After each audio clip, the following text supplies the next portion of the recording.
એક નયુરમાં દ્રઢ કરવો વિશ્વાસ.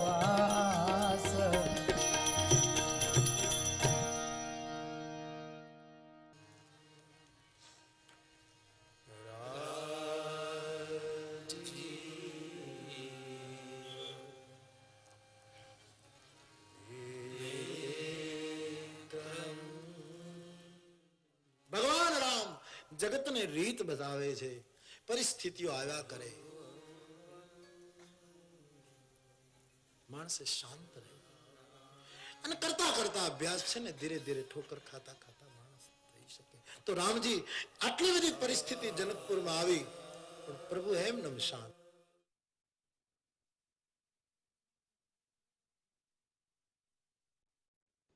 ચેક જવું પડશે. અરે ગેમ છોડીને 1 મહિનો થઈ ગયો કમ્પ્લેન કરીને, બેંક રિફંડ જ નથી આપતી. કમ્પ્લેન કરવી છે. અરે બેસો અહીંથી જ કરી લેજો. આરબીઆઈ નો ઓમ્બડ્સમેન ને. કેવી રીતે? આરબીઆઈ અધિકૃત બેંક, એમબીએફસી અથવા ડિજિટલ લેનદેનના જેટલા પણ પ્લેટફોર્મ્સ છે તેમની ફરિયાદ આપ કરી શકો છો ઘર બેઠા બેઠા આરબીઆઈ ના સીએમએસ પોર્ટલ પર. આ હશે ચેકમેટ. કમ્પ્લેન્ટ કરશો કે? આરબીઆઈ કહે છે જાણકાર બનો, સતર્ક રહો.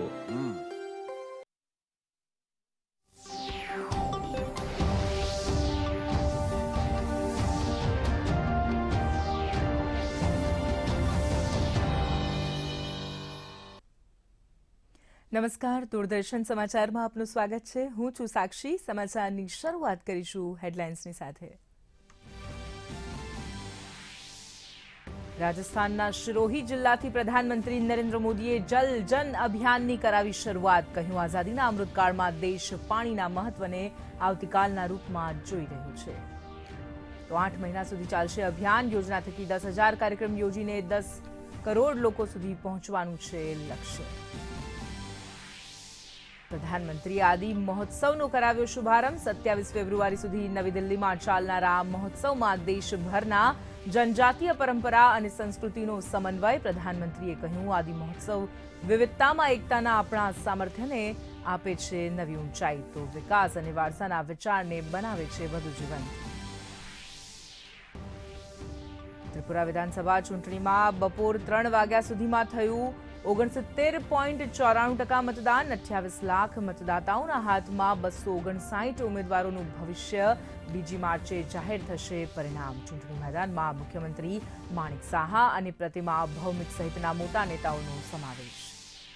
રાષ્ટ્રપતિ દ્રૌપદી મુર્મુ નવી દિલ્હીમાં આંતરરાષ્ટ્રીય એન્જિનિયરિંગ અને પ્રૌદ્યોગિકી મેળાના IETF 2023ના 25 સંસ્કરણનું કર્યું ઉદઘાટન. 3 દિવસ સુધી યોજાનારા કાર્યક્રમમાં મેક ઇન ઇન્ડિયા પ્રોડક્ટને દુનિયા સમક્ષ મૂકવાની મળશે શ્રેષ્ઠ તક.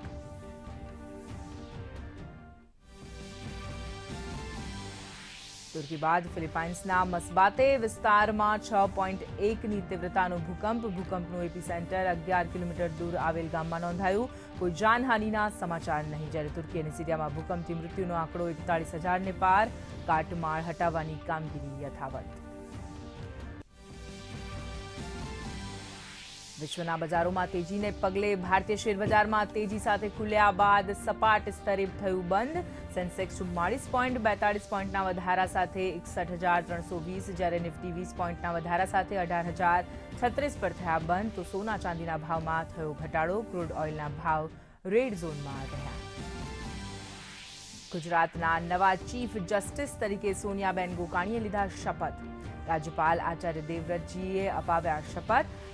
આ તકે મુખ્યમંત્રી ભૂપેન્દ્ર પટેલ, વિધાનસભા અધ્યક્ષ શંકર ચૌધરી સહિતના વરિષ્ઠ મહાનુભાવો રહ્યા ઉપસ્થિત. વયમર્યાદાના કારણે 24 ફેબ્રુઆરીએ થશે તેઓ નિવૃત્ત.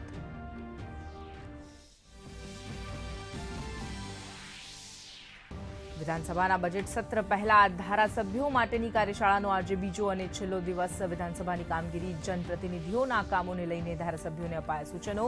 આજે મુખ્યમંત્રીના મુખ્ય સલાહકાર હસમુખ અઢિયા, જીપીએસસીના પૂર્વ ચેરમેન દિનેશ દાસા આપશે માર્ગદર્શન. તો કાર્યશાળાના સમાપનમાં રાજ્યપાલ કરશે સંબોધન.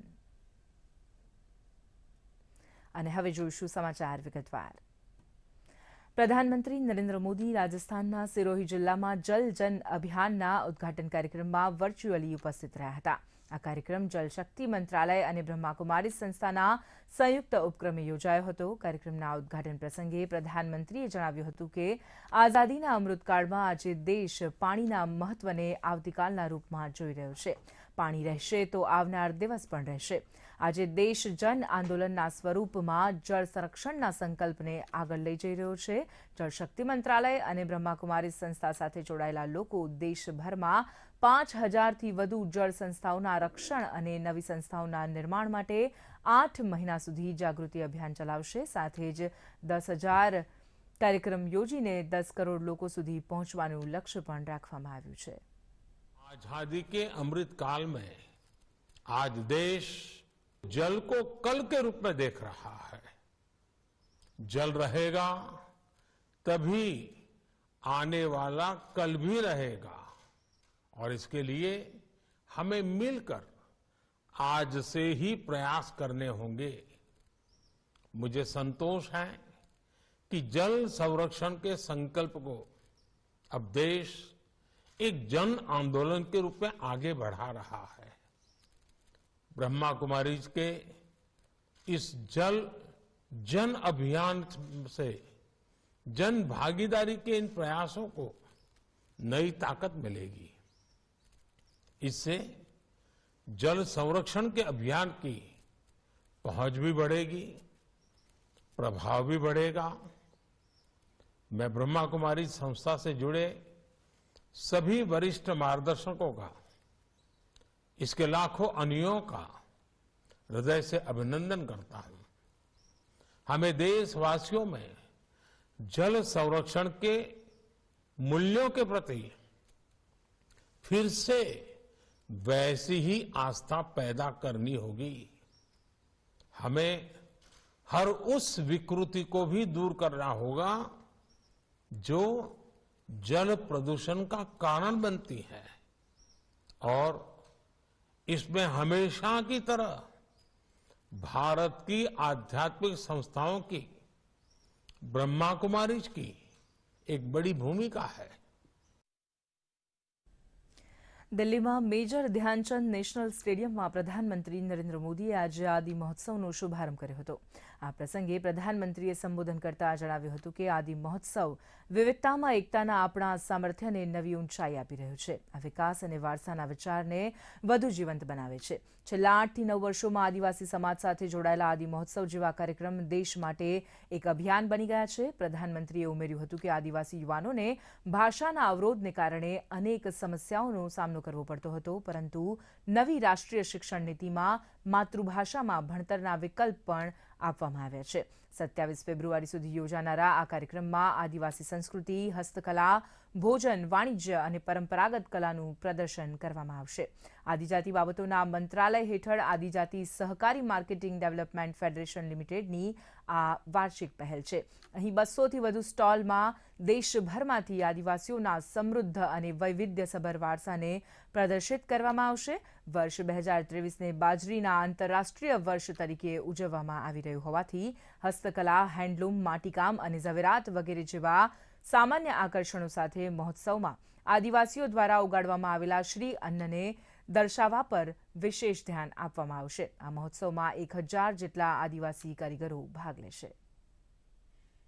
यहाँ के बड़े बड़े मंचों पर जाता है तो आदिवासी परंपरा को अपनी विरासत और गौरव के रूप में प्रस्तुत करता है. आज भारत विश्व को यह बताता है कि क्लाइमेट चेंज, ग्लोबल वार्मिंग, ऐसे जो ग्लोबल चैलेंजेस है ना, अगर उसका समाधान आपको चाहिए, आइए मेरे आदिवासी परंपराओं की जीवन शैली देख लीजिए, आपको रास्ता मिल जाएगा. ત્રિપુરામાં વિધાનસભાની 60 બેઠકોની ચૂંટણી માટે વહેલી સવારથી મતદાન થઈ રહ્યું છે. અહીં 3 વાગ્યા સુધીમાં 69.94% મતદાન નોંધાયું છે. ધલઈમાં સૌથી વધુ 72.81% મતદાન થયું છે, જ્યારે ગોમતીમાં 68.37%, खोवईમાં 69.08%, उत्तर त्रिपुराમાં 65.21%, सेप हिजालाમાં 70.27%, दक्षिण त्रिपुराમાં 72.97%, उनकोटीમાં 69.28% અને પશ્ચિમ ત્રિપુરામાં 70.57% મતદાન નોંધાયું છે. વિધાનસભાની 60 બેઠકો માટે 22 મહિલા સહિત 259 ઉમેદવારો મેદાનમાં છે. 28 લાખથી વધુ મતદાતાઓ આ ચૂંટણીમાં મેદાને ઉતરેલા ઉમેદવારો માટે મતદાન કરશે. ચૂંટણી મેદાનમાં મુખ્યમંત્રી માણિક સાહા ટાઉન બારડોલી ક્ષેત્રથી ભાજપના ઉમેદવાર છે, જ્યારે કેન્દ્રીય મંત્રી પ્રતિમા ભૌમિક ધનપુરથી ચૂંટણી લડી રહ્યા છે. ઉપરાંત માર્ક્સવાદી કમ્યુનિસ્ટ પાર્ટીના નેતા જીતેન્દ્ર ચૌધરી અને રાજ્ય કોંગ્રેસ અધ્યક્ષ બિરજીત સિંહા પ્રમુખ ઉમેદવાર છે. ત્યારે આ વખતે ત્રિપાંખિયા જંગમાં અનેક ખ્યાતનામ ચહેરાઓ પર સૌની નજર રહેશે. બીજી તરફ નાગાલેન્ડ અને મેઘાલયમાં 27મી ફેબ્રુઆરીએ ચૂંટણી યોજાશે, જે માટે તમામ પક્ષો પ્રચારમાં જોડાયા છે. ત્રણેય રાજ્યોનું પરિણામ 2 માર્ચે આવશે. આજે દિલ્હી પોલીસના 76મા સ્થાપના દિવસ નિમિત્તે રાઇઝિંગ ડે પરેડ કાર્યક્રમનું આયોજન કરવામાં આવ્યું હતું. કાર્યક્રમમાં કેન્દ્રીય ગૃહમંત્રી અમિત શાહ હાજર રહ્યા હતા. ગૃહમંત્રીએ દિલ્હી પોલીસમાં સમાવેશ થનાર 5 મોબાઈલ ફોરેન્સિક વાહનો જનતાને અર્પણ કર્યા હતા. ગૃહમંત્રીએ દિલ્હી પોલીસને શુભકામનાઓ પાઠવી હતી અને સંબોધન કરતા કહ્યું હતું કે 6 વર્ષથી વધારે સજાના અપરાધોમાં ફોરેન્સિક તપાસને જરૂરી કરવામાં આવશે, તો આવનાર સમયમાં દરેક રાજ્યમાં નેશનલ ફોરેન્સિક સાયન્સ યુનિવર્સિટીના કેમ્પસ બનાવવામાં આવશે.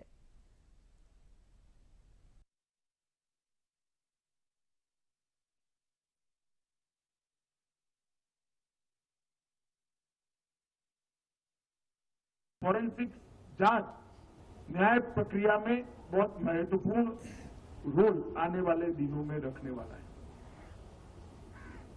मोदी सरकार आने वाले दिनों में आईपीसी, सीआरपीसी और एविडेंस एक्ट, ये तीनों कानूनों में आमूलचूल परिवर्तन लाने जा रही है. ये तीनों कानूनों में परिवर्तन लाकर उसको हम आज के समय के अनुकूल बनाएंगे, उसको हमारे संविधान की स्पिरिट के अनुकूल बनाएंगे और उसको आंतरिक सुरक्षा सबसे मजबूत हो इस दिशा में इसे अनेक प्रकार के फॉरेंसिक और अन्य साक्ष्य की उपलब्धियों से इसको और मजबूत बनाएंगे. રાષ્ટ્રપતિ દ્રૌપદી મુર્મુએ આજે નવી દિલ્હીના પ્રગતિ મેદાનમાં આંતરરાષ્ટ્રીય એન્જિનિયરિંગ અને ટેકનોલોજી મેળાની 25મી આવૃત્તિનો શુભારંભ કર્યો હતો. અહીં રાષ્ટ્રપતિએ વિદ્યાર્થીઓને સંબોધિત પણ કર્યા હતા. આ મેળાનું આયોજન ભારતીય ઉદ્યોગ સંઘ, Finland chamber of commerce, NSIC અને વિવિધ સરકારી મંત્રાલયો મળીને કરી રહ્યા છે. ત્રિદિવસીય આ કાર્યક્રમમાં અનેક ઉદ્યોગપતિઓ, પોલિસી મેકર્સ, ટેકનોલોજી એક્સપર્ટ્સ અને સરકારી પ્રતિનિધિઓ ભાગ લેશે. આ વખતે IETFમાં વિશ્વભરમાંથી 25 દેશોની 400થી વધુ કંપનીઓ ભાગ લેશે. જો કે આ વખતના આયોજનમાં ફિનલેન્ડ ફોકસ દેશ બન્યું છે. મેક ઇન ઇન્ડિયાને વિશ્વની સામે લાવવા માટેની આ ઉત્તમ તક છે. It is not only a celebration of India's growth story in the engineering and manufacturing sector, but also a testimony to the nation's collaboration with the best in the world in advanced technologies. I commend the IETF and the Confederation of Indian Industry for developing this event as the leading technology and innovation forum for Indian development. I am happy to learn that representatives of 34 countries are participating in this event. What is really encouraging to note is that nearly 400 exhibitors from 25 countries are enthusiastically contributing to make the event a grand success.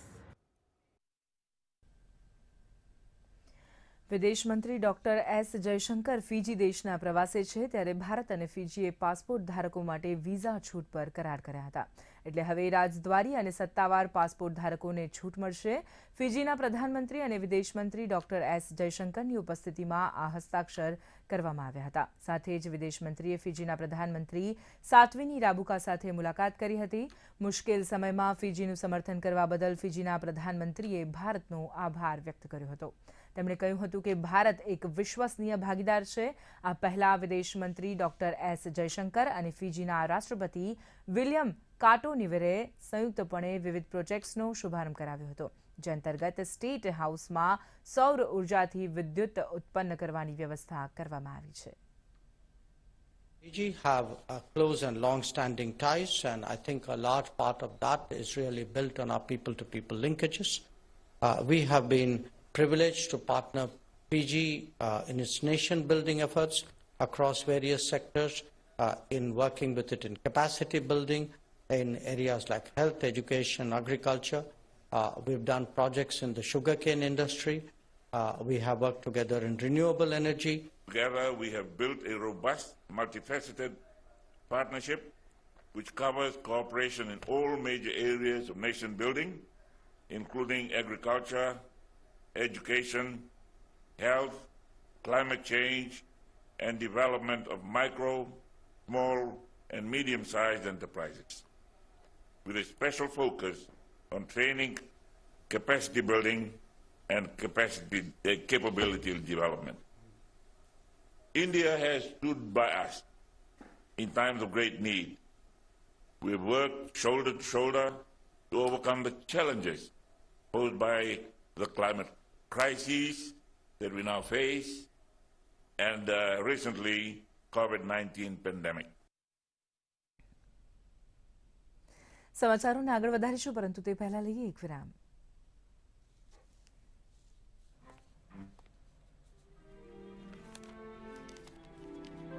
આટલા જલ્દી પૈસા double? ઓ, જમા કરશો તો પછી ભોગવશો. અહીં લાવ. હવે લોભામણી સ્કીમ્સમાં પૈસા જમા કરવા એટલે દગાની સંભાવના. એટલા માટે પૂરી તપાસ, એ પછી પૈસા જમા, નહીં તો આપના પૈસા થઈ જશે ફુર. આરબીઆઈ કહે છે, જાણકાર બનો, સતર્ક રહો.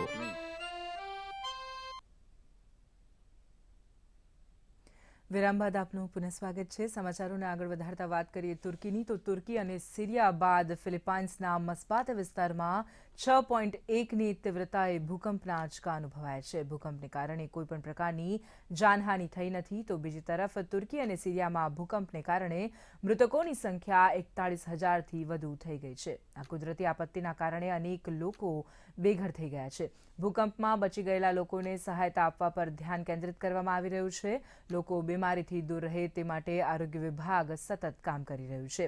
તુર્કીના રાષ્ટ્રપતિ રેસેપ તૈયબ એર્દોગને જણાવ્યું છે કે એક સપ્તાહમાં અસરગ્રસ્ત ભવનોના નુકસાનનું વિશ્લેષણ કરી લેવામાં આવશે અને તેના પુનઃનિર્માણનું કાર્ય શરૂ કરી દેવામાં આવશે. વિશ્વ આરોગ્ય સંગઠને જણાવ્યું છે કે તે સિરિયાના ઉત્તર પશ્ચિમના લોકોના કલ્યાણ માટે ચિંતિત છે. સિરિયાના રાષ્ટ્રપતિ બશર અલ અસદને તુર્કી સાથેની સરહદ ખોલવાનો આદેશ આપવામાં આવ્યો છે. આજે સતત ત્રીજા દિવસે વધારા સાથે ખુલેલું ભારતીય શેર બજાર સપાટ સ્તરે બંધ થયું છે. ભારતીય શેર બજારનો સૂચકાંક સેન્સેક્સ 44.42 પોઈન્ટના વધારા સાથે 61,319.51 પોઈન્ટ અને નિફ્ટી 20 પોઈન્ટના વધારા સાથે 18,035.85 પોઈન્ટ પર બંધ થયા છે. આજે રોકાણકાર Adani Enterprise, Adani Ports, ONGC, Apollo Hospital અને ટેક મહિન્દ્રા જેવી કંપનીઓમાં રોકાણ કરી રહ્યા હતા, તો બીજી તરફ HDFC Life, SBI Life Insurance, Hero MotoCorp અને ટાઇટન જેવી કંપનીના શેરમાં વેચવાલી જોવા મળી હતી. કોમોડિટી માર્કેટની વાત કરીએ તો સોના અને ચાંદીના ભાવમાં આજે ઘટાડો જોવા મળ્યો હતો, જ્યારે ક્રૂડ ઓઇલના ભાવ પણ રેડ ઝોનમાં રહ્યા હતા.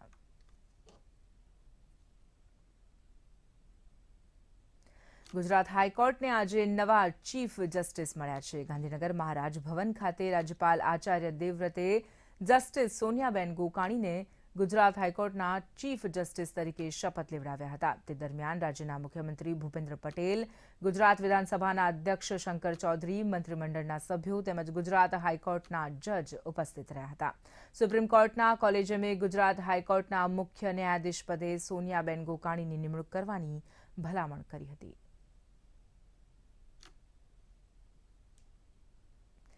ગાંધીનગરમાં ચાલતી ધારાસભ્યોની 2 દિવસની કાર્યશાળાનો આજે અંતિમ દિવસ છે. આજે રાજ્યપાલ આચાર્ય દેવવ્રત સમાપન સંબોધન કરશે.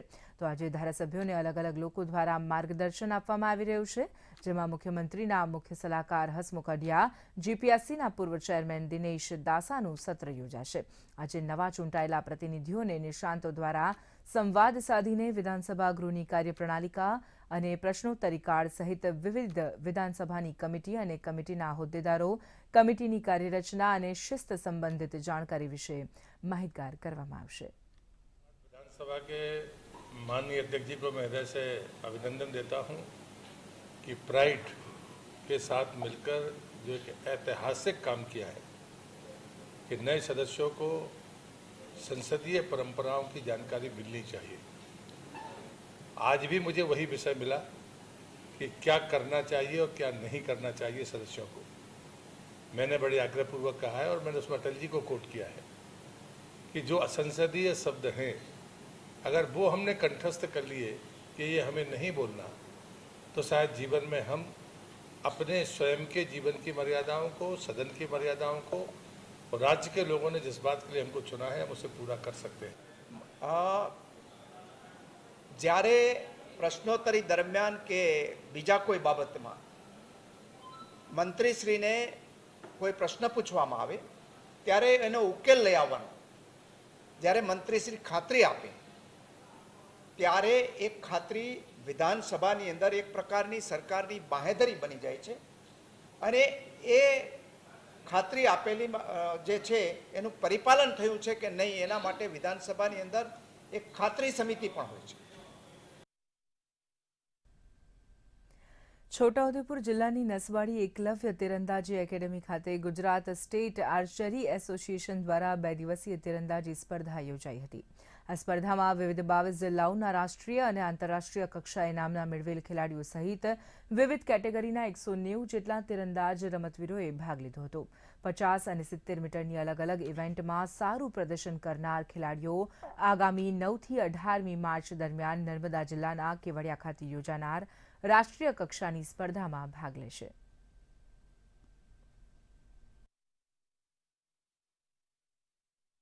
સ્ટેટ કક્ષાના ટ્રાયલમાં આવી છું, જેમાં અમને રહેવાની સુવિધા ખૂબ જ સારી આપી છે અને પ્રેક્ટિસ માટે મેચમાં ફેસ ટાર્ગેટની સુવિધા ખૂબ જ સારી છે અને મેચ દરમિયાન અમને ખાવાનું બી સારી રહેવા માટે આપ્યું છે. અહીંથી સિલેક્ટ થઈને અમે રાજ્ય નેશનલ કક્ષાએ સિનિયર નેશનલમાં પ્રતિનિધિત્વ કરશું. એમાં અમે સારું પરફોર્મન્સ કરી અને રાજ્યનું નામ રોશન કરી અને એમાં સારું પ્રદર્શન કરીને ઇન્ટરનેશનલમાં પસંદગી પામીએ. આગામી 9 માર્ચથી 18 માર્ચ દરમિયાન કેવડિયા ખાતે યોજાનાર રાષ્ટ્રીય કક્ષાની જે તીરંદાજી સ્પર્ધા છે તેમાં ભાગ લેશે. અત્યારે હાલ તો અમે ટોપ 8 એટલે કે ગુજરાત રાજ્યમાંથી દરેક ઇવેન્ટમાં અમે ટોપ 8 સિલેક્શન કરેલ છે. ભાઈઓમાં ટોપ 8 અને બહેનોમાં ટોપ 8. હવે આગામી 28 તારીખ સુધી અમે ગુજરાતની ફાઇનલ જે ટીમ છે જે સ્પર્ધામાં નેશનલ કક્ષામાં જે રાષ્ટ્રીય કક્ષામાં ભાગ લેવાની છે એનું ફાઇનલ ટીમનું સિલેક્શન અમે આગામી 25 થી 28 ફેબ્રુઆરીના દરમિયાન કરવાના છે. પ્રધાનમંત્રી અને સોમનાથ ટ્રસ્ટના અધ્યક્ષ નરેન્દ્ર મોદીના માર્ગદર્શન હેઠળ સોમનાથ ટ્રસ્ટ અનેક પર્યાવરણલક્ષી કાર્યો કરે છે, જેમાં સોમનાથ ટ્રસ્ટના તમામ અતિથિગૃહ, યાત્રી સુવિધા ભવન, ચોપાટી, પાર્કિંગ સહિત તેના હસ્તકના તમામ ભવનોમાં સુએજ ટ્રીટમેન્ટ પ્લાન્ટ લગાવવામાં આવ્યા છે, જેના થકી પ્રતિમાસ 25 લાખ લીટરથી વધુ પાણી શુદ્ધ કરી તેનો બાગ બગીચામાં પિયત માટે ઉપયોગ કરવામાં આવે છે. ગત જાન્યુઆરી મહિનામાં સોમનાથ ટ્રસ્ટના તમામ ભવનો, ચોપાટી અને પાર્કિંગમાંથી નીકળેલું સુએઝનું 26.05 લાખ લીટર પાણી ઉપયોગ યોગ્ય બનાવવામાં આવ્યું હતું. ઉલ્લેખનીય છે કે જળ એ જ જીવનના ઉદ્દેશ્ય સાથે સોમનાથ ટ્રસ્ટ પોતાના સુએજ ટ્રીટમેન્ટ પ્લાન્ટથી નજીકના જળાશયો અને સમુદ્રમાં દૂષિત પાણી જતા અટકાવે છે.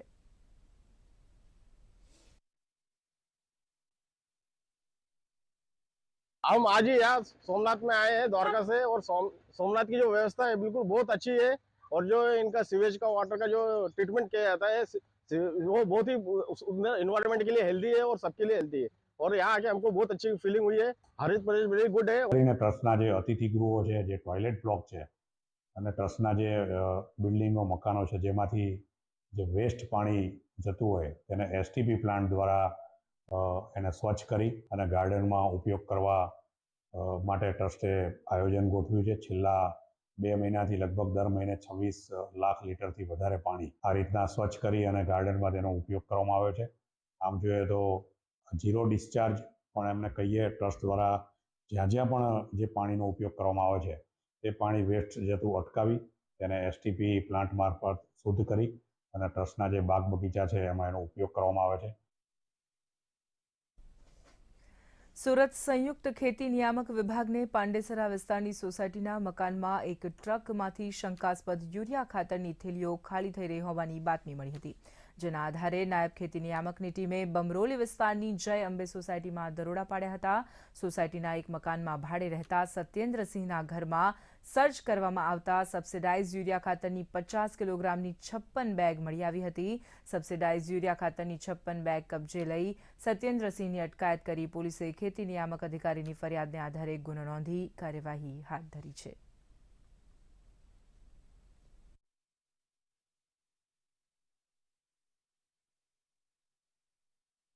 કૃષિ વિભાગ દ્વારા પાંડેસરા વિસ્તારમાં કેટલીક યુરિયાની થેલી પડી છે તેવી બાતમી હકીકત તે લોકોને મળેલ. તેની ચકાસણી કરાવી જેનો ગઈકાલે રિપોર્ટ આવેલ કે હા આ એ જ યુરિયા છે જે ખેતીમાં વપરી શકાય છે. જેના આધારે તેઓએ કૃષિ એક્ટ અન્વયે ફરિયાદ આપેલી, જેના આધારે ફરિયાદ દાખલ કરેલી છે. જેમાં એક કંપનીના રાધે કંપનીના સિક્યુરિટી ગાર્ડની પ્રાથમિક સંડોવણી હોવાનું બહાર આવેલ છે. જેણે પોતે મકાન ભાડે રાખી જેમાં યુરિયા સ્ટોર કરેલ હતો. જે યુરિયા ગઈકાલે ફરિયાદ દાખલ કરી પોલીસે કબજે કરેલ છે અને આગળની તપાસ ચાલુ છે. યુરિયાની 56 બેગ છે જેની અંદાજિત કિંમત 1 લાખ રૂપિયા જેવી થઈ છે. આણંદ શહેરના ગોપાલ ચોકડી પાસે આવેલ સારેગામા મોબાઈલ શોપમાં પોલીસ દ્વારા રેડ પાડવામાં આવી હતી. રેડ પાડતા પોલીસને 27 નંગ મોબાઈલ અને ટેબ્લેટ મળી આવ્યા હતા. જેના દુકાન માલિક પાસે કોઈ બિલ કે આધાર પુરાવા નહોતા. આ મોબાઈલ અને ટેબ્લેટ ચોરી કે છળકપટથી મેળવેલ હોવાનું જણાતા પોલીસે દુકાન માલિકની અટકાયત કરી હતી.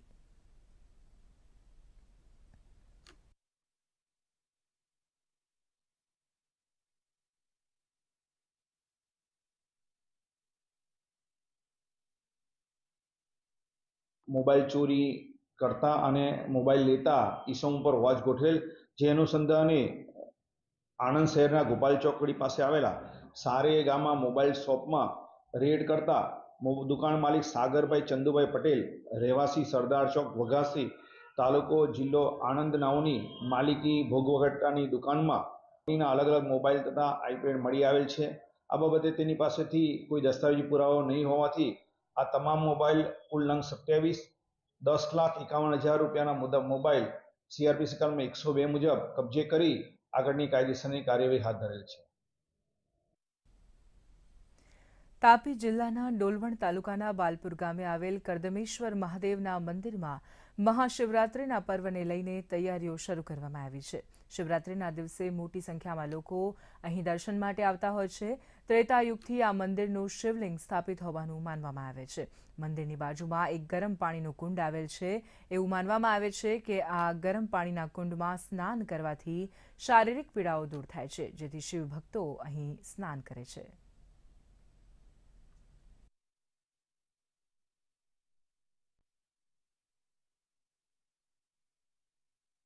શિવરાત્રિનો પર્વ આવી રહ્યો છે ત્યારે અહીં હજારોની સંખ્યામાં ભાવિક ભક્તો દર્શન માટે આવશે. એમની દરેકની મનોકામના પૂરી થાય છે. બહુ જૂનું પૌરાણિક મંદિર છે. અહીંયા હું નાનપણથી જ સેવા માટે આવું છું. આમ તો ને અત્યારે 9 વર્ષથી હું જાતે દેખરેખ રાખું છું. ગામે ગામથી લોકો આવે છે, સુરત છે, વલસાડ છે, બધે ભાવિક ભક્તો આવે છે. એ લોકો માટે પ્રસાદી પણ અમે વ્યવસ્થા કરીએ છીએ. આ સાથે જ ન્યૂઝ બુલેટિન અહીં સમાપ્ત થાય છે. નમસ્કાર.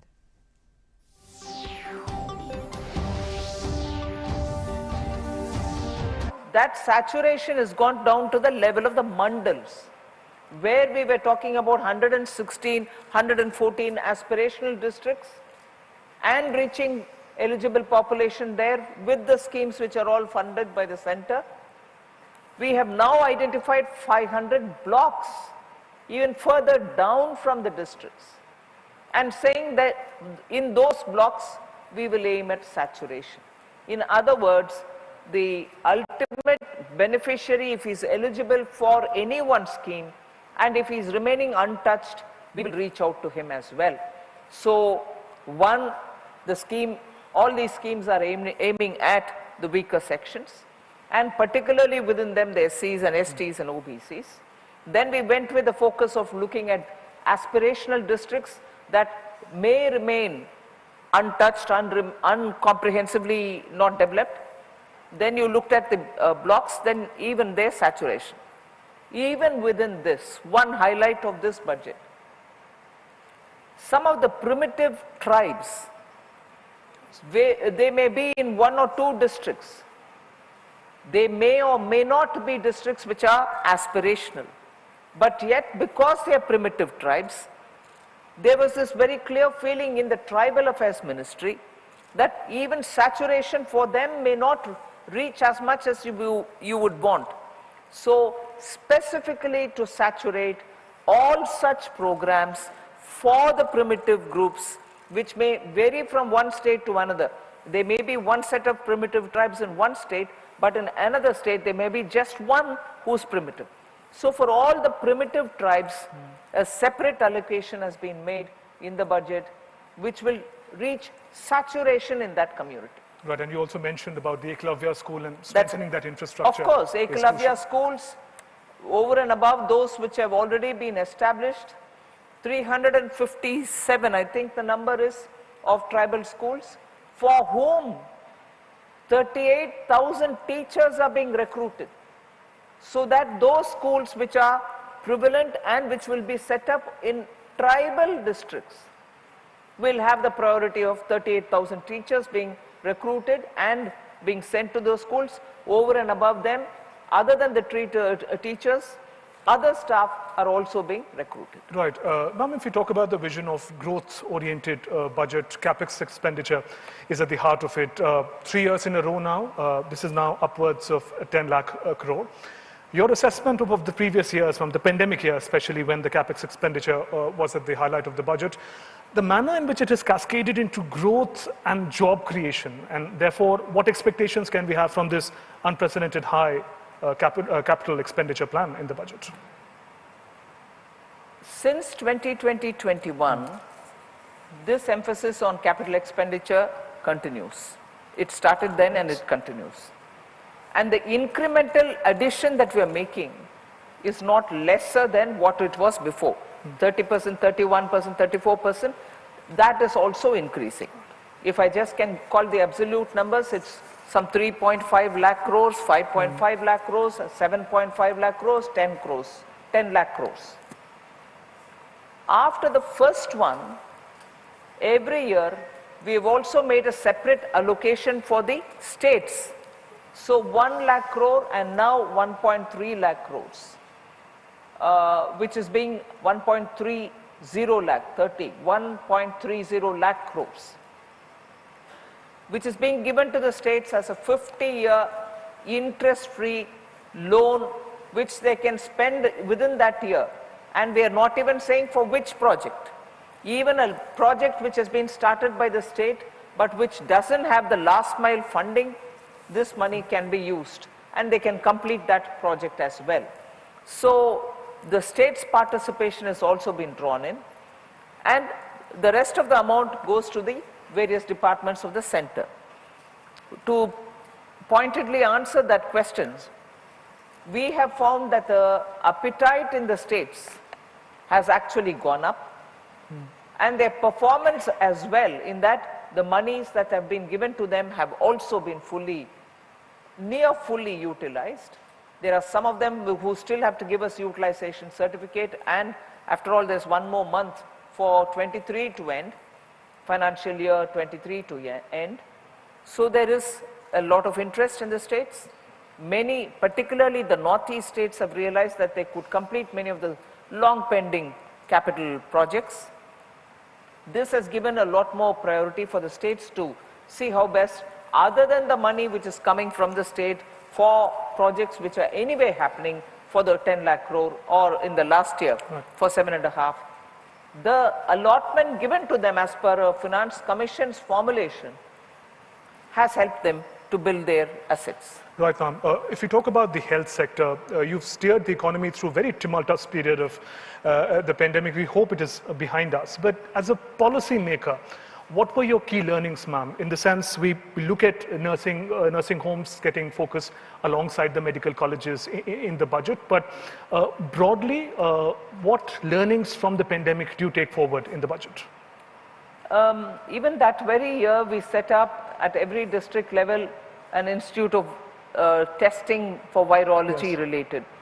So that was the immediate thing. At a time when the pandemic struck us, we had only 2 centers in this country which could test samples of any viral infection which was going around. Even within that year, we increased that to about 200 of them. Now, that year also we made an announcement that we will be setting up centers for virology all over the state. Now, hospital capacities have also increased. Even without the pandemic, we have been bringing in AIMS in every state. So, very good referral hospital of the kind of All India Institute of Medical Sciences has been set up. You rightly referred to places where 157 medical colleges were established between 2014 and now. We are giving additional new, but attached to that hospital which has been built, medical nursing colleges. So 157 medical colleges which have been established between 2014 and now will also host a new set of nursing colleges, so that there is a synergy. We need to build capacities, and within India the number of medical seats have also gone up, so that we have more and more doctors getting trained and coming out. We have also set up this upskilling idea, where for international recruitments we need to train our people in not just the skills, but also in giving them the capacity of languages, which are so important for them to be recruited for jobs elsewhere. That will also be applicable for medical and health service personnel. Right, and ma'am, the element of jobs for youth empowerment, the manner in which the budget addresses the needs of Industry 4.0, we see skill development in AI, in coding, in robotics. How do you see these particular elements and opportunities really helping us capitalize on the demographic dividend that we have? I mean, we're soon going to be the most populated nation, the young population. How do you see these skill development programs helping us take it forward? Not just within India, but also abroad. Certainly. There is a clear demand for Indian youth who can help in coding, in AI, in using technology for services, and also to make sure that people who are trained in these areas are sought after, and therefore, in order to ensure that they are given adequate skills, we want to provide these skilling and training of people. The reason why we want to do it is also because domestically, today in India, Industry 4.0 is something which most companies, most industrial units, most integrated plants, most newly set up units, and also the sunrise sector and the PLI supported sectors are all tech savvy in their very nature. They're all becoming, their productions are becoming tailored through a lot of technology driven processes. They too want manpower where the person seeking the job has the right skill sets.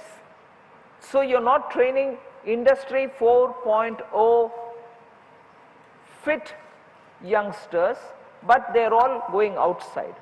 Even Indian industry, in the process of expansion, are now using technology for their own production, that they also are seeking manpower who are with these skill sets. So training them for artificial intelligence or skilling them for that, for Industry 4.0, will also serve the job requirements within India, so that they can both be eligible here and also look for jobs wherever they want. Ma'am, one of the areas in the budget which is of particular interest to many of us, of personal direct income tax, the questions about new regime versus old regime. I remember when you were delivering this speech, there was a bit of a suspense when you mentioned about the tax rebate limit up to 7 lakhs, and you mentioned it's only for the new regime. Now, many who still are part of the old regime would argue that it did inculcate a sense of saving, and if you save, you would get exemption. So it was the cycle of saving and exemption, one would argue. And it's difficult to then look at the benefits of the new regime, per se, for those of us who are already for many years engaged in the old regime. How do you present the argument for the new regime in such a context, especially saving and exemption idea? I have a bit of a worry about the way in which we present the old scheme. Suddenly we seem to think, oh, that incentivized saving. Probably it did.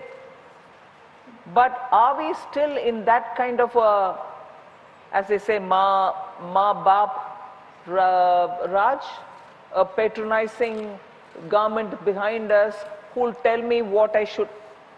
I'm sorry to have to bring in a comparison which is not probably very appropriate. Today people tell us, oh, you don't tell us what we have to eat.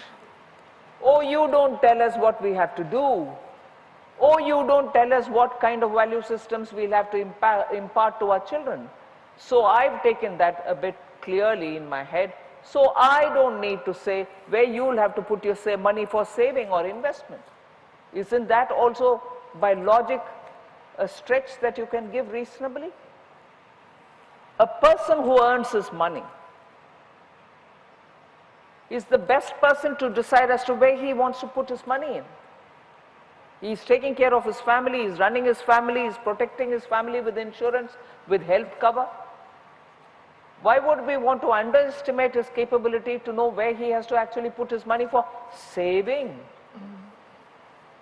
So, do I do that? Do I do things in the new regime also to give him that capacity? Yes, I do. If earlier's old regime gave you incentives through exemptions to save, incentive through exemptions to insure, I'm giving you an incentive in that the rate of tax for your salaries have come down. I've also brought it in that your exemptions are provided, your standard deduction is also now provided for the new regime.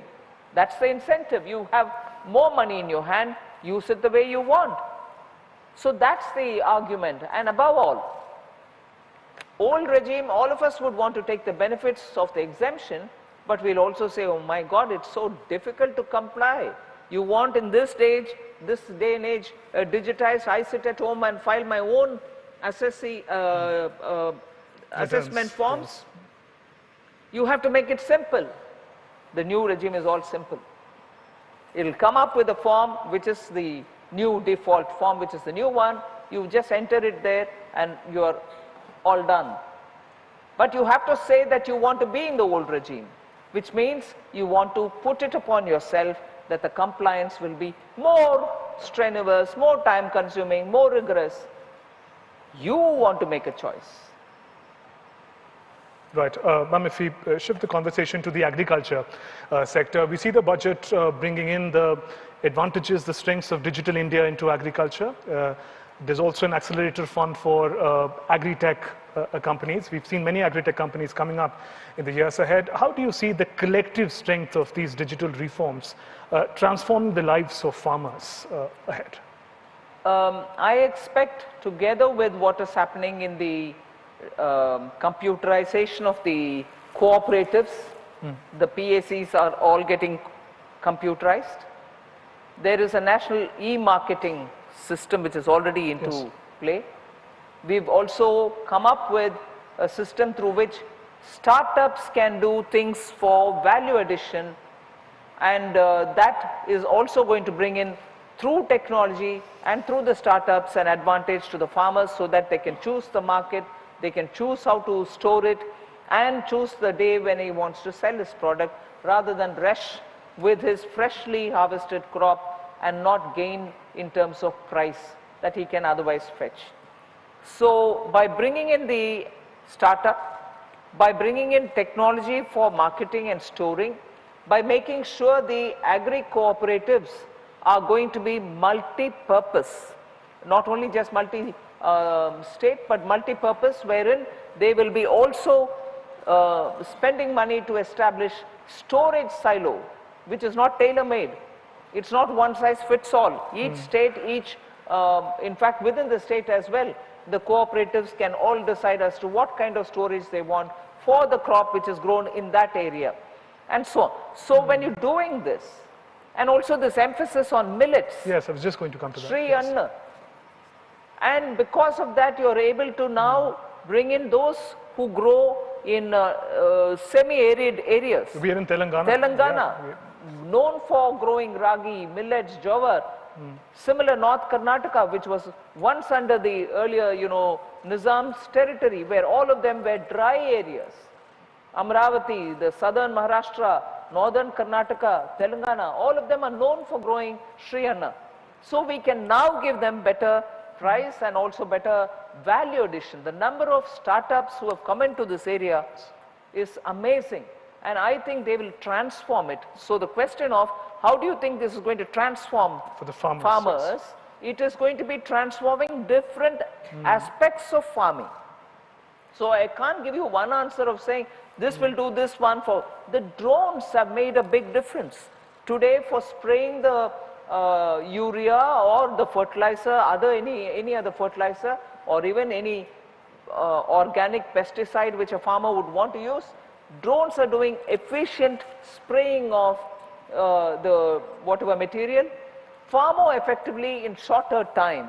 So many areas I've seen myself that farmers have readily gone into using them. Ma'am, I just want to add one point to it about millets. There are many millet startups who have also come up, who are presenting millets in a more edible and popular forms. And one concern that they raise is that so over the decades, the focus that we've had on wheat and rice, the infrastructure ecosystem is suited for that. And for millets, the kind of encouragement we're giving, it also needs a parallel infrastructure which is unique to the needs of the millets farmer. So do you think this focus would also extend to creating millet-specific infrastructure, ma'am? Well, now that we've said Sri Anna, we'll have to probably do something. Okay, ma'am, and moving forward, green transition is a priority across the country, across the world. We've seen initial inlay for green hydrogen development, ma'am. We see electric vehicles around us. They're not very affordable as yet, though, for many, but the numbers are increasing. Your assessment of because we are transitioning for sure, but your assessment of the speed at which we're doing it, ma'am. Are you satisfied with it and the provisions that the budget makes to give it more acceleration? Not just on hydrogen. Not just on hydrogen, of course. On EV and batteries also. Much more than I assess what we do in terms of green transition. World over, there is an appreciation at the pace at which India is spending time, resources, policy making, all for enabling the green transition. Look at the speed with which, and from our side, I think as a consumer we'll recognize, when per unit was available in solar power at 14 rupees, not very long time ago. Today it's come down to 2 rupees and something. That transition couldn't have happened unless enough ecosystem was developed, enough generation was happening, equipments were available, manufacturing for setting up solar or wind energy units. These were all facilitated in the last few years, and thereby the price of solar energy has come down. And similarly, today in this budget as well, for evacuating solar power, which is being generated in Ladakh, we've allotted money so that that can come to, say, Haryana or UP, whichever is the nearest plains area, that from there we can bring it down too. So government is moving very fast in setting up infrastructure which is required once the generation happens of solar or wind or nuclear, or now with hydrogen and green ammonia. The way in which that industry is, much before it is ready to give us the supply, we are ready to receive it with the necessary infrastructure. That's the pace at which Government of India, because we need to fulfill our commitments. And also all of us are seeing the impact of climate change. Heavy landslips, unusual rains, cloud bursts, or drought in some areas. Areas which never received cyclone are all receiving it. So unless we are also readying ourselves, both for receiving renewable energy, making it affordable, we really can't. I mean, I'll admit that the price of natural gas, which we thought will help quick transitioning or moving over to the fossil fuel, from the fossil fuel to renewable, suddenly when natural gas became so expensive and there were disruptions in the supply, all over the world countries have moved back to coal. India will have to take care of its population, therefore whatever we have to do in terms of coal, we will do. But at the pace at which we are moving, we are one of those few countries which are rapidly moving and transitioning into green energy. Right, ma'am. And one final question before we have the questions from the audience members. It's not about budget. We know that gender divide, dealing with it is an ongoing process. Many in the audience and the nation look up to you as a woman achiever. But what is your side of the story, leading the high office, presenting the budget, leading the country's economy? What has been the experience been for you? Well, it's been a very humbling experience. And what a kind of an opportunity that Honorable Prime Minister and the party has given me. I'm sometimes lost for words to say the feeling that I have, but I'm very grateful. Right. On that note, let's now turn to our audience members for the questions that you may have for the Finance Minister. We can please request the volunteers to reach the people who want to ask a question. Ma'am, if you could identify yourself, your name, and then. Good evening, ma'am, and good evening, everybody here present. Ma'am, everybody over here, I've been listening to your earlier conversation now also, that everybody is wanting to reduce this, reduce that, reduce this. Always they expecting. Now, as a common man, I would like to suggest where we can take a remuneration and where we can increase our economy. In 1970s, when I was in school days, there was a saving schemes introduced for children right from the 5th class. And that credit goes to Andhra Bank, which had done that, as Sanchayika. That Sanchayika has, for some reason, has been stopped, and children were given an attractive doll-like, which was called Kiddie Bank. That really attracted lots of children in saving. They inculcated this saving habit. Until they have that saving habit from the young age, they will not attain when they go big. So I would request and suggest that can be again revoked and started in children in every schools, so that the norm in the school, children know how to do banking, how to withdraw cash, how to save their money, how to use their money with useful, any useful requirement only they should use. They will be economically using it, but at the same time, they should not be misguided and misusing the funds what they are getting from their parents. In order to secure that, I would request the parents may be kept as an SMS alert for withdrawal and deposit, so that what money is given by the parents to the youngsters does not go into wrong hands and wrong habits. That's one thing I would like to say. And the street vendors, which we are talking about Atmanirbhar Bharat, and I keep moving around and propagate on the schemes by our Honorable Minister, Prime Minister. And being a Beti Bachao, Beti Padhao chairman, I have gone into lots of Anganwadi schools and many slum schools also. What I could notice here is the locking period for each street vendors. We can start off with daily finance. They are borrowing it from some local financer and paying high rate of interest. There are many people who have done suicide also. So they do, at the time of emergency, they are borrowing money from the local finances, I mean the private finances, which cost them lots of interest. Right. Rather than that, the question bit, there's the last one, yeah. please. Briefly, Let me complete it, please. Briefly, please. Yes. Yeah, I would suggest 100 rupees per day from every street vendor if it is collected. It works out for 2 years locking period. Then you make it as 365 days into 2 years. It comes to 730 days. At that 730 days, amounts up to 27,000. And if government can, 73,000, sorry. It works out to 73,000, which central government can also give a subsidy of 27,000, which makes it to 1 lakh per head.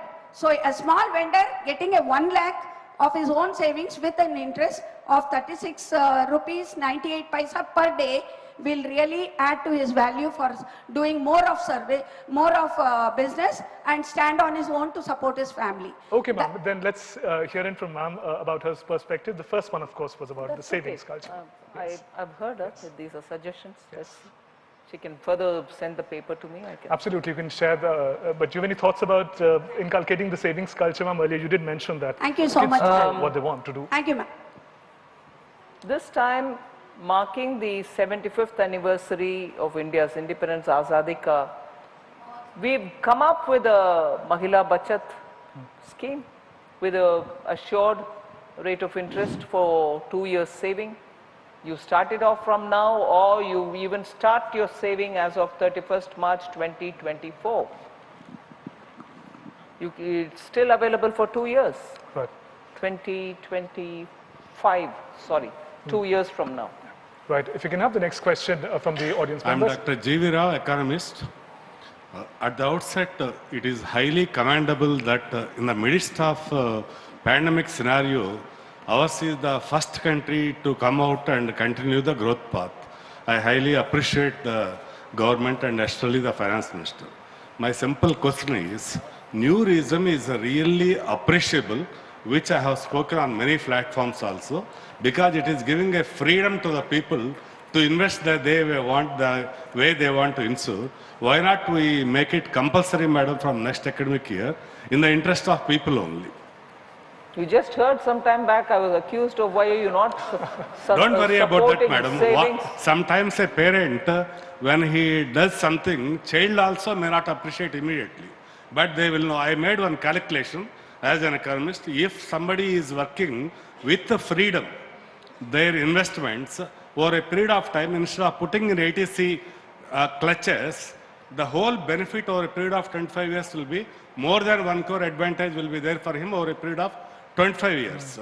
Whereas if they are going with a rigid way of putting only in the insurance in which they wanted, I am sorry if some insurance companies or somebody is, or some chartered accountants are not happy that individuals are able to file return by themselves.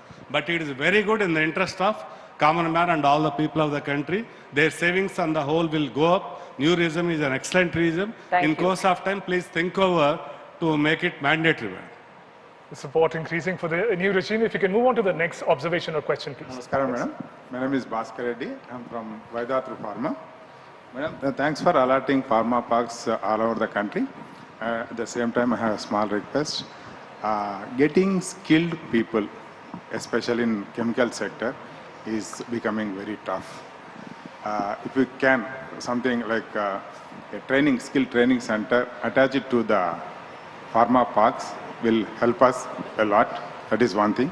And secondary, if government can publish critical compounds or high value, high volume compounds on a common internet platform, accessible to all pharma sector or chemical sector, that will help industry as well as government also to grow in this sector.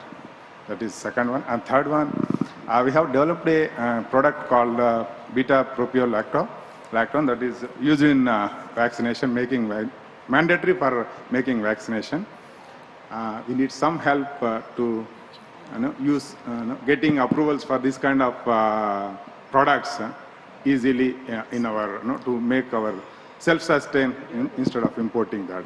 First time in India we made it. We need some help in getting approvals for this. Thank you, madam. Thanks a lot. Ma'am, would you like to add something on the pharmaceutical part? Because we also have a deliberation after the session on the pharmaceutical sectors, the manner in which you are prioritizing their concerns. Yes, I'll do it then. And I'll do it then. Right, okay, sure, go on. Yeah. Good afternoon, ma'am. It's such an interactive session. And I'm Madhu Tyagi, National President and Director from COVI, Confederation of Women Entrepreneur. So my specific question is regarding to the women entrepreneur in the rural area, where the government has brought many schemes for their development, but what happens, it doesn't reach them. So my suggestion, it might be like you think it is not possible, but still a suggestion, that as the chartered accountant, each chartered accountant is given 20 clients. So why not one woman client also of such areas that she gets all information and what she want to do, at least some guidance. What happens? They go to the wrong people who know about it, but they don't help, or else they ask hefty amount to get through this proposal. And finally, it's a harassment to a woman in the rural area especially. Good evening, madam. This is Jairamlu, United Nations Chief Expert, 2045. My simple question is, how the capital investment is going to manufacturing in India policy and the growth will be calculated? This is a very simple question, madam. Thank you. How the capital investment is taking towards manufacturing of the units? Number one, the differential policy is taking. The second... We don't set up manufacturing units. No, not government, madam. The policy towards the manufacturing of the units. The policy towards the manufacturing units and how the taking place for the growth calculation for this one. Both Thank you, Make in India and also even in this budget, when we emphasized on AI, we said make in India, make AI for India also. So that and the PM Gati Shakti are all ways through which Indian manufacturing capacity is being increased. Definitely, madam, it is taking whenever I go to the different countries as an even United Nations, we are finding something because I'm getting some answers, because as an Indian, I wanted to really bring certain issues to the India. That's what my question was, madam. Right, Thank you. Right. Made your point, sir. Ma'am, if I can come to you. Honorable Madam. Can I have this lady who's gotten up 3 times and sat down again? Yeah, GBK So Rao. we'll just hear from We'll ma'am have first. this lady talk first. Okay. Ma'am, good to have you in Hyderabad, Richa from Business Line. Yes. And we must compliment you for the budget. You know, journalists normally are not being very kind to you, but a very confident budget it was. Ma'am, very specific question. You have elaborated on CapEx right now. You, from the center, have done your bit. Now, do you think this will crowd in private investments? And my second take, ma'am, states are not very kind as far as CapEx is concerned. You have handheld them, you have brought them, given them your bit. How do you propose to, convince them into coming out with a better CapEx plan? And I had a supplement question also, ma'am. Sorry, I don't want to keep interrupting others time and again. In your previous budget, ma'am, you had spoken about overseas bond, we trying to tap the bond indices. So we were expecting something in this budget also. So any forward movement happening there, ma'am? These were my 2 questions. Well, the first thing about crowding in of private investments, I think there are clear movements in that because of the PLI, a lot of private sectors expanded its capacity. They're bringing in newer investments in those sunrise areas. The rapid rate at which the renewable sector is moving with the production both of solar and wind cannot happen without private sector investments. The hydrogen mission I have probably announced this time, but even last time I had a mention of it. There's already a lot of attention to hydrogen mission, ammonia, green, and investments happening in different states for these as well. So somewhere I feel when we talk about private investments, both from the point of view of increasing the existing capacity and from the point of view of establishing new capacities, we don't seem to see those investments which are happening in the sunrise sectors. Even in pharma, between 2020 and today, the interest that is expanding, and you just heard a gentleman speak about the newer areas in pharma for which he's seeking easier, better approvals. So the sunrise sectors, the PLI driven sectors that is, and also the renewable area are all now rich in many types of investments which are coming, which are also pooling in monies from abroad. That's one. So it's not as if the private sector is not coming in and the public sector capex is going up.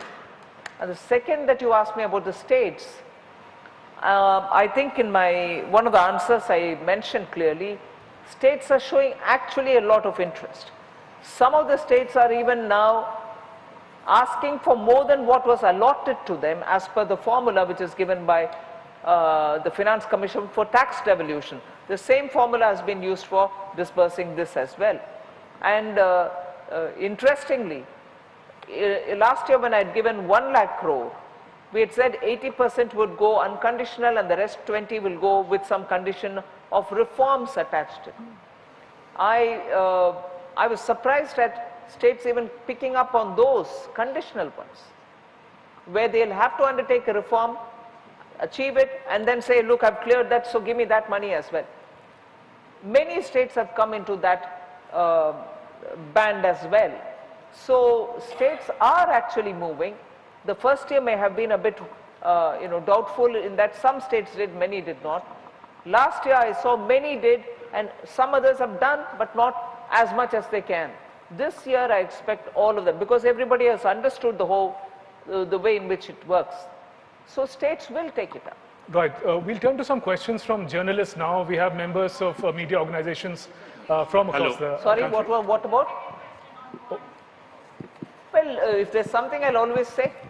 Namaskar ji. I am GBK Rao, Pragati Sudhama.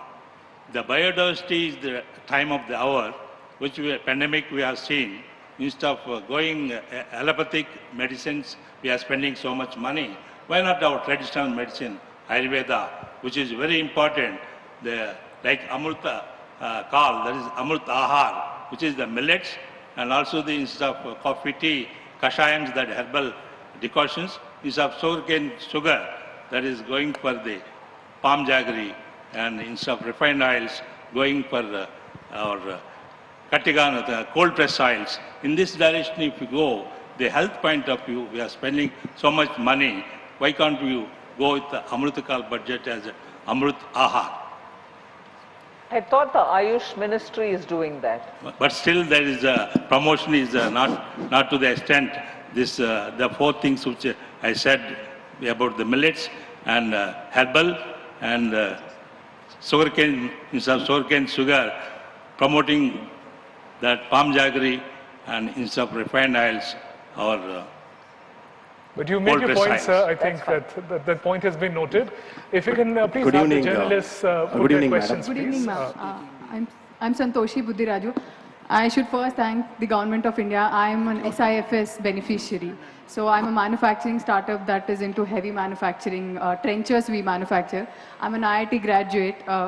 Actually, in my journey, I realized in last 3 to 5 years, the government support for startups has been incredible.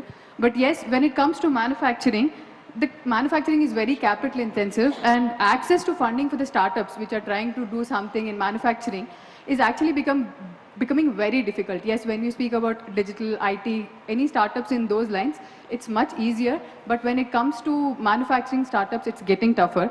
So we just wanted to check if the ministry can consider encouragement of public funding, which will help individuals to invest in startups at par with the equity markets. If you guys, like I'm a Startup India seed fund vetted startup, where I know you've given us the fund, we've done some magic with that, but yes, there's a lot more magic we can do as a startup. So in such cases, what can the ministry help us to do? Through the SIDBI fund of funds, you think that that's not addressing the issue? Ma'am, again, there's a... The SIDBI has a fund of funds through which they leverage the money given by the government and raise monies in the market, and through that they support startups. I'm not sure if you if you're familiar with it, or if you've used it, you still think that is not enough? Ma'am, when we say if it is used or not enough, we've actually not used any of that. But when it comes to heavy machinery or whatever, we want to reshape the global supply chains, which we are looking at, it requires huge intensive capitals.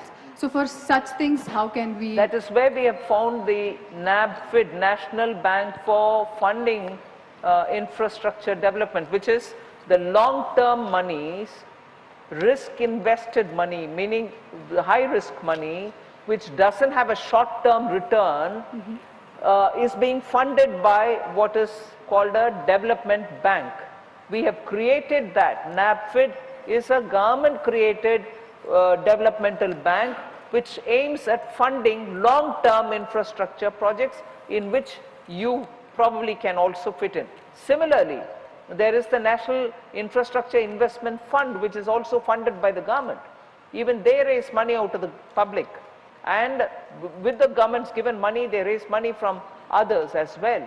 And they also look for projects where they think there is a future. You may want to apply to NIIF and ask them if your conditions suit them.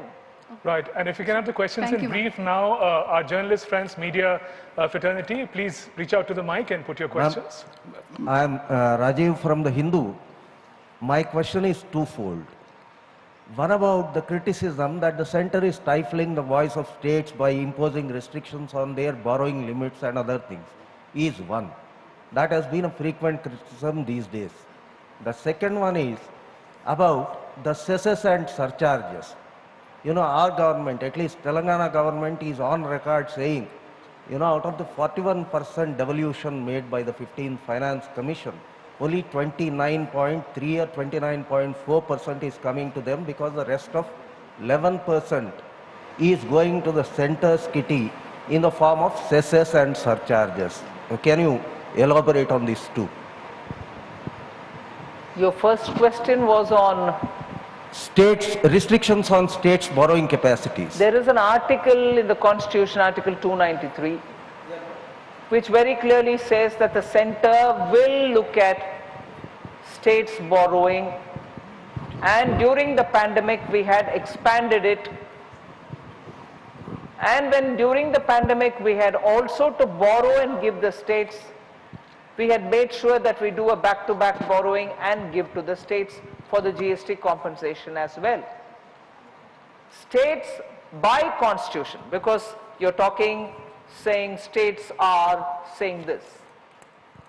And states quote, and rightly so, I have no complaints, states quote the constitution, saying center state.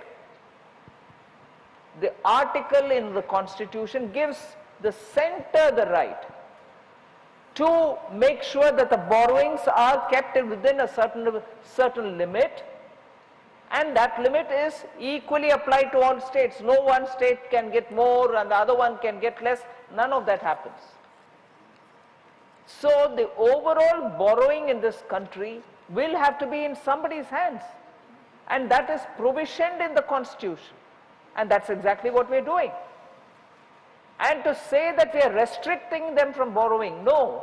You want to have over and above what has been given as borrowing limit for your state, 3%, then increased to 4% during the pandemic. So when the borrowing requirements of a state becomes far more than what has been allowed, there are voices coming saying you can't restrict me from borrowing. So there is a very well established over the last 70 years practice of, per the constitution, center looking at the borrowing limits of the states. It is not new. It has not come in 2014. It is not something which we have changed it to the disadvantage of the states. So that's my answer to your first question. The second,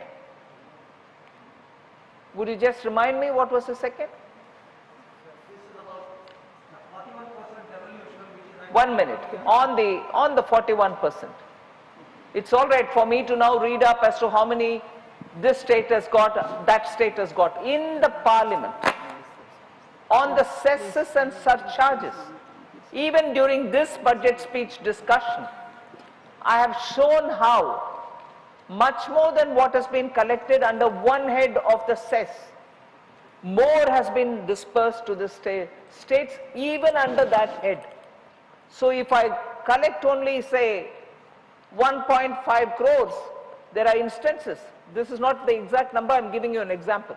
There are instances where beyond the 1.5 crores, 1.5 thousand crores that I've collected, I've given up to 2,000 crores.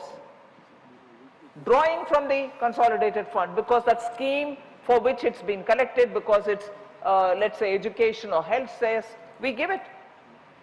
And similar is the case also with the compensation cess. So, you know, repeatedly when states come up with these charges, and repeatedly, not any random place, but in the parliament, I have given answers, and I humbly request the media, you may ask me any number of times, I may answer any number of times. How is it that you don't refer what has been given as an answer? I assume you have not.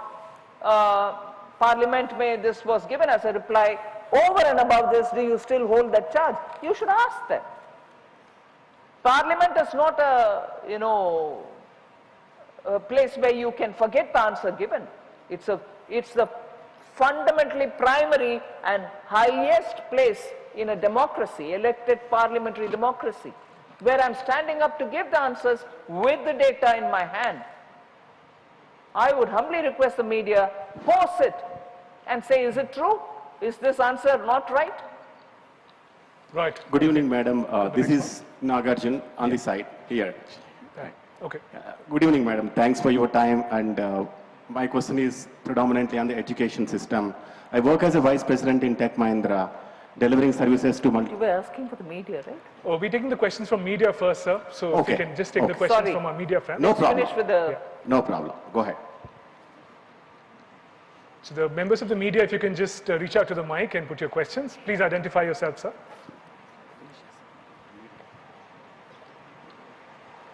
I would request volunteers to make the mic accessible to the members of the media now.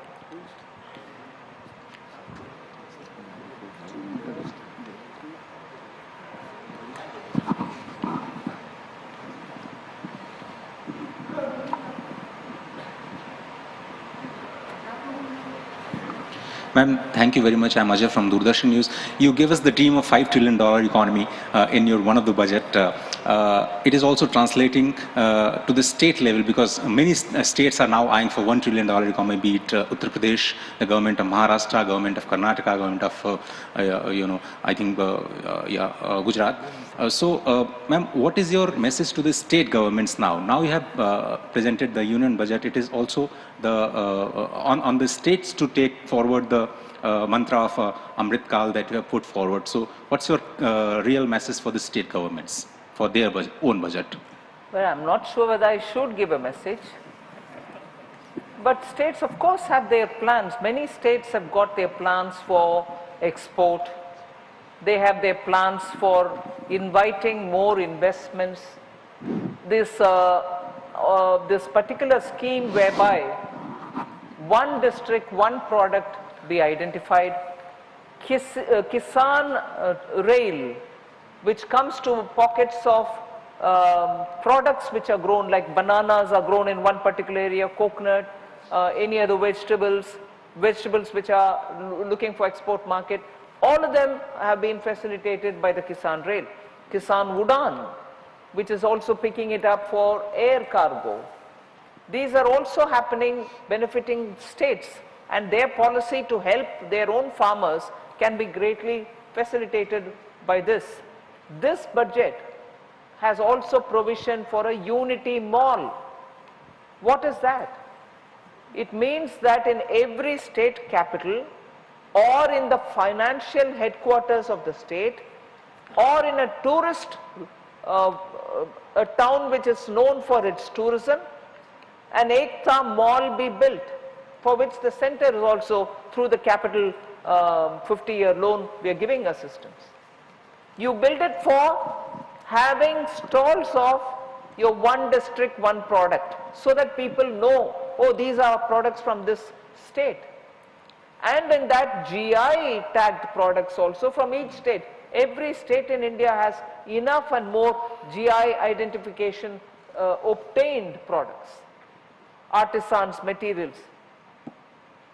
In that Unity Mall, you will keep these products and also the one district, one product stalls in that one mall, and also provide space for other states whose products can also be exhibited.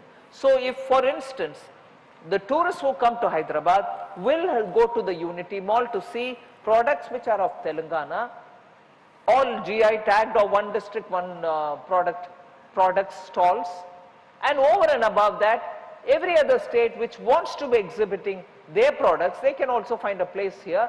So at one go, you give a experience for the tourist of your own products, your own GI tagged products, and also products of the rest of the country. So there are so many such measures which are being taken. Right, so we have time for just a couple of more questions from the media. Yes, yes, go on. I am Mir Hadi Ali, Chief Editor, Bemisal Urdu Daily. Madam, regarding minorities issue.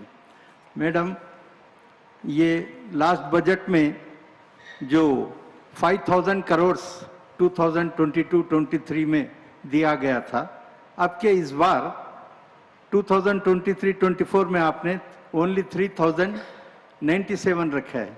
इस तरह out of 45 lakh crore के budget में इस तरह का minorities के साथ injustice होते हुए के बजट में मेन एजुकेशन पर्पस से ही तमाम बजट को कम कर दिया गया है. मैं ये जानना चाहता हूं कि जिस तरह ये प्री मैट्रिक स्कॉलरशिप था लास्ट ईयर 1,425 करोड़, अब प्रेजेंटली ओनली 433 करोड़.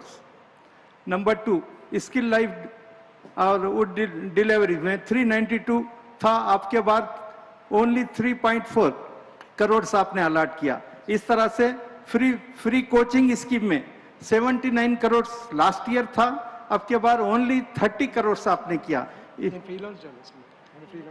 इस तरह से ये हमारे माइनॉरिटीज के लिए जो बजट का एकदम इतना डाउन करते हुए, जबकि आप देख रहे हैं कि माइनॉरिटीज के स्टूडेंट्स सबसे ड्रॉबैक जो चल रहा है एजुकेशन में पीछे हैं. और इस बार हमारी हुकूमत, हालांकि इतना अच्छा बजट हमारे ऑनरेबल नरेंद्र मोदी जी के गवर्नमेंट में पेश किया गया आपके तवज्जो से. बस मेन पॉइंट यही है कि आपने जो माइनॉरिटीज बजट को जो कम किया गया है, आखिर उसकी वजह क्या है? पार्लियामेंट में बजट के दौरान जो चर्चा हुआ उसमें मेंबर्स ऑफ पार्लियामेंट भी इस प्रश्न उठाए और उसका मैंने उधर विस्तार से जवाब दिया कि फर्स्ट ऑफ ऑल बजट बनाने के समय हर एक मंत्रालय उनके अपने डिमांड रखते हैं कि हमें इतना पैसा अलॉट करो. जिन मंत्रालय ने जो मांगे वो ही हम देते हैं, उसका ऊपर नीचे 99% नहीं करते, क्योंकि आखिर वो ही है उस अलॉटमेंट को, उस बजट को, उनको जो पैसा दिया गया है उसको इंप्लीमेंट करने वाले अधिकारी वो होते हैं. इसीलिए डिपार्टमेंट के द्वारा जो भी आया है उसको हमने मंजूरी दिए. वो एक पॉइंट. सेकंड, जब फेलोशिप्स दूसरे 2-3 स्कॉलरशिप स्कीम्स के द्वारा मिलता है, इसमें एलोकेशन अलग थलग करने के कारण ही माइनॉरिटी को फेलोशिप मिल रहा है, ऐसे नहीं है. क्योंकि बाकी सब स्कीम्स के द्वारा भी माइनॉरिटीज को भी मिलता है. उसका नाम उदाहरण के साथ मैंने पार्लियामेंट में भी सामने रखी. सो माइनॉरिटीज को फेलोशिप कम करो नहीं, इतनी सारे स्कीम्स के द्वारा जो हो रही है वो भी चलने दो. उसके द्वारा जब नंबर इंक्रीज हो रही है उसको भी प्रोत्साहन दो. वो सेकंड है. तीसरी, ओवरऑल इस सरकार का प्रिंसिपल ऑफ डेवलपमेंट, सबका साथ, सबका विकास, सबका विश्वास और सबका प्रयास, जब हम इस रास्ते पे चल रहे हैं, किसी को भेदभाव मतलब आपके रिलीजन के कारण, आपके भाषा के कारण या आपके चेहरा के कारण या आपके कुछ और के कारण अलग नहीं देख रहे। सभी भारतीयों को सभी जो स्कीम्स है वो सबको मिलना चाहिए। इसीलिए आप देख रहे हैं कि घर बनाने के विषय में इस सड़क पर, इस पर्टिकुलर रोड पर, इस लेफ्ट हैंड साइड में एक, दूसरा, तीसरा ऐसे करके जिन जिन को मिलना है उनका मिलता है। उसमें क्या आप फलना है, क्या आप ऐसे भाषा बोलते हो, ये आप दक्षिण से है, उत्तर से, कुछ भेदभाव नहीं है। सबको जिनको मिलना मिलता है। हाउसिंग हो, स्वच्छता हो, गैस हो, उज्ज्वला के, ऐसे करके सबका साथ जब सबका विकास के लिए काम करते हैं हम, वो इनको नहीं देना, इसको हटा दो, ऐसे हम करते नहीं है, बिल्कुल करते नहीं। We'll take just one final question from a member of the media. Hello. Agastya from TV9. We just have one question from the media that we can take at the moment. Excuse me. A journalist, yes, please. Madam, me budget ప్రవేశపెట్టిన తర్వాత ముఖ్యమంత్రి అసెంబ్లీలో మాట్లాడుతూ 3 ప్రశ్నలు, అంటే మేజర్గా చాలా ప్రశ్నలు వేశారు, బట్ 3 ప్రశ్నలు ఆయన అడిగిన వాటిలో ఒకటి, మీరు ఏదైతే $5 trillion. Could you please identify yourself first, sir? Agastya from TV9. TV9. Yes. So ముఖ్యమంత్రి అన్నారు $5 trillion మీరు ఏదైతే టార్గెట్ పెట్టుకున్నారో అది ఇట్ సెల్ఫ్, ఆయన కోర్టులో చెప్పాలంటే అది సిల్లీ జోక్ అని ఆయన అన్నారు. ఆ టార్గెట్ చాలా తక్కువ, అయినప్పటికీ అది రీచ్ కాలేరని ఆయన ఫస్ట్ స్టేట్మెంట్. రెండోది, ఉపాధి హామీకి నిధులు తగ్గించారని ఇంకొక స్టేట్మెంట్ ఆయన చేశారు. ఈ రెండింటికి ఏం చెప్తారు? ఇవాళ ఇక్కడ ఉన్నాను, మీరు అడుగుతున్నారు కాబట్టి చెప్తున్నా.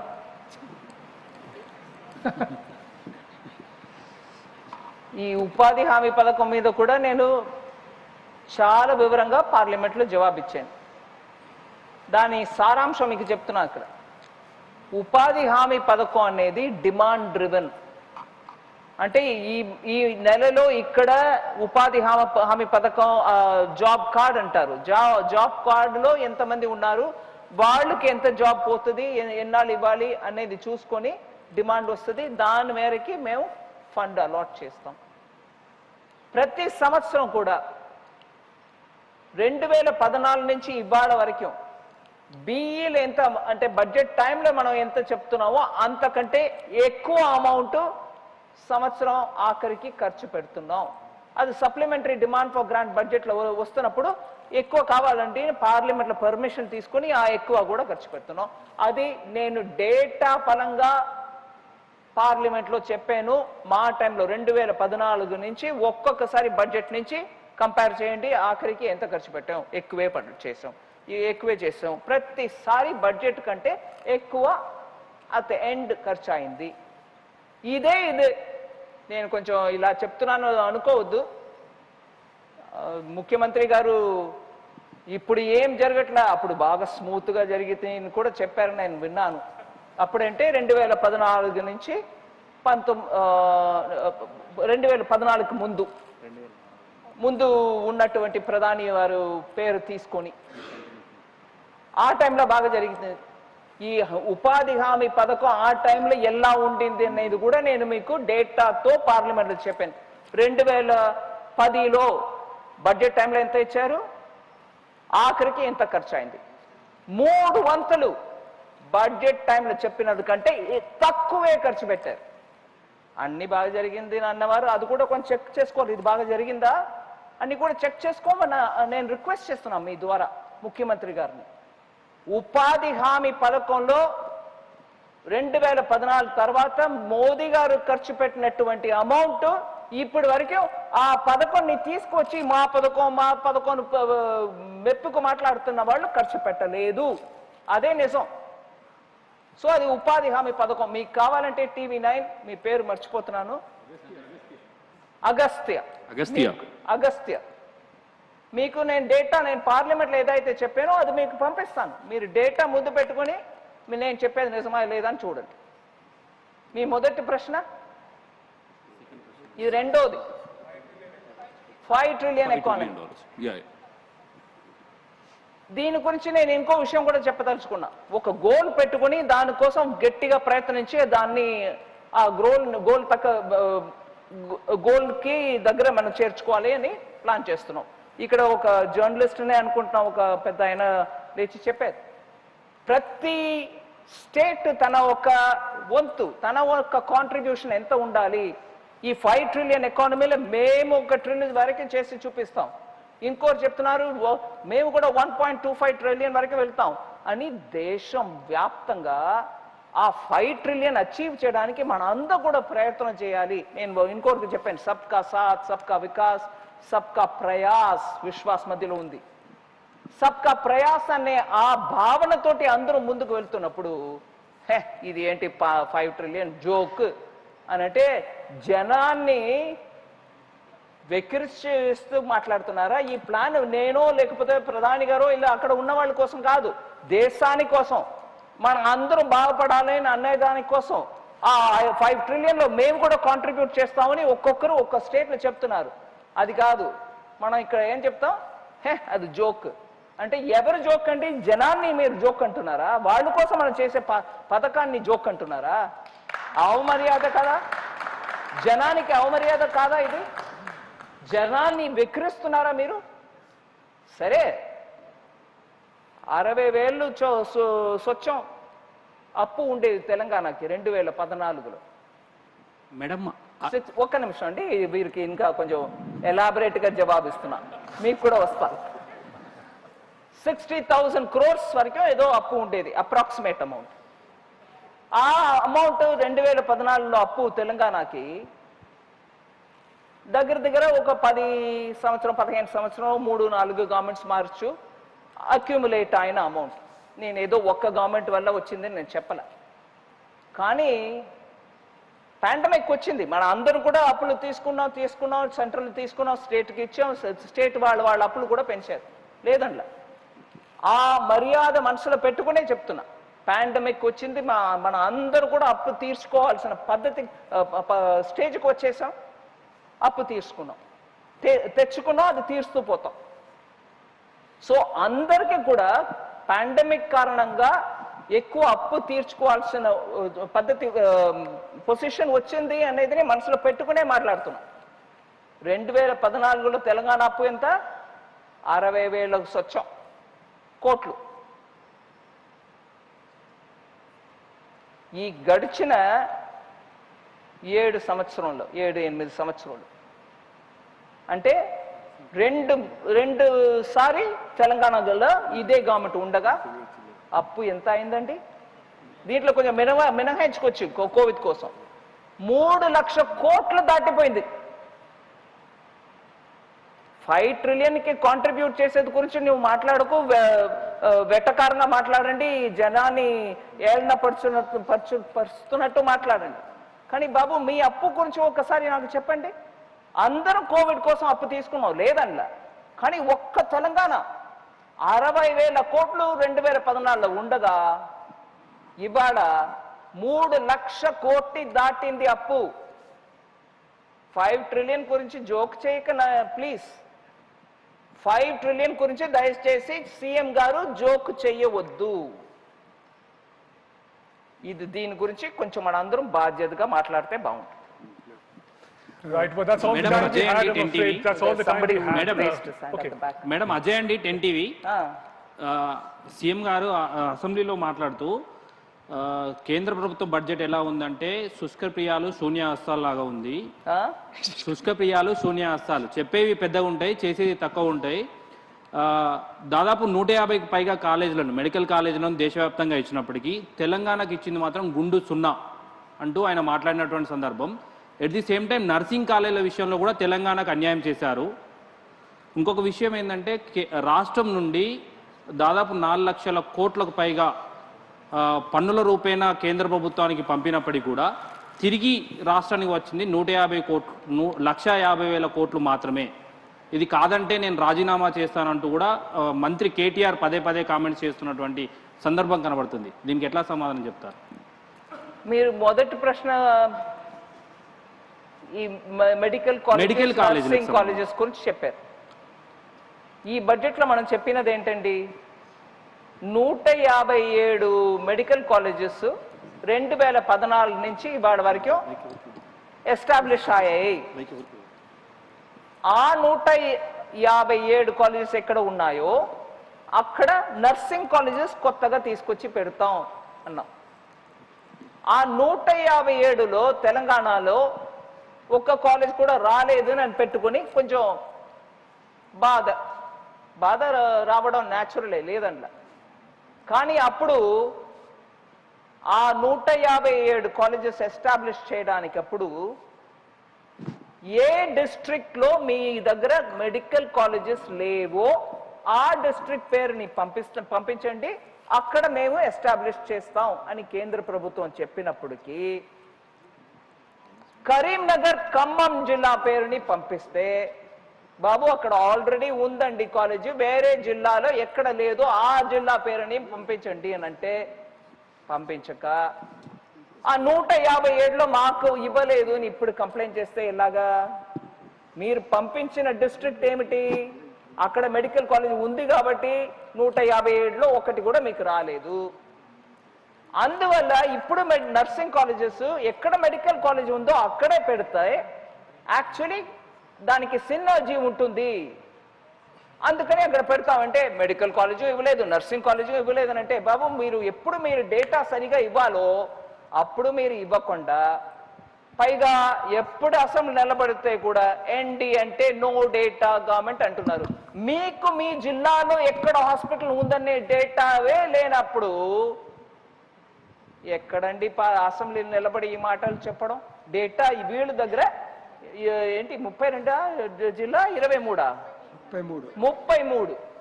33 జిల్లాల మీకు ఎక్కడ మెడికల్ కాలేజ్ ఉంది లేదు అని తెలియకుండా ఏదో పేరు పంపించేస్తున్నప్పుడు నో డేటా గవర్నమెంట్ అని అంటున్నారా? మీ దగ్గర మీ జిల్లాలో ఉన్న హాస్పిటల్ ఎక్కడ ఉందని తెలియదు, కరీంనగర్ ఖమ్మం పేరు పంపించి అక్కడ హాస్పిటల్ ఉంది అనగా కూడా. సో ఇది ఐఎమ్ సారీ, కొంచెం మన అందరం కూడా కొంచెం హోంవర్క్ చేసుకొని మాట్లాడితే, ఫ్యాక్ట్ తోటి మాట్లాడితే బాగుంటుంది. ఇట్లాగే ఇది విషయం, తెలంగాణ నుంచి ఇంత డబ్బు వెళ్తుంది అంతే వస్తుంది, ఏదో లక్ష్యం ఏదో చెప్తున్నారు కదండి. ఒక్క నిమిషం, if you tolerate me I will give you some data.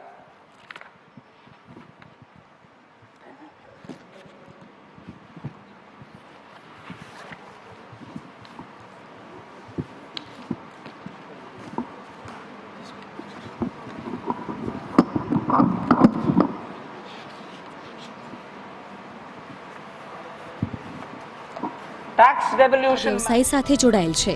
માત્ર 2 ખાટલા બનાવીને તેમણે આ વ્યવસાયની શરૂઆત કરી હતી. પહેલા તો શરૂઆતમાં 2 જ નંગ બનાવ્યા હતા, પછી 2 રોજના બનાવતા, પછી 4 બનાવવા માંડ્યા. અત્યારે તો હવે કાંઈ નક્કી જ નથી રહેતું કેટલા બનાવી. આ વિદેશમાં અમારા ખાટલા પસંદ કરે, અમારા ખાટલાની મજબૂતાઈ સારી આવે. ખાસિયતમાં એ અમારો ખાટલો ઘડીકમાં ઢીલો નહીં થાય, લાંબા સમય સુધી એવો ને એવો રહેશે. એનું પાછળનું અમારી આ મોનોપોલી છે, દોરી ભરવાની ગૂંથવાની. નવા લુક સાથે લાકડાના ખાટલા, રજવાડી ખાટલા અને સ્ટીલના ખાટલા તેઓ બનાવે છે અને લોકોને તે પસંદ પણ વધુ આવી રહ્યા છે. અત્યારે ખાટલામાં તો અલગ અલગ લુક માંગે છે કે અમુકને ફૂલ ડિઝાઇન જોઈતી હોય છે, અમુકને રજવાડી લુક જોતું હોય છે, એ રીતે અલગ અલગ લુક માંગે છે.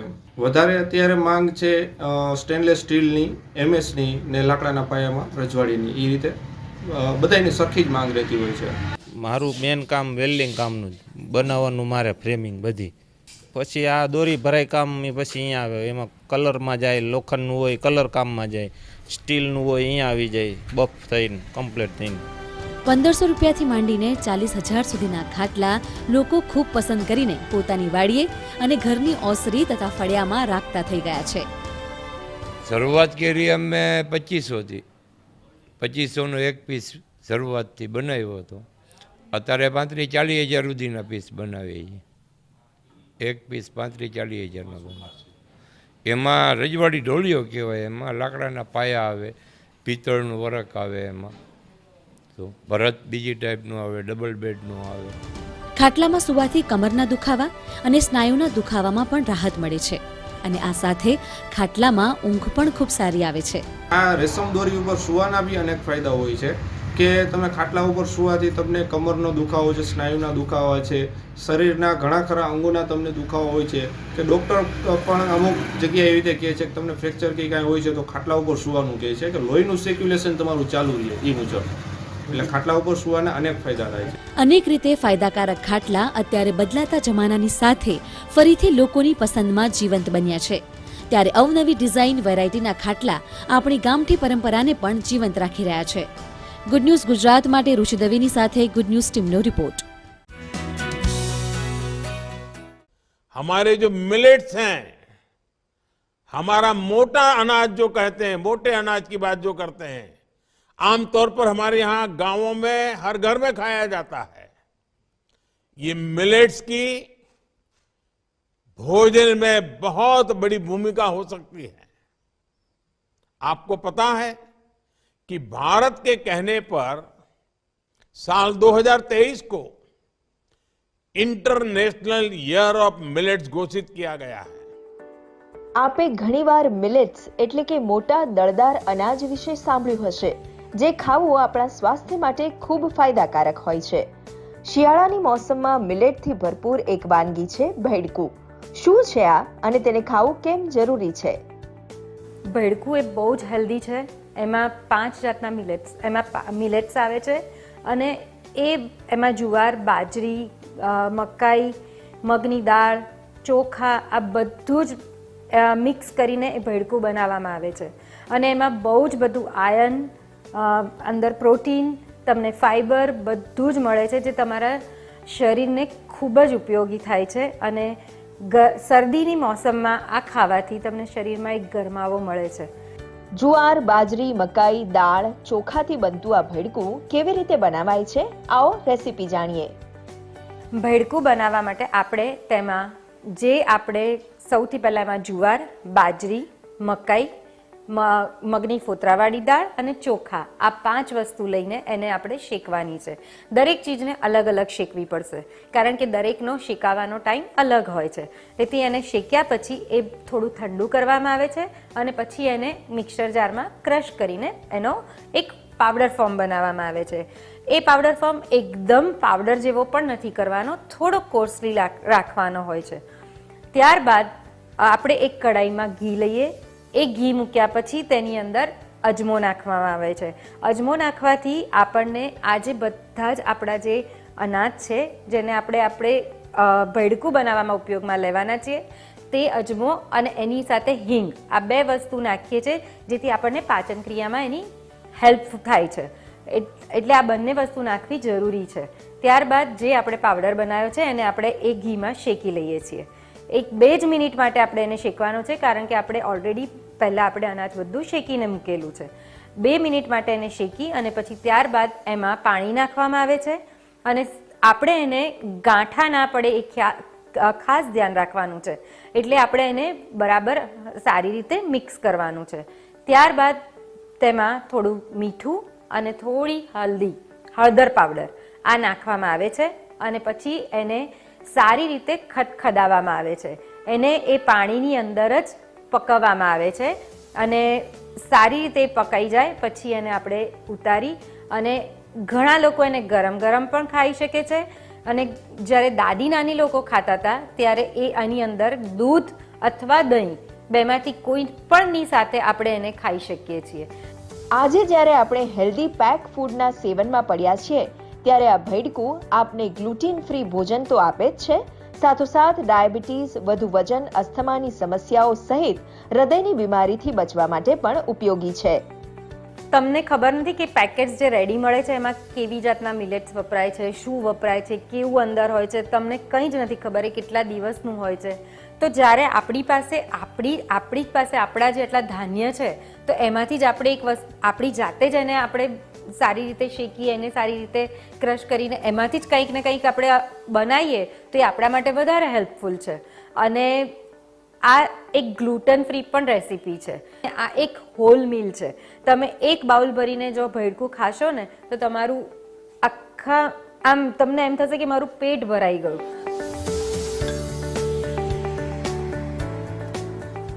सर्दियों का मौसम और उसमें बाजरा, ज्वार, मकई जैसे मोटे अनाजों से मिलकर बनी ये हेल्दी डिश भेड़कू, जो आपके पेट के साथ साथ आपके मन को भी खुश कर जाती हैं, साथ ही आपको अंदर से मजबूती देने का भी काम करती हैं।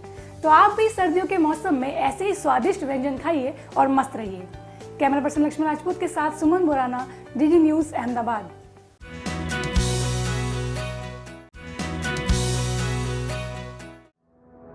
સાહેબ, મને પેડ આપો તો હું અંગૂઠો પડાવી આવું. આટલા બધા અંગૂઠાની છાપ? અરે આ શાળાના સાહેબ તો વાલીઓની એકમ કસોટી પત્ર પર અંગૂઠાની છાપ લઈ રહ્યા છે, કારણ કે માતા નિરક્ષર કે ઓછું ભણેલી છે અને સહી કરી શકતી નથી. બસ આમાંથી જ એક ઇનોવેટિવ પ્રોજેક્ટની શરૂઆત થઈ આ શાળાના શિક્ષકો દ્વારા. દર્શક મિત્રો, આપણે આવી ગયા છીએ મહીસાગર જિલ્લાની બાબલિયા પ્રાથમિક શાળામાં, જ્યાં ચાલે છે પ્રોજેક્ટ માં બેટી સાથે રમે સાથે ભણે. જ્યારે આપણે કોરોના કાળનો કપરો સમય આવ્યો ત્યારે અમારે હોમ લર્નિંગ માટે ગામમાં ફળિયા વાઇઝ જ્યારે બાળકોને ભણાવવા માટે જવાનું થયું અને બાળકો એકમ કસોટી કે વાલી મુલાકાતમાં ન આવ્યા હોય બાળકો, અને જ્યારે અમારે સહી લેવાનું થતું તો માતાઓ કહેતી કે અમને પેડ આપો, અંગૂઠો પાડવો છે, અને એમના મિસ્ટર કામે ગયેલા હોય એટલે મળી શકતા નહોતા. તો અમને એક વિચાર આવ્યો કે આ બહેનોને અમે સહી કરતા કરીએ. તો મારા મિત્રશ્રી એ વાત કરી કે આપણે સહી કરતા નહીં, એમને થોડું વાંચન કરાવીએ, થોડું લેખન કરાવીએ, એવું કંઈક શોધીએ કે એ વાંચન લેખન કરતા થાય. તો અમે બંને મિત્રોએ સાથે મળીને એક નાનું મોડ્યુલ તૈયાર કર્યું અને 11 બાળકો ઉપર આ પ્રયોગ શરૂ કર્યો. તો અમને 30 દિવસમાં, માત્ર 30 દિવસમાં ઘણી બધી સફળતા મળીને અમને એક નવું બળ પૂરું પડ્યું. પછી આખા ગામમાં જ્યારે અમારે ફળિયામાં જવાનું થતું તો આવી બહેનોને અમે શોધતા રહેતા. તો 29 બહેનો અત્યાર સુધીમાં વાંચન લેખન અને સહી કરી શકે છે. એક બાળકની કેળવણી અને ચરિત્ર નિર્માણમાં માતાની મહત્વની ભૂમિકા હોય છે, ત્યારે એ માતાની કેળવણી પણ એટલી જ મહત્વની છે ને.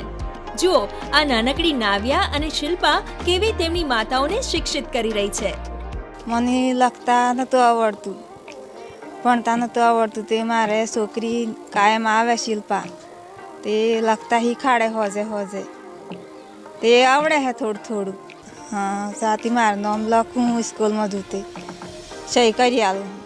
મારી છોકરી ભણાવે છે ને ભણવાનું ગમે છે અને આવડે છે. મારી મમ્મીને પહેલાં સહી કરતા નથી આવડતી, અંગૂઠો મૂકતી હતી, પરંતુ હવે મારી મમ્મીને સહી આવડી ગઈ છે. હમણાં એકમ કસોટી આવે તો પણ સહી કરે છે. મારી મમ્મીને હું ભણાવું ત્યારે મને ખૂબ સરસ લાગે છે. મને વસ્તા લખતા નહોતું આવડતું, હમણાં મારી છોરી મને શીખવાડે છે, થોડું આવડ્યું છે. મારી છોરી મને ભણાવે છે, સારું છે, આવડ્યું છે થોડું. બાબલિયા પ્રાથમિક શાળા આ પ્રોજેક્ટની સાથે સાથે માતાઓને ગરબા, રમતગમત જેવી બીજી પ્રવૃત્તિઓમાં પણ જોડે છે, જેથી માતા બાલિકાનો સર્વાંગી વિકાસ થાય અને ભાવ સેતુ બંધાય. આના કારણે મા અને દીકરી વચ્ચે પ્રેમ વધ્યો, એમના વચ્ચે સૌહાર્દપૂર્ણ ભાવ જાગ્યો, અને બીજું કે માતાને પણ ખબર પડી કે મારી દીકરી આટલી હોશિયાર છે.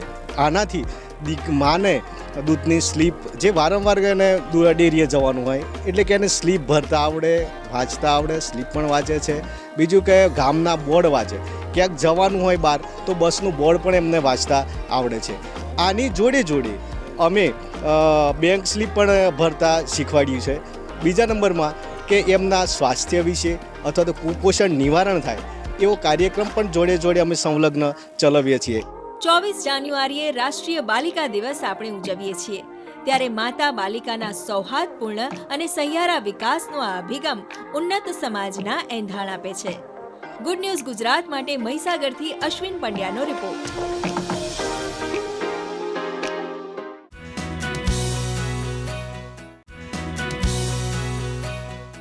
ફોકસ, મક્કમ મનોબળ, અથાગ પરિશ્રમ, સતત અભ્યાસ, અડગ લક્ષ્ય અને કંઈક કરી બતાવવાનો તરવરાટ, આ બધાની મિસાલ એટલે વડોદરાનો 10 વર્ષનો આ દેશનો સૌથી નાની વયનો મલખમ ખિલાડી शौर्यजीत खेरे।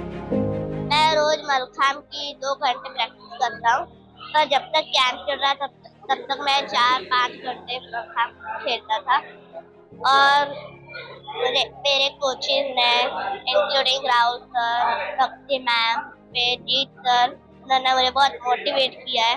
मेरे फैमिली मेंबर, मेरे फ्रेंड्स, शाश्वत सर, उन्होंने भी बहुत मुझे मोटिवेट किया। 26 જાન્યુઆરીએ પ્રજાસત્તાક દિવસે શૌર્યજીતને રાષ્ટ્રપતિ દ્રૌપદી મુર્મુના હસ્તે રાષ્ટ્રીય બાળ પુરસ્કારથી સન્માનિત કરવામાં આવ્યો। मैं मेरे पापा को थैंक यू बोलना चाहूँगा क्योंकि उनकी वजह से आज मुझे ये पुरस्कार मिला है।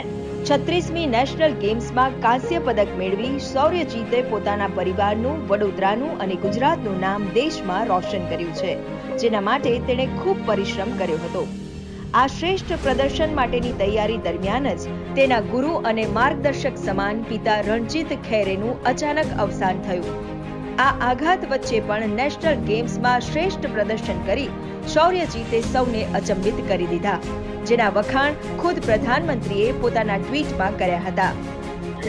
मेरे पापा को तो मैं बहुत मिस करता हूँ और जब तक वो थे तब तक उन्होंने बहुत हार्ड ट्राई किया फैसिलिटीज रखने के लिए। मतलब उन्होंने बहुत पूरा टाइम बिताते थे मलखाम के फैसिलिटीज रखने के लिए। उनके मोबाइल में हिस्ट्री देखो तो सब कुछ मलखाम के बारे में। જુમ્મા દાદા વ્યાયામ મંદિરના પ્રશિક્ષકો અને તેના કોચનું માર્ગદર્શન, માતાનો સંપૂર્ણ સપોર્ટ અને પોતાના આત્મબળથી શૌર્યજીતે નેશનલ ગેમ્સમાં બ્રોન્ઝ મેડલ જીત્યો અને સ્વર્ગીય પિતાને સમર્પિત કર્યો। મલખમમાં આંતરરાષ્ટ્રીય સ્તરે ગોલ્ડ મેડલ મેળવી દેશને ગૌરવ અપાવવાનું હવે શૌર્યજીતનું લક્ષ્ય છે।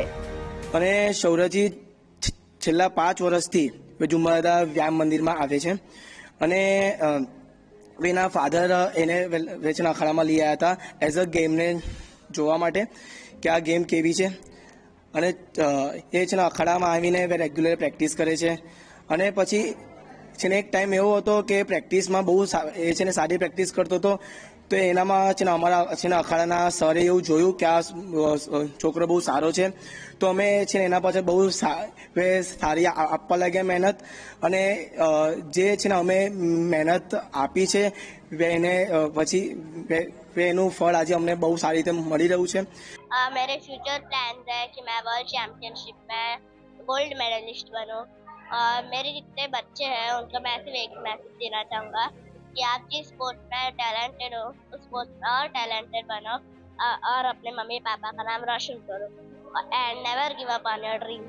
વડોદરાના આ બાળવીર શૌર્યજીતની સિદ્ધિ, હિંમત અને પરિશ્રમને ગુજરાત બિરદાવે છે। ગુડ ન્યૂઝ ગુજરાત માટે વડોદરાથી સંજય પાગેનો રિપોર્ટ।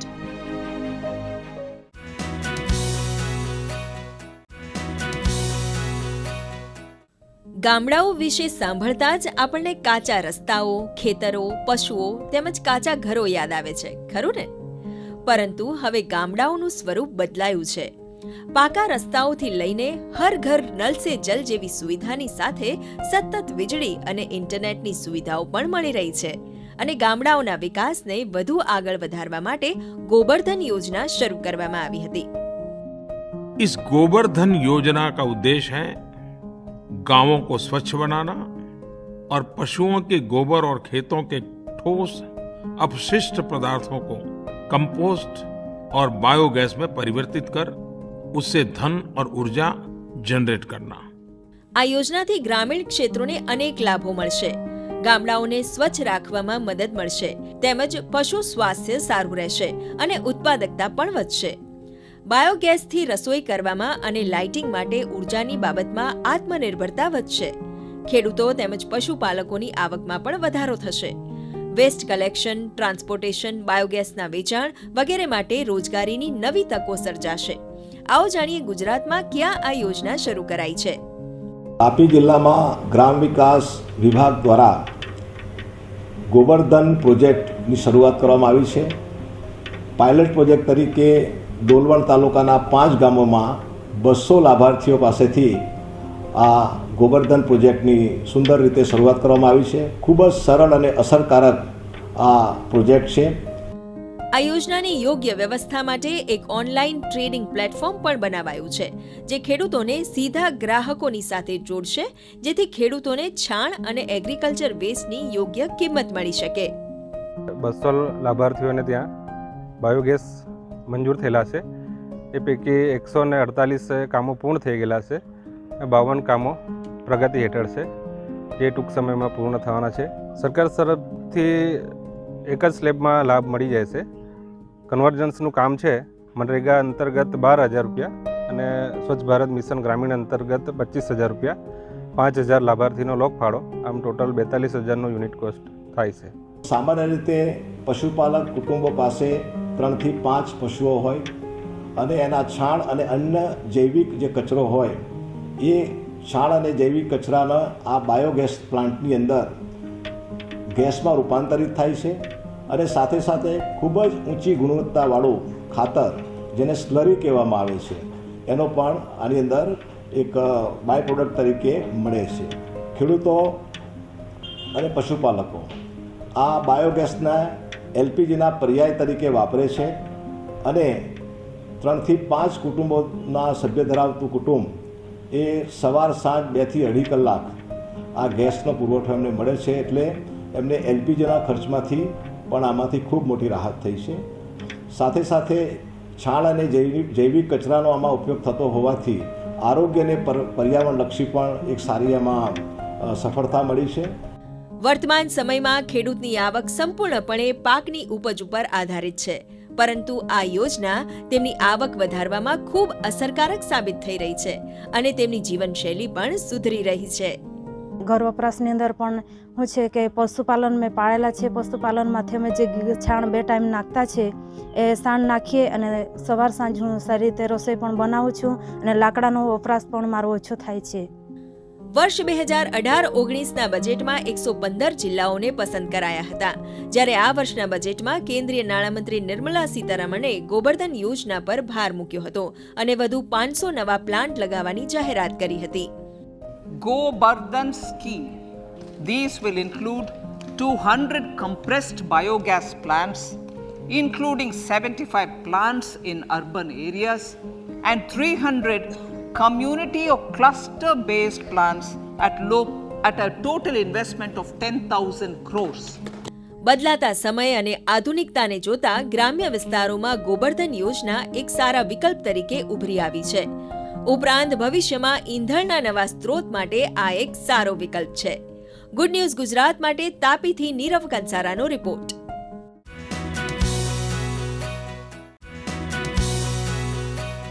किसी शायर ने कहा था कि उसे गुमा है कि मेरी उड़ान कुछ कम है. उसे गुमा है कि मेरी उड़ान कुछ कम है. मुझे यकीन है कि ये आसमां कुछ कम है. और इसलिए मैं हमेशा कहता हूं कि युवा सपनों को, आकांक्षाओं को रोकना नहीं चाहिए, उन्हें उन्मुक्त गगन में उड़ने देना चाहिए, क्योंकि युवा नए आइडिया से, फ्रेशनेस से वो भरा हुआ होता है, ऊर्जा होती है. ऐसे में चुनौतियों और समस्याओं से निपटने में वो अधिक सक्षम होता है. પ્રધાનમંત્રી શ્રી નરેન્દ્ર મોદીના આ શબ્દોને ચરિતાર્થ કરે છે આ આદિવાસી યુવાન નંદિશ નાયકા. કહેવાય છે necessity is the mother of invention. જરૂરિયાત હોય અને ત્યારે હુન્નર ખીલે તો પરિણામ નવી શોધ. બળદ લાવવાના પૈસા નહોતા તો ખેતી કરવા માટે માત્ર 7 ધોરણ પાસ આ યુવાને ભંગારમાંથી બનાવી દીધું મિની ટ્રેક્ટર.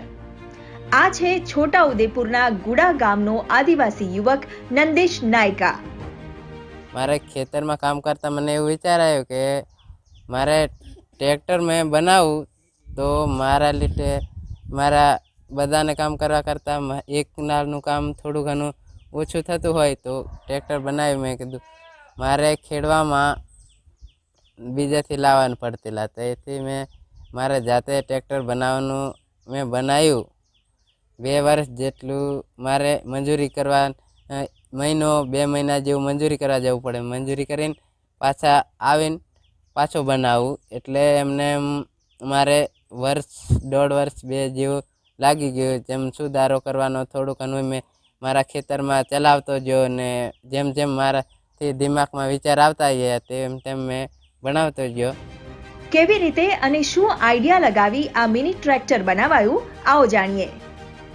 એટલે મારે ઘરે 2-1 જેવું સાયકલ પડી હતી. સાયકલનો થોડો લોખંડ જેવું નાખેલું, થોડું ઘણું બાઇકનું, થોડાક ના ભંગારમાંથી લાવી થોડું એમ સામાન જેમ જેમ વેસ્ટ હોય જે મારે જે કામ લાગતું હોય એ પછી સાયકલની ચેન, બાઇકની ચેનનું, કંઈક સ્ટેરિંગનું ને એવું કાંઈ જે કામ લાગતું હોય મારાથી તે મેં બનાવેલું.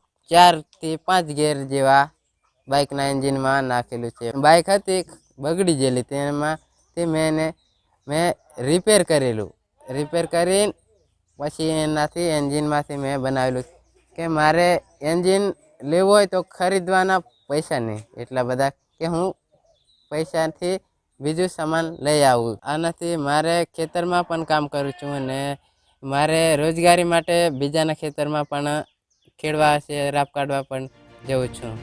મજૂરી કરીને રોજી રળતા નંદીશભાઈ ભલે વધુ ભણ્યા નથી, પણ પોતાના આઈડિયાઝનો ઉપયોગ કરી હજુ પણ ટ્રેક્ટરમાં વધુ ને વધુ નવીનતા લાવવા પ્રયત્નો કરે છે. આસપાસના લોકો પણ તેમના આ કામને બિરદાવી રહ્યા છે. નંદુભાઈની મજબૂરી હતી કે તેઓ માત્ર ધોરણ 7 સુધીનો અભ્યાસ કર્યો હતો, આગળ તેઓ ભણી નહીં શક્યા. જો નંદુભાઈ આગળ ભણી શક્યા હોત અને કોઈ ટેકનિકલ લાઈનમાં ગયા હોત તો તેઓ એક મોટા એન્જિનિયર બની શક્યા હોત, પરંતુ કમનસીબે તેઓ આગળ ભણી નહીં શક્યા, પરંતુ તેમની કોઠાસૂઝ અને સૂઝબૂઝથી વેસ્ટમાંથી બેસ્ટ બનાવ્યું છે. મન હોય તો માળવે જવાય, આ ઉક્તિને નંદીશભાઈએ પોતાની ધગશથી સાર્થક કરી છે. પરિશ્રમનો આ અભિગમ આપે છે ન્યૂ ઇન્ડિયાને બળ અને આજના યુવાનોને પ્રેરણા. ગુડ ન્યૂઝ ગુજરાત માટે છોટાઉદેપુરથી માજિદ ખાનનો રિપોર્ટ.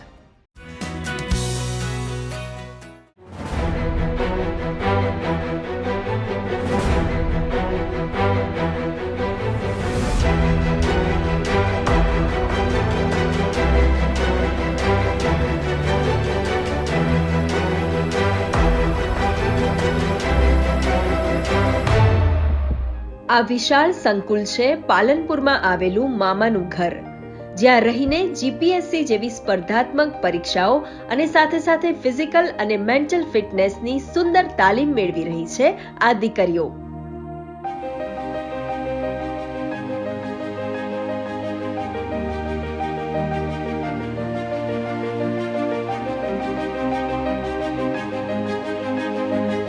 સામાન્ય પરિવારમાંથી આવતી આ દીકરીઓના સપના મોટા છે, કંઈક કરી બતાવવાનું જનૂન છે. તેમના આ સપના પૂરા કરવાનું બીડું ઝડપી મામાનું ઘર હોસ્ટેલની શરૂઆત કરી છે પ્રિયંકા ચૌહાણે. થોડાક સમય પહેલાં એક પોલીસ કોન્સ્ટેબલની એક્ઝામ આવેલી અને દીકરીઓને જરૂરત પડેલી, તો મેં શિક્ષણ પ્રત્યે ધ્યાન આપી અને લોકોના સહયોગથી એક નાનકડું મામાનું ઘર બનાવ્યું અને જેમાં 32 દીકરીઓ અત્યારે અમારી પોલીસ સ્ટેશનમાં લાગી ગઈ છે. તો એ સફળતા બાદ અત્યારે જીપીએસસીની પ્રિપેરેશન કરાવવા માટે દીકરીઓને હું અત્યારે મદદરૂપ બની રહી છું. તો મને આશા છે કે અત્યારે આખું વર્ષ દરમિયાન ચલાવવા માટે મને લોકો સહયોગ કરે અને આ દીકરીઓના સપના આપણે પૂરા કરીએ, એમને શિક્ષણ પ્રત્યે આગળ વધારીએ. 50 દીકરીઓ હાલ મામાના ઘરમાં 1 વર્ષ માટે તાલીમ લઈ રહી છે, જ્યાં શિસ્તબદ્ધ દિનચર્યાને અનુસરીને સ્પર્ધાત્મક પરીક્ષાઓ માટે તૈયારી કરી રહી છે. આ તાલીમ થકી તેમના વ્યક્તિત્વનો પણ વિકાસ થયો છે. સમયનું જે વેલ્યુ છે એ દીકરીઓને અમે સમજાવી શક્યા છીએ. 1 મહિના દરમિયાન હું દીકરીઓને બિલકુલ ફોન યુઝ નથી કરવાનો, તો એ લોકોએ સાબિત કરી બતાવ્યું છે કે ફોન વગર પણ આ જનરેશનમાં સારી રીતે અને લોકોના સંપર્કમાં અને સારા દોસ્તો સાથે રહી શકાય છે. તો એમની તાલીમની જે ચેન્જ છે, એમના શરીરનું જે અમે રચના જે ચેન્જ કરવાના છીએ એ પણ અમે કરી શક્યા છીએ. સવારે વહેલા કસરત થાય છે, 6 મિનિટમાં નાહવાનું છે, તો એમને સમયનું વેલ્યુ ખબર પડી છે. પાણીનો ઉપયોગ કેવી રીતે કરવો, અલગ અલગ જગ્યાએ સ્વચ્છતા રાખવી, એ બધું જ અમે અહીંયા 1 મહિનામાં મને થોડોક બદલાવ હું કરી શકી છું અને મને આશા છે કે આ વર્ષ દરમિયાન હું ઘણું બધું બદલીને દીકરીઓના જીવનમાં કેળવણી શબ્દનો ઉપયોગ કરતા શીખવીશ. લાસ્ટ 2 મહિના થવા આવ્યા છે હોસ્ટેલમાં અમને, 2 મહિના, હા. અને અહીંયા અમને કોચિંગ ફ્રીમાં છે, પ્લસ જમવાનું અને સારી એવી સગવડ છે. ફિટનેસ તાલીમ પણ અમને ફ્રીમાં આપવામાં આવે છે, બિલકુલ ઘર જેવું. ને જમવાનું મળી આવે છે. લાઇબ્રેરી છે જેની અંદરથી અમારે બુક બહારથી લાવવાની હોતી નથી, અમને અહીંયાથી બધી સગવડ મળી રહે છે. જીપીએસસી ક્લાસ 1-2ની તૈયારી કેવી રીતે કરી શકાય તે અમારી હોસ્ટેલમાં બહારથી જીપીએસસી ક્લાસ 1-2 અધિકારી દ્વારા અમને માર્ગદર્શન આપવામાં આવે છે. કેવી રીતના તૈયારી કરવી, કેવી રીતના પેપર લખવું અને પેપરમાં કેવી રીતના પ્રશ્ન અટેમ્પ્ટ કરવા એ પણ અમને અહીંયા સમજાવવામાં આવે છે. જીપીએસસી ક્લાસ 1-2ની સાથે સાથે ફોરેસ્ટ, પોલીસ, પીએસઆઈ, તલાટી, જુનિયર ક્લાર્ક વગેરેની પણ તૈયારી કરવામાં આવે છે. અઠવાડિયે અમારે ટેસ્ટ લેવાય છે અને ક્વિઝ દ્વારા, ટીમ વર્ક દ્વારા અમને કેવી રીતના તૈયારી કરવી એ સમજાવવામાં આવે છે. દાતાઓના સહયોગથી આ દીકરીઓને કેળવણી અને રહેવા જમવાની સગવડ અપાઈ છે. અહીંથી તાલીમ લઈ 32 દીકરીઓ પોલીસ કોન્સ્ટેબલ બની છે. ત્યારે પ્રિયંકાબેનનું હવે સપનું છે કે દીકરીઓ ક્લાસ 1-2 ઓફિસર બની સમાજનું નામ રોશન કરે. તેમના આ પ્રયાસો ખરેખર પ્રશંસાને પાત્ર છે. ગુડ ન્યૂઝ ગુજરાત માટે બનાસકાંઠાથી સરફરાઝ નાગોરીનો રિપોર્ટ.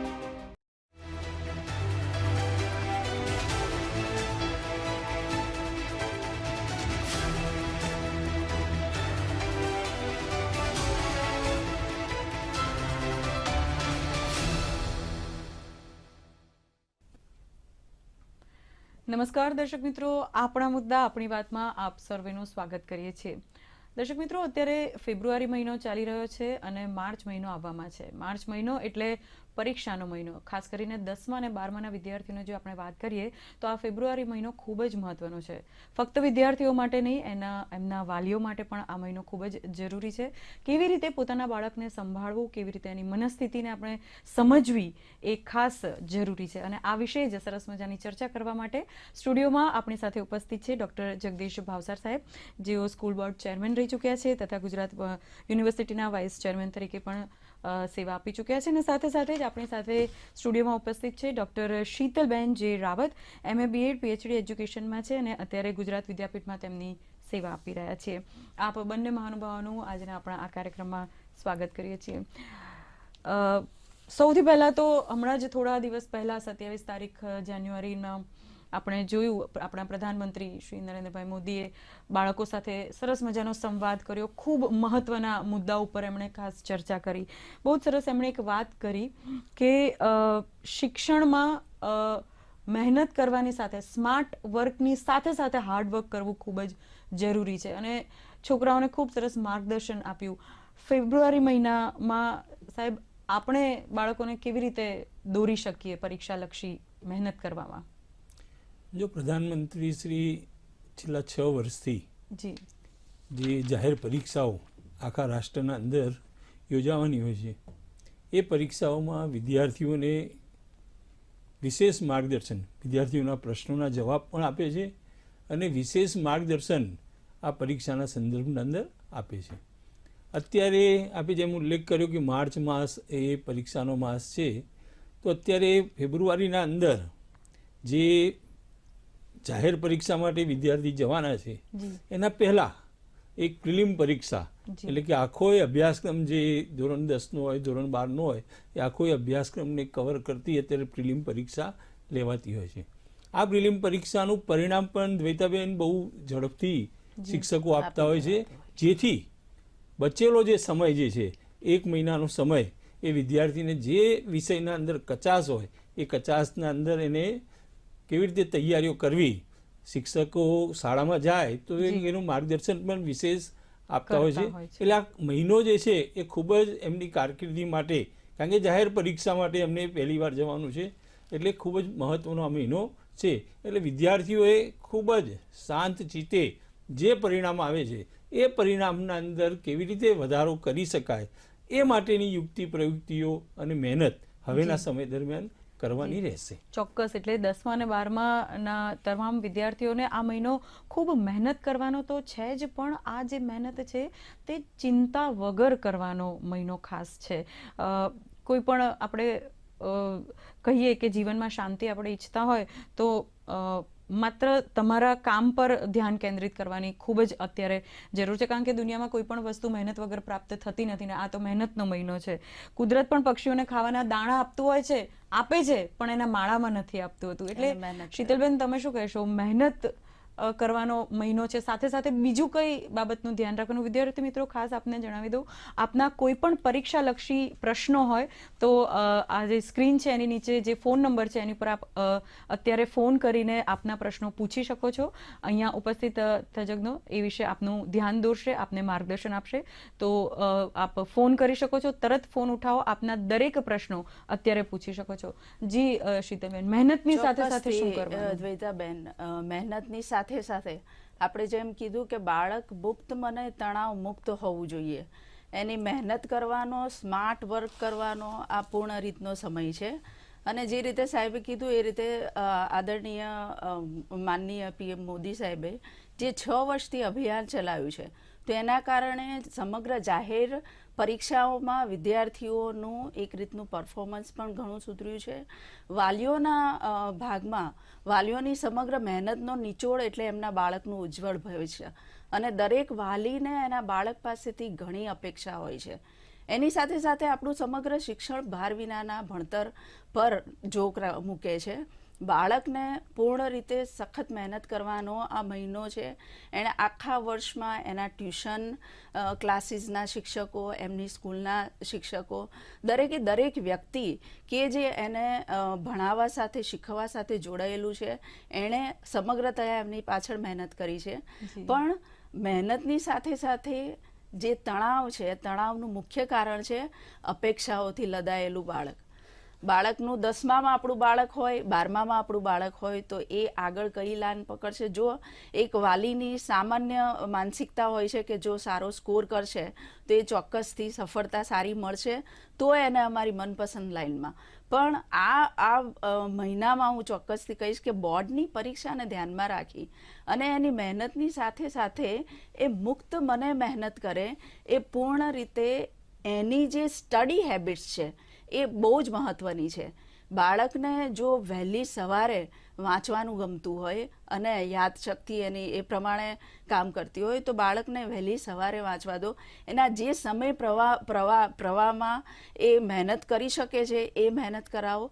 માહોલ છે એ પૂર્ણ રીતે હકારાત્મક હોવું જોઈએ. ખૂબ જ સરસ, બી પોઝિટિવ. અને એ પોઝિટિવ વાતાવરણમાં જ બાળક એક રીતે તણાવની વચ્ચે એની પાછળ મોટું પ્રેશર છે કે ભાઈ બોર્ડની એક્ઝામ એક હવો છે અને કે પહેલી વખત હું જાહેર પરીક્ષા આપું છું, પણ એક હળવું વાતાવરણ મા બાપથી, સિબ્લિંગ્સથી, ઘરના પૂર્ણ વાતાવરણ સ્કૂલનું હોય, ટ્યુશનનું હોય, દરેકમાં. તો દરેક સ્ટેક હોલ્ડર્સે આ ધ્યાન રાખવાની બાબત છે કે બાળકને કઈ રીતે અત્યારે હળવા મને એ મહેનત કરે, સખત સ્વાધ્યાય કરે, એ માટેની એને જોગવાઈ. શીતલબેન, બહુ સરસ 2-3 મુદ્દા તમે કહ્યા કે સાહેબ એમણે એક મુદ્દો કીધો કે જે ચિંતા છે બાળકને એની પાછળ મા બાપની જે અપેક્ષાઓ છે એ મુખ્ય કારણ છે, જે મા બાપ જ ઓછી કરી શકે છે ઘરનું સરસ મજાનું પોઝિટિવ અને હળવું વાતાવરણ આપીને. તો એઝ અ પેરેન્ટ્સ અત્યારે આ મહિનામાં ખાસ કરીને શું રોલ હોવો જોઈએ બાળકો માટે 10મા અને 12માની પરીક્ષાની તૈયારી કરવા? જો મારો જે છેલ્લા કેટલાય વર્ષોનો અભ્યાસ છે, આખા પ્રિલિમ પરીક્ષા પછી જે જાહેર પરીક્ષામાં વિદ્યાર્થીઓ જતા હોય છે તો ચોક્કસ એના પરફોર્મન્સના અંદર સુધારો થતો હોય છે.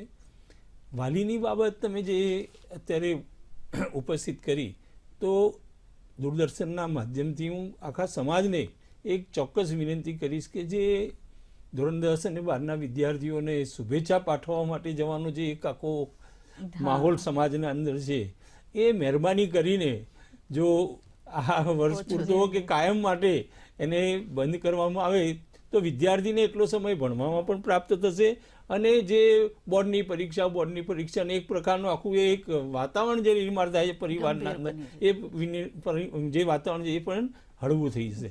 બીજી જે મહત્વની બાબત જે મારે દર્શકોને કહેવી છે ને તમામ લોકોને કહેવી છે કે આ વખતની પરીક્ષા એ વિશેષ સંજોગોના અંદર આવે છે.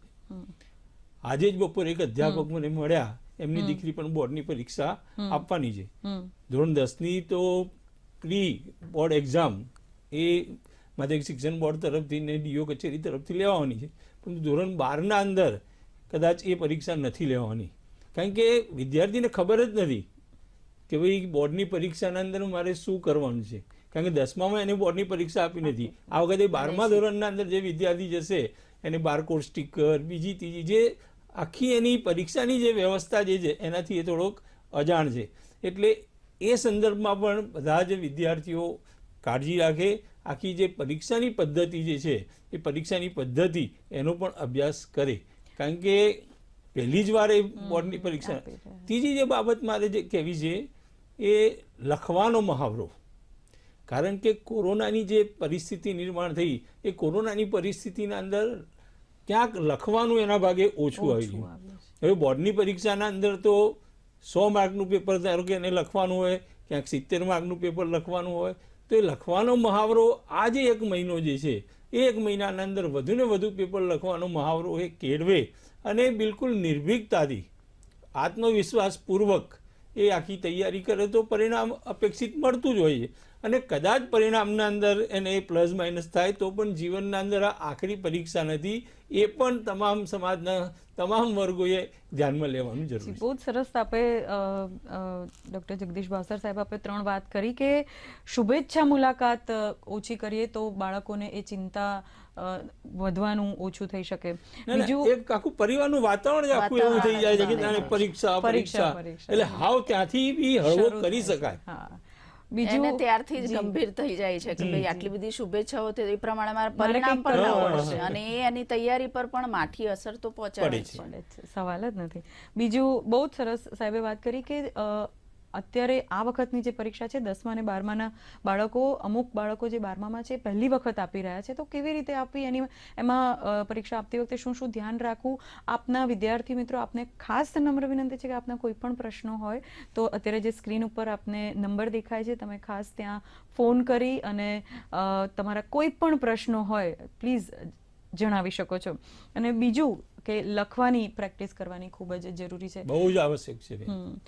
બીજું કે આ તણાવની આપણે જ્યારે વાત કરતા હોઈએ ત્યારે પહેલી એક વસ્તુ છે કે અપેક્ષાના લીધે તણાવ થતો હોય છે. બીજી એક વસ્તુ છે કે બાળક જ્યારે ઘણી વખતે કહેતો હોય છે કે બહુ ભણી લીધું, હવે મને થોડો ફ્રી ટાઈમ આપો, અને એ તરત આજના જમાનામાં મોબાઈલનો સહારો લઈ લેતો હોય છે, અને એ મોબાઈલનું વળગણ આ પરીક્ષાના સમયમાં કેવી રીતે દૂર કરી શકાય? શીતલબેન. સાચી વાત કીધી દ્વેતાબેન કે આજે ડિજિટલાઇઝેશનના સમયમાં ચોક્કસથી બાળકોને ઘણું બધું શીખવા મળે છે મોબાઈલ ફોનથી. આપણે કોરોનાના સમયમાં જોયું કે અમે લોકોએ પણ ઓનલાઈન અધ્યાપન દ્વારા એ આખી એક બેચ છે 2 વર્ષની, એ બેચને સફળતાપૂર્વક અમે લોકોએ ભણાવી છે. સો નથિંગ બેડ ઇન ઇટ. પણ અત્યારનો એનો સ્વાધ્યાયનો અને સખત મહેનતના સમયમાં એક બર્ફિંગ ટાઈમ, જે તમે કીધું કે ફ્રી ટાઈમ છે, એ બર્ફિંગ ટાઈમ છે, એ સમય દરમિયાન પણ એ એવી હળવી રીતની પળો લે કે ભાઈ એને ગમતું હોય એ જોવે, મા બાપની સાથે બેસે, એના મિત્રો સાથે બેસે. મિત્રો સાથે બેસવાની ને એવી આપણને વ્યવસ્થા ના હોય કે ભાઈ દરેક જણ અત્યારે ભણવામાં છે, પણ એને જે ગમતું હોય એ કરે, અને આ જે ખાલી સમય છે એમાં એ વધારે સમય એનું ધ્યાન પણ કેન્દ્રિત એવા જ સમાચાર પર જાય છે કે જે વધારે પોઝિટિવ નથી હોતા. અને એક રીતે જો આવા સમયે જો ડિસ્ટ્રેક્ટ થાય, એનું ધ્યાન ક્યાંક બીજે જો કેન્દ્રિત થતું હોય છે તો એ પણ એની તૈયારી પર માઠી અસર પહોંચાડતું હોય છે. તો મહેનતની સાથે સાથે આ ડિજિટલાઇઝેશનના સમયમાં તમારી 5-10 મિનિટ પણ જો મોબાઈલની આપણે ગણીએ તો એ એક આખો કલાક દિવસનો કહી શકાય. શીતલબેન, એનો એક આપણી સાથે એક કોલર જોડાયેલા છે, એમને પ્રશ્ન પૂછ્યો છે. જી ચોક્કસ, ડીસાથી જોડાય. જી, આપનો પ્રશ્ન પૂછશો? હેલો. હા, આપનો પ્રશ્ન પૂછશો?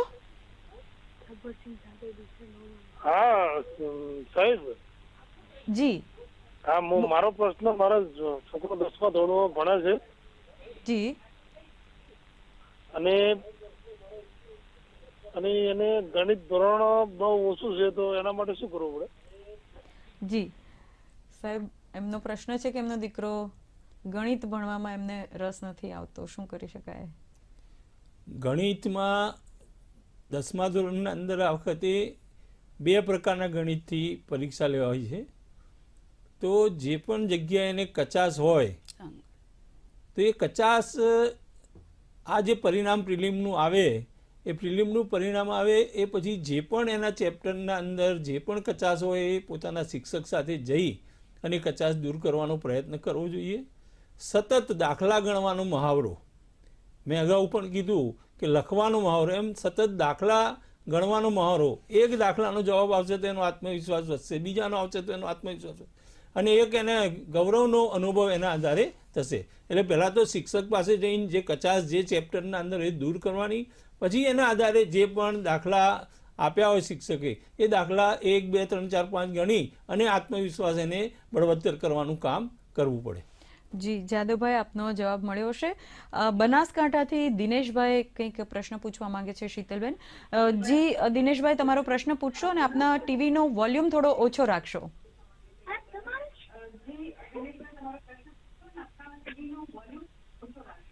हाँ जी, वॉल्यूम ओछो ज दे बेन मैडम. नमस्कार जी. नमस्कार. हाँ जी, અમારો દાખલો હવે ગઈ ફેરે 10માની પરીક્ષા આપી નથી અને કોરોનામાં એ ડાયરેક્ટ પાસ થઈ ગયા હતા. જી. હવે એને 12માની પરીક્ષા આપવી છે, એટલે કે મારે માગવા શું લખવું, શું આવશે એમ કીધું, જાણકારી કે મેળવવી છે. જી. જો આ વખતે 12માની પરીક્ષા જે છે એ 12માની પરીક્ષા એ મૂળ જે પ્રશ્નપત્ર જે નીકળતા હતા, જે કોરોના કાળ પહેલાં જે આખું એ જે પ્રશ્નપત્રનું માળખું રહેતું હતું એ પ્રશ્નપત્રના માળખા મુજબ આ વખતે 12માના બોર્ડની પરીક્ષા લેવાની છે. એટલે 2 વર્ષ પહેલાંના એ બોર્ડના પ્રશ્નપત્ર, એ બોર્ડના પ્રશ્નપત્ર એ ક્યાંકથી પ્રાપ્ત કરી લે, બોર્ડની વેબસાઇટ પર પણ ઉપલબ્ધ હશે. અને એ પ્રશ્નપત્ર કેવા પ્રકારના પ્રશ્નો પૂછાયા હતા, એ પ્રશ્નપત્રમાં કેવી રીતે જવાબ લખવાનો, આ રીતે મેં ફરીથી બધા જ તમને જવાબ આપવા સાથે સાથે બધા જ લોકોને વિનંતી કરું છું કે પ્રશ્નપત્ર એના જવાબ એ લખવાનો મહાવરો હવેનો જે મહિનો જે છે એ મહિનાના અંદર વિદ્યાર્થીઓ ખૂબ જ સારી રીતે 3 કલાક એક સ્થાન ઉપર બેસીને આ પ્રકારનું કામ કરે તો અપેક્ષિત પરિણામ નિર્ભીકતાથી લખે, અપેક્ષિત પરિણામ મેળવી શકશે. દિનેશભાઈ, જે તમારો પ્રોબ્લેમ છે કે કોરોના પછી એમને ખબર નથી કે 12મા ધોરણમાં પહેલી વખત 10મામાં તો પાસ થઈ ગયા હતા, પણ આજે પરીક્ષા હવે પહેલી વખત આપી રહ્યા છે, એ આ વખતે યક્ષ પ્રશ્ન હોય એવું લાગી રહ્યું છે. શીતલબેન, તમે શું જવાબ આપશો? ચોક્કસથી 12મામાં ઘણા બધા વાલીઓને એ ડર છે કે ભાઈ મારું બાળક બોર્ડના કારણે થઈ અને સારી રીતે પરીક્ષા આપી શકશે કે કેમ. પણ સાહેબે જેમ કીધું એમ પ્રશ્નપત્રો આગળના 2 વર્ષના જોઈ અને એનો મહાવરો કરે, સમય મર્યાદામાં, ચોક્કસ સમય મર્યાદામાં જે તે પ્રશ્નના ગુણ પ્રમાણે એને વેઇટેજ આપી અને તમે લખવાનો મહાવરો કરો ખાસ કરી, અને એ પ્રમાણે ચોક્કસ સમય મર્યાદાની અંદર પ્રશ્નપત્ર પૂર્ણ થાય એટલા માટેની મહેનત કરવાની છે. અને ખાસ ધ્યાન રાખવાનું કે ગણિતમાં કે જે કોઈ વિષયમાં બાળકને થોડો ડર હોય કે આ વિષયમાં મને થોડું ઓછું ફાવે છે, થોડી કચાશ છે, તો એનો મહાવરો પોઝિટિવલી પૂર્ણ આત્મવિશ્વાસ રાખી અને જે તે કોઈ પણ એના કઠિન બિંદુઓ છે, એની અઘરી બાબત છે, એને પહેલું પ્રાયોરિટી આપી અને એ બાબતને ધ્યાનમાં રાખી અને એ પ્રમાણે તૈયારી કરશે. લખવાનો મહાવરો સમય મર્યાદાની અંદર. આ ખાસ બાળકોનો વધારે સ્ટ્રેસ લેવલ, તણાવ એટલે વધી જતો હોય છે કે હું પૂરું કરી શકીશ કે કેમ. એટલે આ મહિનામાં ખાસ કરી અને એને લખવાની પ્રશ્નપત્ર ચોક્કસ સમય મર્યાદામાં પૂર્ણ કરી અને એ લખી શકે એટલા માટેની જ સઘન પ્રયત્નો કરવાના છે. અને આત્મવિશ્વાસપૂર્વક એકદમ જ હકારાત્મકતા રીતે એની રીતે કે મને ફાવે છે એ રીતે હું રખીશ, હું ચોક્કસથી પરીક્ષા આપી જ શકીશ. તો બોર્ડની નહીં પણ કોઈ પણ પરીક્ષામાં, જાહેર પરીક્ષામાં પણ એ ચોક્કસથી સફળતા મેળવી શકશે. એને જે ગમે છે એવું પરિણામ પણ મળી શકશે. ચિંતામુક્ત પરીક્ષા ઉપર આપણે ચર્ચા કરી રહ્યા છીએ. દર્શક મિત્રો, આપની સ્ક્રીન ઉપર જે નીચે નંબર દેખાય છે એની ઉપર આપ વાલી તરીકે પણ ફોન કરી શકો છો. વિદ્યાર્થીઓને પણ પોતાના પરીક્ષા લક્ષી કોઈ પણ માર્ગદર્શન મેળવવું હોય તો પ્લીઝ આપ અત્યારે ફોન કરી શકો છો. આપણી સાથે મહીસાગરથી ઠાકોર સંદીપભાઈ જોડાયા છે. જી સંદીપભાઈ, આપનો પ્રશ્ન પૂછશો. પરીક્ષા આવે ટેન્શન કેમ આવે છે? બહુ સરસ પ્રશ્ન છે. પરીક્ષા આવે છે તો એની સાથે સાથે ટેન્શન કેમ આવે છે? કોઈ ટેન્શન લેવાની જરૂર નથી. આખા વિશ્વના અંદર અનેક મહાનુભાવો તમે જોવા મળશે કે જે પરીક્ષામાં આવી જાહેર પરીક્ષા આપી અને નિષ્ફળ ગયા હોય અને સમય જતાં એ આખી દુનિયાને ઉપયોગી શોધખોળો કરીને એમને આપી હોય. એટલે કોઈ ટેન્શન લેવાની જરૂર નથી. આપણે જે અભ્યાસક્રમ પુસ્તકના અંદર જે પણ પ્રશ્નો જે છે એ પુસ્તકના તમામ પ્રશ્નોનો મહાવરો કેળવીએ, પુસ્તકનો અભ્યાસ કરીએ અને સારી રીતે આત્મવિશ્વાસ, જેમ બેને પણ કીધું કે આત્મવિશ્વાસ ખૂબ જ મહત્વનો આખા આપણા પરીક્ષાના યજ્ઞના અંદર હોય છે. અને ઘણા બધા આપણને ઉદાહરણો પણ આપણી સમક્ષ ઉપલબ્ધ હોય કે આત્મવિશ્વાસથી ઘણી બધી પ્રગતિ સિદ્ધ કરી શકાય છે. કોશિશ કરને વાલો કી હાર નહીં હોતી, એ આપણી પ્રખ્યાત પંક્તિ પણ આપણી સામે છે. એટલે કોઈ ટેન્શન કરવાની જરૂર નહીં, નિર્ભયતાથી આત્મવિશ્વાસ પૂર્વક પરીક્ષાના અંદર જવાનું. જી સંદીપભાઈ, ટેન્શન તમે બહુ સરસ રીતે એમણે કીધું કે પરીક્ષા આવે એની સાથે ટેન્શન કેમ આવે છે. ટેન્શન તો આવે પણ ટેન્શન લેવું કે ના લેવું એ આપણા ઉપર આધાર રાખે છે. હું એક વાત કરીશ કે હિંમતે મર્દા તો મદદે ખુદા.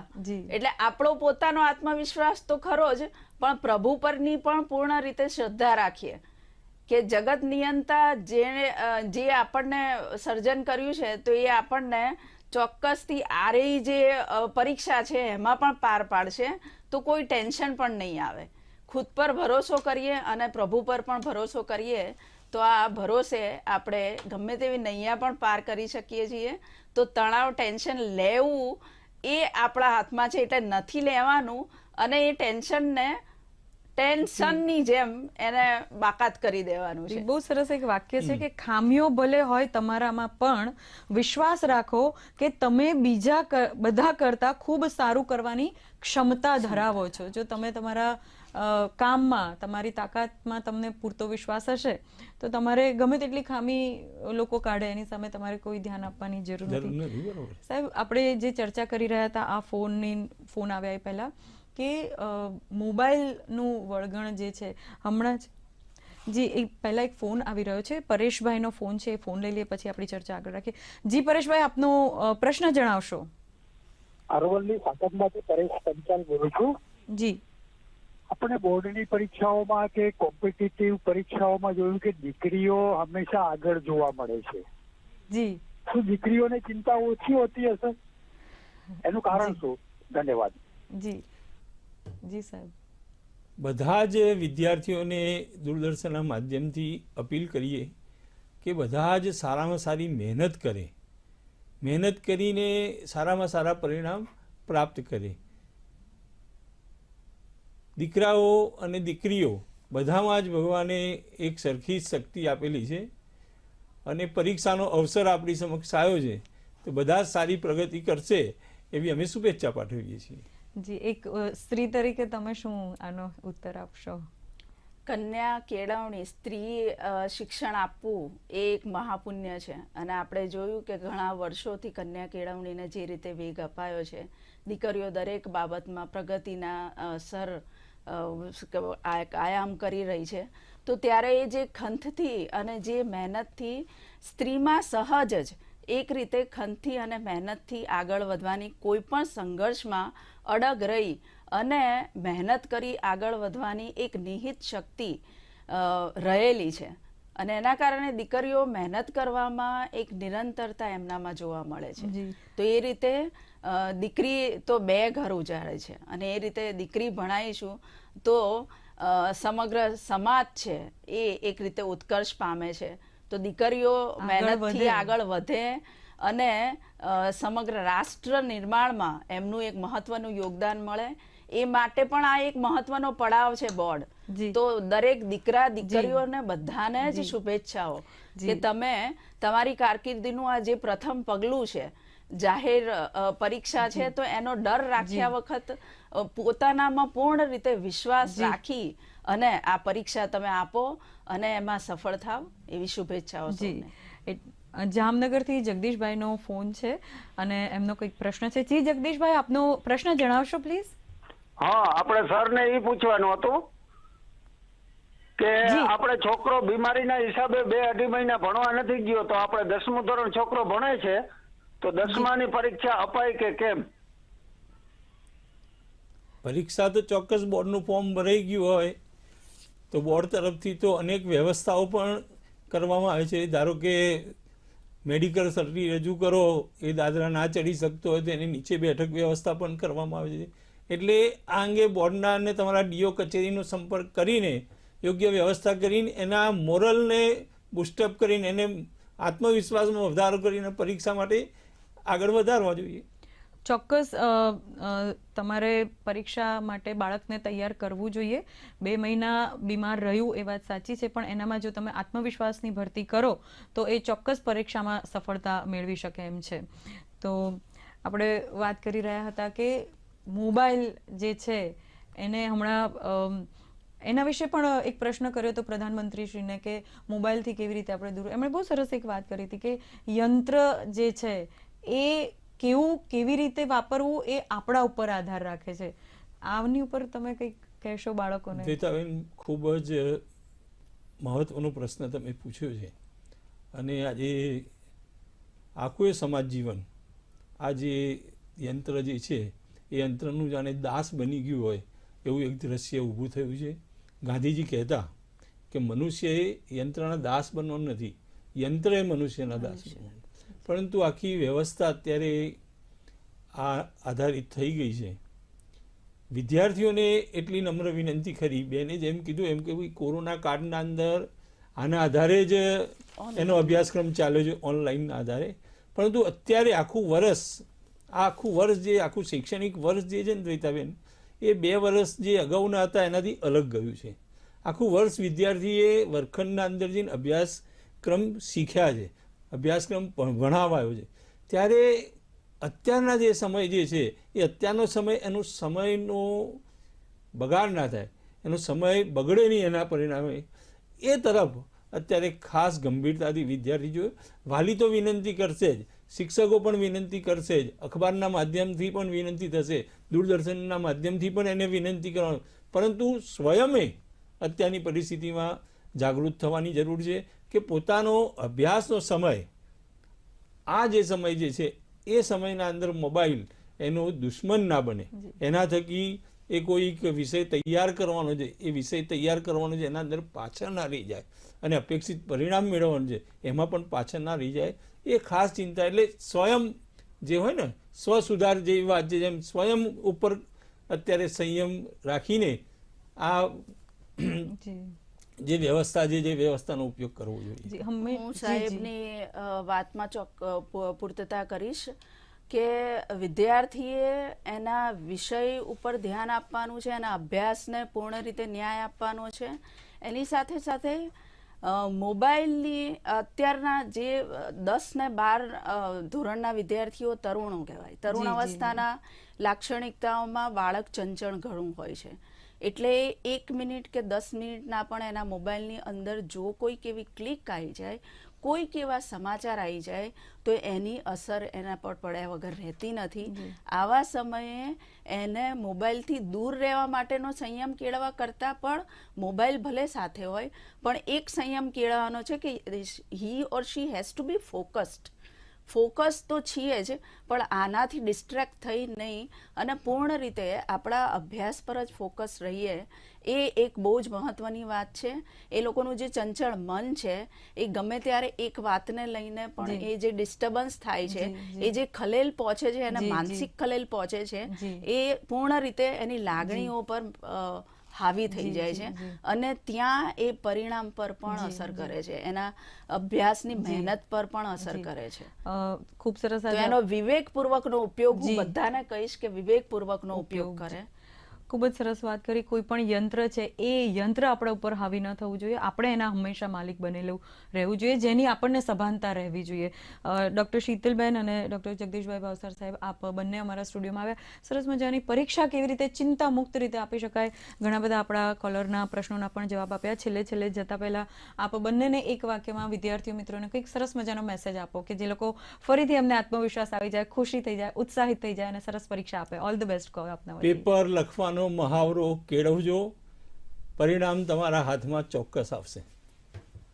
મહાવરો કરવો યા હોમ કરીને કૂદો ફતેહ છે આગળ. મહાવરો કરતા રહો, ખુદમાં વિશ્વાસ કરો. હિમ્મતે મર્દા તો મદદે ખુદા, દિવાલો દુર્ગની તૂટે તમારો આત્મવિશ્વાસ જો, મિનારા મેન ના તૂટે તમારો આત્મવિશ્વાસ જો.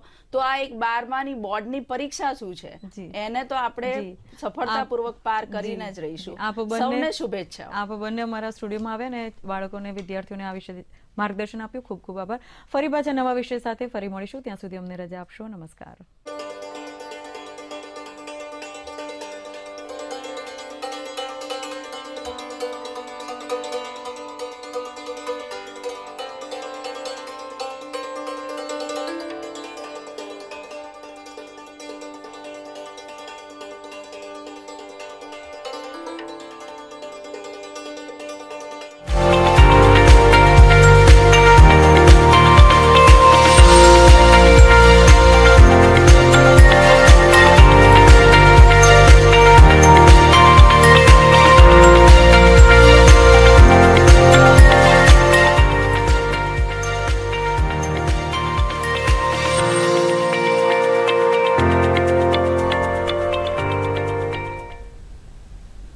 નમસ્કાર દર્શક મિત્રો, આરોગ્ય કેફેમાં હું શ્વેતા ગુપ્તા આપનું સ્વાગત કરું છું. મિત્રો, શાસ્ત્રમાં જે આયુષ્ય અને રોગનું જ્ઞાન આપવામાં આવે એ જ્ઞાન એટલે આયુર્વેદ. આયુર્વેદ અન્ય ચિકિત્સા પદ્ધતિની જેમ એક ચિકિત્સા પદ્ધતિ માત્ર નહીં પરંતુ સંપૂર્ણ આયુષ્યનું જ્ઞાન છે. આપણા ચારે વેદોમાં પણ આયુર્વેદનું વર્ણન કરવામાં આવ્યું છે. મિત્રો, સુખી જીવન જીવવું એ દરેક વ્યક્તિની ઈચ્છા હોય છે, પરંતુ સુખી જીવન ઉત્તમ સ્વાસ્થ્ય પર નિર્ભર કરે છે. એટલે એમ પણ કહી શકાય કે સારું સ્વાસ્થ્ય જ સાચી મૂડી છે. પરંતુ જેમ જેમ ઋતુ બદલાય છે તેમ તેમ ઘણી શારીરિક સમસ્યાઓ પણ ઊભી થતી હોય છે. ત્યારે આજે આપણે આયુર્વેદ પ્રમાણે ઋતુચર્યા વિશે ચર્ચા કરીશું અને આ ચર્ચા કરવા માટે આપણી સાથે સ્ટુડિયોમાં ઉપસ્થિત છે ડૉક્ટર દિવ્યરાજ રાઠોડ. સર, આપનું ખૂબ ખૂબ સ્વાગત છે. દિવ્યરાજ રાઠોડ સર છેલ્લા 13 વર્ષથી આયુર્વેદ પંચકર્મની પ્રેક્ટિસ કરી રહ્યા છે. ખૂબ ખૂબ સ્વાગત છે સર આપનું. Thank you. દર્શક મિત્રો, જો આપને પણ આ વિષયને લગતા કોઈ પ્રશ્નો હોય તો આપ પણ અમને ફોન કરીને પ્રશ્ન પૂછી શકો છો. અમારો નંબર છે 07926853814 અને 26853816. તો સર, ચર્ચાની શરૂઆતમાં હું આપને પૂછવા માંગીશ કે હાલ જે ડબલ સિઝન ચાલી રહી છે ત્યારે વહેલી સવારે ઠંડી અને બપોરે ગરમી લાગતી હોય છે, તો આવી સિઝનમાં કઈ કઈ બાબતોનું ખાસ ધ્યાન રાખવું જોઈએ? હા, જ્યારે વાતાવરણ ચેન્જ થતું હોય, જ્યારે શિયાળામાંથી ઉનાળો અથવા ઉનાળામાંથી વરસાદની સિઝન ચેન્જ થતી હોય ત્યારે સૌથી પહેલું થાય કે આપણું શરીરનું ટેમ્પરેચર બદલાતું હોય અને જઠરાગ્નિમાં પરિવર્તન આવતું હોય. જઠરાગ્નિ ઇઝ એવરીથિંગ. એટલે પાચક અગ્નિ તમારી જે તમને ઉપદેશ આપે એ પ્રમાણે કરવું જોઈએ. જેવું કે અર્લી મોર્નિંગ તમે ઉઠો ને એકદમ ઠંડીનું વાતાવરણ હોય ત્યારે જો જઠરાગ્નિ તમારી દીપ્ત હોય એટલે કે ડાયજેસ્ટિવ સિસ્ટમ એક્ટિવેટ હોય તો તમે થોડો બી હેવી ખોરાક લઈ શકો. પરંતુ જેવું કે બપોરનું વાતાવરણ એકદમ ગરમીવાળું હોય, તમે બહાર નીકળ્યા હોય અને તમને બિલકુલ ભૂખ નથી લાગી તો બી જો તમે હેવી ફૂડ ખાઈ લેશો તો પછી ત્યાં રોગ બનવાની શરૂઆત થઈ જશે. એટલે કે અજીર્ણના સિમ્ટમ ચાલુ થઈ જશે. એટલે કે વેધર ચેન્જમાં સૌથી પહેલી કાળજી રાખવી જોઈએ કે આપણી પ્રકૃતિગત આપણી સિગ્નલ મતલબ આપણા શરીરનું ડિમાન્ડ કે ભૂખ લાગે તો જ જમવું અને તરસ લાગે તો જ પાણી પીવું. એટલે આ બેઝિક કાળજી આપણે રાખીએ તો રોગ બનતા જ નથી. અને રોગ બનતા હોય ત્યારે બી આપણે એ કાળજી રાખીએ કે ભૂખ લાગે તો જ જમો તો જ પછી એનું ડાયજેશન પ્રોપર થઈ જાય. જી બિલકુલ. અને સર, એમ પણ કહેવાયું છે કે આયુર્વેદ પ્રકૃતિ પર આધારિત છે, તો કેવી રીતે જાણી શકાય કે કોઈ વ્યક્તિ કઈ પ્રકૃતિની છે? હા, વેરી ઇન્ટરેસ્ટિંગ ક્વેશ્ચન. એકચ્યુઅલી આયુર્વેદમાં વાત, પિત્ત, કફ અને રક્ત આમ 4 દોષ કહેવામાં આવ્યા છે. સુશ્રુતના પ્રમાણે 4 દોષ છે અને ચરક સંહિતામાં 3 દોષ કીધા છે. તો વાત પ્રકૃતિવાળા પર્સન, પિત્ત પ્રકૃતિવાળા અને કફ પ્રકૃતિવાળા એ બહુ અલગ અલગ હોય છે. વાત પ્રકૃતિવાળા પર્સન બહુ ચંચલત્વવાળા હોય છે, બહુ મૂવમેન્ટવાળા હોય છે. મતલબ એમનું સાયકોલોજીકલ સ્ટેટસથી માંડીને ફિઝિકલ એક્ટિવિટી બી બહુ જ ફ્લક્ચ્યુએટિંગ હોય છે. સવારે જે થોટ પ્રોસેસ આપણે સાંજે બદલી નાખતા હોઈએ છીએ, મતલબ કે સમજો કે તમારામાં વાત પ્રકૃતિ બહુ વધારે હોય છે. પિત્ત પ્રકૃતિવાળા બહુ શાર્પ હોય છે, એમને બહુ પરફેક્શન જોઈતું હોય છે. થોડી વારમાં ચીડચીડ એમની વધી જતી હોય છે બીકોઝ એમને વ્હાઇટ અને બ્લેકમાં વધારે સમજ પડતી હોય છે. એટલે સમજ શક્તિ વધારે હોવી એ પિત્ત પ્રકૃતિવાળાનું લક્ષણ છે. એટલા માટે તમે જો કે પિત્ત પ્રકૃતિવાળાને હાઇપર એસિડિટી અને માઇગ્રેનના સિમ્ટમ્સ વધી જતા હોય છે. એટલે થોડા સ્ટ્રેસમાં બી જતા રહે છે. પણ બૌદ્ધિક ક્ષમતા એટલે કે સિચ્યુએશનનું એનાલિસિસ પિત્ત પ્રકૃતિવાળા બહુ સારી રીતે કરતા હોય છે. કફ પ્રકૃતિવાળા થોડા સ્ટબન હોય છે, થોડા આમ ધીરજ રાખનારા હોય છે અને આલસ્ય બી થોડું વધારે હોય છે. એટલે કફ થોડું સ્થિરતાનું લક્ષણ બતાવે છે. એટલે જે વ્યક્તિ થોડો ધીર ગંભીર હોય, જે નાની નાની વાતમાં ચીડચીડ ના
हूँ मैं तुझको, that is not the case. Mahi way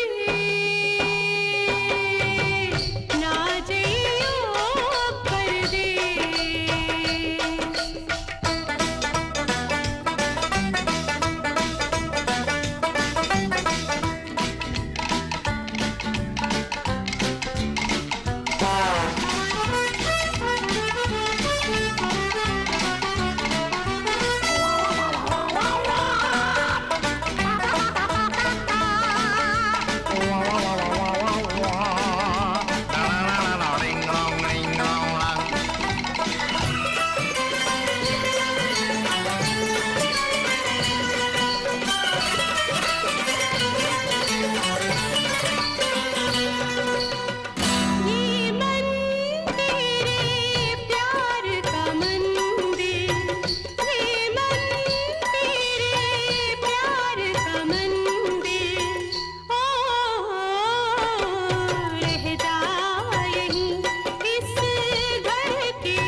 Parsi જરથોસ્તી culture, heritage, વારસો, વિવિધ પ્રવૃત્તિઓ, તહેવારો તથા રીત રિવાજોને દર્શાવતો એકમાત્ર કાર્યક્રમ વહુમના જોવાનું ચૂકશો નહીં.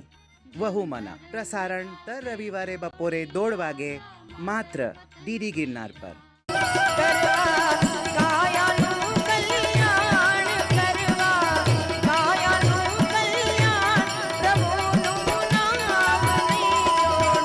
बोल हरि बोल, बोल हरि बोल, बोल हरि बोल, हरि हरि बोल। मुकुंद माधव गोविंद बोल, मोहन प्यारा मुखड़ानी माया लागी रे।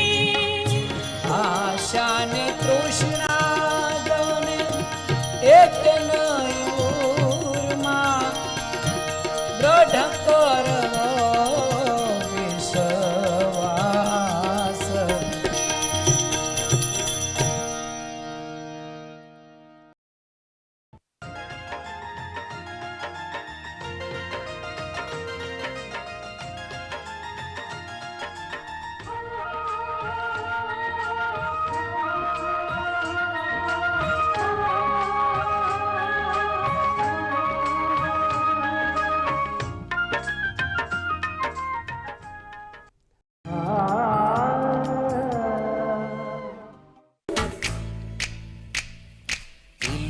इलू इलू इलू इलू इलू इलू इलू ये इलू इलू क्या है?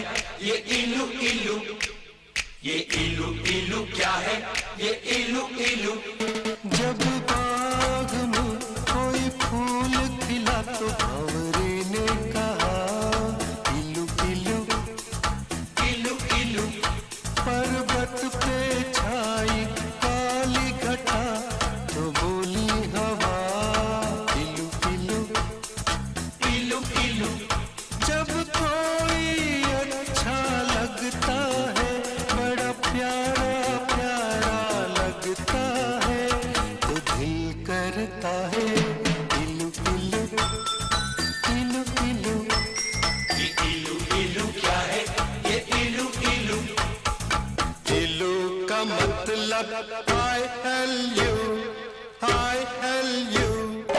इलू का मतलब I love you, I love you।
इलू इलू। जब मीठे बोल कोई बोले मिस्री की मीठी डलियों से, जब मस्त बहारों का मौसम गुजरे गाँव की गलियों से, जब मिट्टी से आए खुशबू तो दिल करता है इलू इलू इलू इलू इलू इलू इलू इलू। इलू का मतलब I love you, I love you, I love you, Dadu I love you।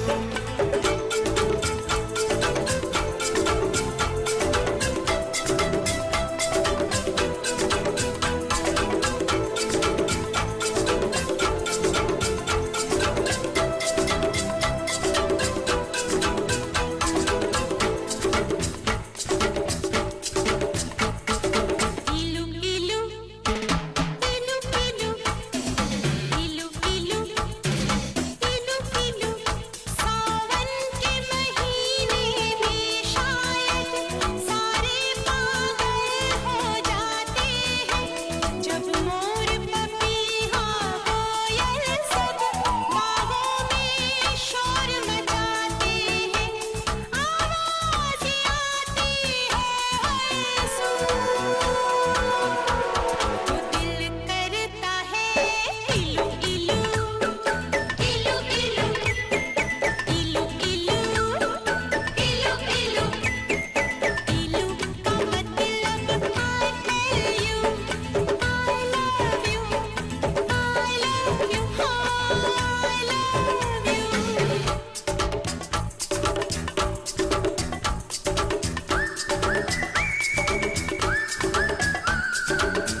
કાર્યક્રમ કૃષિ દર્શન ફોન ઇન લાઈવ શુક્રવારે સાંજે 5 વાગે માત્ર ડીડી ગિરનાર પર. તું જાણે છે ને હું ભગવાનમાં નથી માનતો. એકવાર માનીને જો, તારી બધી ઈચ્છા પૂરી થશે. ઇન્ટર સ્કૂલ કોમ્પિટિશનમાં મેં તારું નામ સિલેક્ટ કર્યું છે. શું? હા યાર, ભગવાન છે. તારા ભગવાન તો બહુ ફાસ્ટ નીકળ્યા. હવે તો મને પણ વિશ્વાસ થઈ ગયો તારા ભગવાન પર. તું તો કહેતો હતો ને કે તારો ભગવાન મારું સિલેક્શન કરાવ્યું છે. અહીં તો સિલેક્ટ થયા પછી પણ કાઢી મૂક્યો.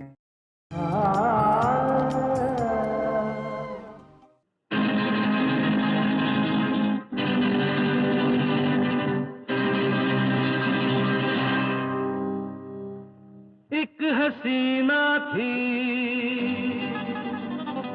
एक दीवाना था, क्या उम्र क्या समा क्या ज़माना था।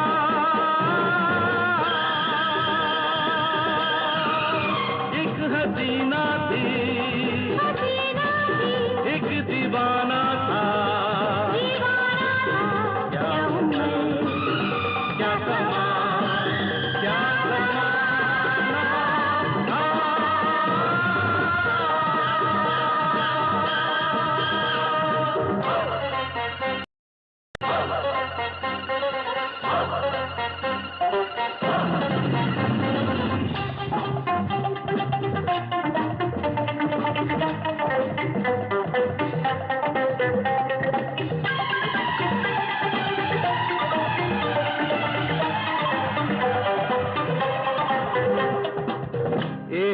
दिन वो मिले, रोज मिलने लगे, एक दिन वो मिले, रोज मिलने लगे, फिर मोहब्बत हुई, बस कयामत हुई। हो गए तुम कहाँ उनके ये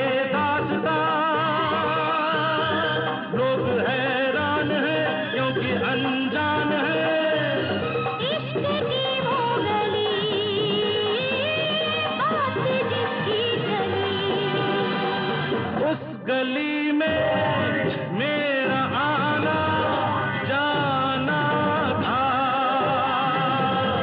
एक हसीना थी, एक दीवाना था, क्या उम्र थी, क्या समा था, क्या जमाना था। एक हसीना थी, एक दीवाना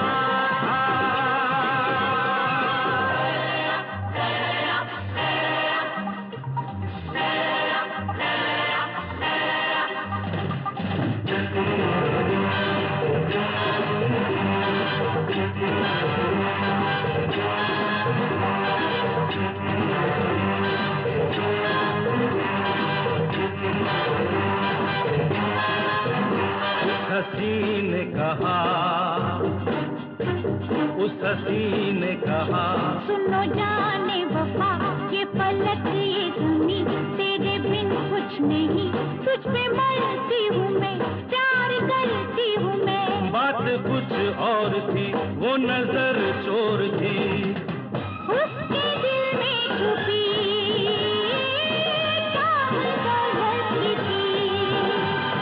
प्यार का वो फकत एक बहाना था।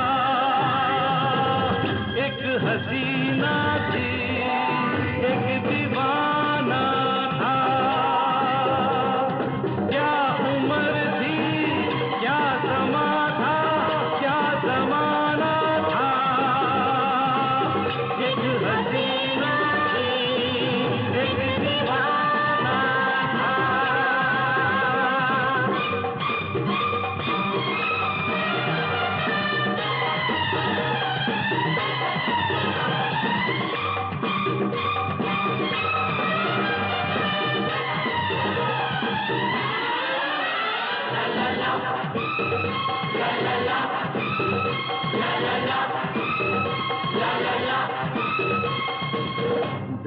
बेवफा यार ने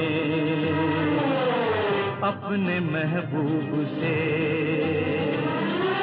ऐसा धोखा किया,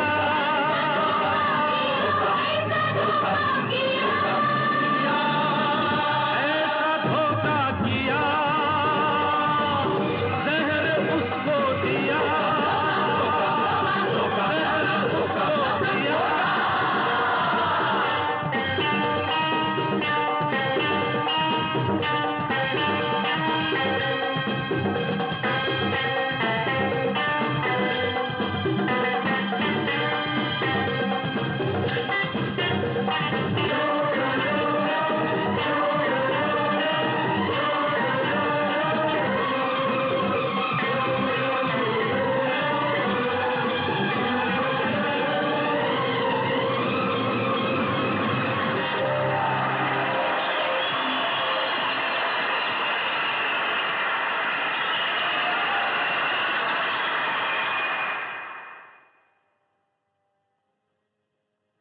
मर गया वो जवान, मर गया वो जवान, अब सुनो दास्तां, जन्म लेके कहीं फिर वो पहुंचा वहीं, शक्ल अनजान की, अक्ल हैरान की, सामना जब हुआ, सामना जब हुआ, फिर वही सब हुआ, उसमें ये दर्द था, उसका ये दर्द था, मर्द को दर्द अपना चुकाना।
આપણું ડેઝર્ટ આવી ગયું પણ આપણી ચેમ્પિયન હજી આવી નથી. બિલ ભરતા પહેલા તો આવી જશે ને.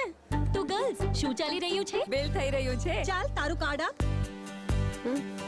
પિન આપ.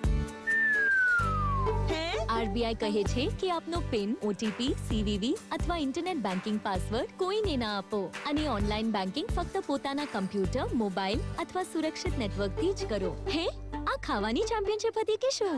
આરબીઆઈ કહે છે જાણકાર બનો, સતર્ક રહો. આ ભૂગર્ભ જળ ઓછું થતું જ જાય છે. શું થશે? જેમ ખેતીમાં આપણે સહભાગી થઈ પુરુષ સમકક્ષ મહેનત કરીએ છીએ એમ ભૂગર્ભ જળ માટે પણ કંઈ કરવું ઘટે. ઘરગથ્થુ વપરાશમાં જોઈએ એટલું જ પાણી વાપરીએ. પાકને પાણી નહીં પણ ભેજની જરૂર છે. અને વરસાદી પાણીને ભૂગર્ભમાં ઉતારી પાણીનો જથ્થો વધારીએ. ગામની બધી બૂનો અને ભાઈઓ હંગાથ સહભાગી બની ભૂગર્ભ જળ વધારવાનો સંકલ્પ કરીએ અને ભાવિ પેઢી માટે પણ પાણી બચાવીએ. સહભાગી ભૂગર્ભ જળ વ્યવસ્થાપન અપનાવીએ.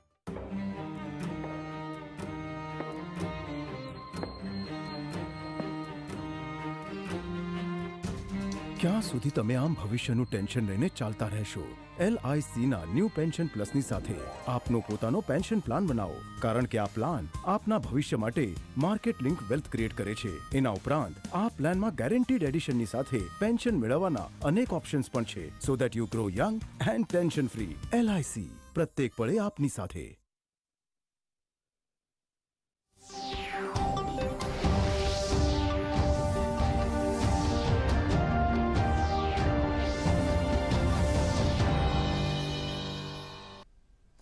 નમસ્કાર, ઇવનિંગ ન્યૂઝમાં આપનું સ્વાગત છે. હું છું સાક્ષી. સમાચારની શરૂઆત કરીશું હેડલાઇન્સની સાથે. રાજસ્થાનના શિરોહી જિલ્લાથી પ્રધાનમંત્રી નરેન્દ્ર મોદીએ વર્ચ્યુઅલી જલ અભિયાનની કરાવી શરૂઆત. કહ્યું, દેશ પાણીના મહત્વને આવતીકાલના રૂપમાં જોઈ રહ્યો છે. તો 8 મહિના સુધી ચાલનારી આ યોજનામાં 10,000 કાર્યક્રમ યોજીને 10 કરોડ લોકો સુધી પહોંચવાનું છે લક્ષ્ય. પ્રધાનમંત્રીએ આદિ મહોત્સવનો કરાવ્યો શુભારંભ. 27 ફેબ્રુઆરી સુધી નવી દિલ્હીમાં ચાલનારા આ મહોત્સવમાં દેશભરની જનજાતીય પરંપરા અને સંસ્કૃતિનો સમન્વય. પ્રધાનમંત્રીએ કહ્યું, આદિ મહોત્સવ વિવિધતામાં એકતાના આપણા સામર્થ્યને આપે છે નવી ઊંચાઈ.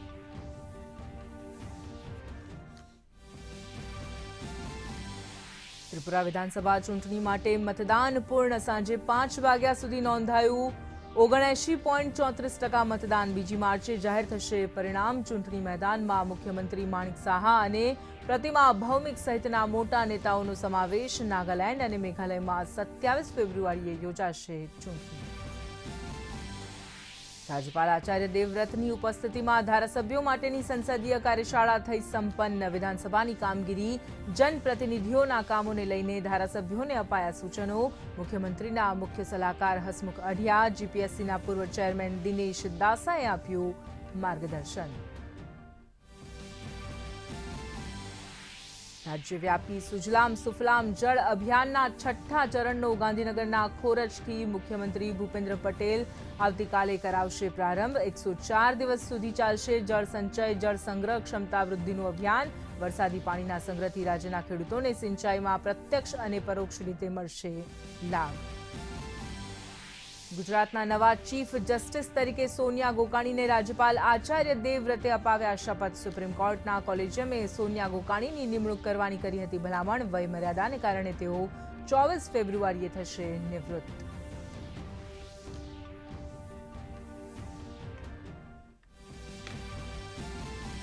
પ્રધાનમંત્રી માતૃવંદના યોજના અમલીકરણમાં સાબરકાંઠા જિલ્લાની કામગીરી રાજ્યમાં શ્રેષ્ઠતમ. 100%નો લક્ષ્યાંક પૂર્ણ કરતો રાજ્યનો પ્રથમ જિલ્લો. જિલ્લાની 18,716 સગર્ભા મહિલાઓને મળ્યો લાભ.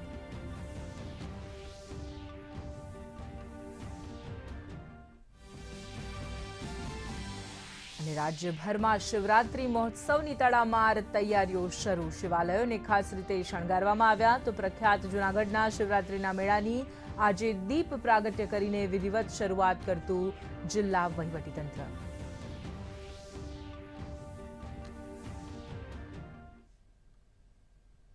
અને હવે જોઈશું સમાચાર વિગતવાર.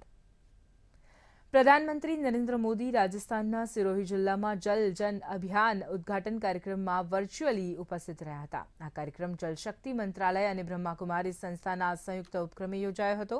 કાર્યક્રમના ઉદ્ઘાટન પ્રસંગે પ્રધાનમંત્રીએ જણાવ્યું હતું કે આઝાદીના અમૃતકાળમાં આજે દેશ પાણીના મહત્વને આવતીકાલના રૂપમાં જોઈ રહ્યો છે. પાણી રહેશે તો આવનાર દિવસ પણ રહેશે. આજે દેશ જન આંદોલનના સ્વરૂપમાં જળ સંરક્ષણના સંકલ્પને આગળ લઈ જઈ રહ્યો છે. જળશક્તિ મંત્રાલય અને બ્રહ્માકુમારી સંસ્થા સાથે જોડાયેલા લોકો દેશભરમાં 5,000થી વધુ જળ સંસ્થાઓના રક્ષણ અને નવી સંસ્થાઓના નિર્માણ માટે 8 મહિના સુધી જાગૃતિ અભિયાન ચલાવશે. સાથે જ 10,000 કાર્યક્રમ યોજીને 10 કરોડ લોકો સુધી પહોંચવાનું લક્ષ્ય પણ રાખવામાં આવ્યું છે. आजादी के अमृत काल में आज देश जल को कल के रूप में देख रहा है. जल रहेगा तभी आने वाला कल भी रहेगा और इसके लिए हमें मिलकर आज से ही प्रयास करने होंगे. मुझे संतोष है कि जल संरक्षण के संकल्प को अब देश एक जन आंदोलन के रूप में आगे बढ़ा रहा है। ब्रह्मा कुमारी के इस जन अभियान से जन भागीदारी के इन प्रयासों को नई ताकत मिलेगी। इससे जल संरक्षण के अभियान की पहुंच भी बढ़ेगी, प्रभाव भी बढ़ेगा। मैं ब्रह्मा कुमारी संस्था से जुड़े सभी वरिष्ठ मार्गदर्शकों का, इसके लाखों अनुयायियों का हृदय से अभिनंदन करता हूं। हमें देशवासियों में जल संरक्षण के मूल्यों के प्रति फिर से वैसी ही आस्था पैदा करनी होगी। हमें हर उस विकृति को भी दूर करना होगा जो जल प्रदूषण का कारण बनती है, और इसमें हमेशा की तरह भारत की आध्यात्मिक संस्थाओं की, ब्रह्मा कुमारी की एक बड़ी भूमिका है। દિલ્હીમાં મેજર ધ્યાનચંદ નેશનલ સ્ટેડિયમમાં પ્રધાનમંત્રી નરેન્દ્ર મોદીએ આજે આદિ મહોત્સવનો શુભારંભ કરાવ્યો હતો। આ પ્રસંગે પ્રધાનમંત્રીએ સંબોધન કરતા જણાવ્યું હતું કે આદિ મહોત્સવ વિવિધતામાં એકતાના આપણા સામર્થ્યને નવી ઊંચાઈ આપી રહ્યો છે। આ વિકાસ અને વારસાના વિચારને વધુ જીવંત બનાવે છે। છેલ્લા 8 થી 9 વર્ષોમાં આદિવાસી સમાજ સાથે જોડાયેલા આદિ મહોત્સવ જેવા કાર્યક્રમ દેશ માટે એક અભિયાન બની ગયા છે। પ્રધાનમંત્રીએ ઉમેર્યું હતું કે આદિવાસી યુવાનોને ભાષાના અવરોધને કારણે અનેક સમસ્યાઓનો સામનો કરવો પડતો હતો, પરંતુ નવી રાષ્ટ્રીય શિક્ષણ નીતિમાં માતૃભાષામાં ભણતરના વિકલ્પ પણ આપવામાં આવ્યા છે। 27 ફેબ્રુઆરી સુધી યોજાનારા આ કાર્યક્રમમાં આદિવાસી સંસ્કૃતિ, હસ્તકલા, ભોજન, વાણિજ્ય અને પરંપરાગત કલાનું પ્રદર્શન કરવામાં આવશે। આદિજાતિ બાબતોના મંત્રાલય હેઠળ આદિજાતિ સહકારી માર્કેટિંગ ડેવલપમેન્ટ ફેડરેશન લિમિટેડની આ વાર્ષિક પહેલ છે। અહીં 200થી વધુ સ્ટોલમાં દેશભરમાંથી આદિવાસીઓના સમૃદ્ધ અને વૈવિધ્યસભર વારસાને પ્રદર્શિત કરવામાં આવશે। વર્ષ 2023ને બાજરીના આંતરરાષ્ટ્રીય વર્ષ તરીકે ઉજવવામાં આવી રહ્યું હોવાથી હસ્તકલા, હેન્ડલૂમ, માટીકામ અને જવેરાત વગેરે જેવા સામાન્ય આકર્ષણો સાથે મહોત્સવમાં આદિવાસીઓ દ્વારા ઉગાડવામાં આવેલા શ્રી અન્નને દર્શાવવા પર વિશેષ ધ્યાન આપવામાં આવશે। આ મહોત્સવમાં 1000 જેટલા આદિવાસી કારીગરો ભાગ લેશે। ये आदि महोत्सव विविधता में एकता, हमारे उस सामर्थ्य को नई ऊंचाई दे रहा है। ये विकास और विरासत के विचार को और अधिक जीवंत बना रहा है। आज भारत पूरी दुनिया के बड़े बड़े मंचों पर जाता है तो आदिवासी परंपरा को अपनी विरासत और गौरव के रूप में प्रस्तुत करता है। आज भारत विश्व को यह बताता है कि क्लाइमेट चेंज, ग्लोबल वार्मिंग, ऐसे जो ग्लोबल चैलेंजेस है ना, अगर उसका समाधान आपको चाहिए, आइए मेरे आदिवासी परंपराओं की जीवन शैली देख लीजिए, आपको रास्ता मिल जाएगा। ત્રિપુરામાં વિધાનસભાની 60 બેઠકોની ચૂંટણી શાંતિપૂર્ણ માહોલમાં પૂર્ણ થઈ છે। સાંજે 5 વાગ્યા સુધીમાં 79.34% મતદાન નોંધાયું છે।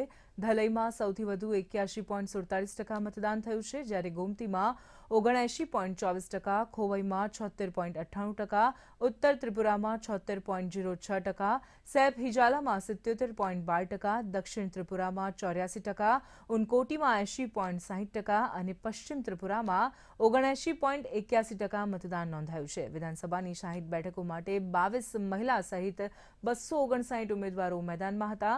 ચૂંટણી મેદાનમાં મુખ્યમંત્રી માણિક સાહા ટાઉન બારડોવલી ક્ષેત્રથી ભાજપના ઉમેદવાર છે, જ્યારે કેન્દ્રીય મંત્રી પ્રતિમા ભૌમિક ધનપુરથી ચૂંટણી લડી રહ્યા છે। ઉપરાંત માર્ક્સવાદી કમ્યુનિસ્ટ પાર્ટીના નેતા જીતેન્દ્ર ચૌધરી અને રાજ્ય કોંગ્રેસ અધ્યક્ષ બિરજીત સિંહા પ્રમુખ ઉમેદવાર છે। ત્યારે આ વખતે ત્રિપાંખિયા જંગમાં અનેક ખ્યાતનામ ચહેરાઓ પર સૌની નજર રહેશે। બીજી તરફ નાગાલેન્ડ અને મેઘાલયમાં 27મી ફેબ્રુઆરીએ ચૂંટણી યોજાશે, જે માટે તમામ પક્ષો પ્રચારમાં જોડાયા છે।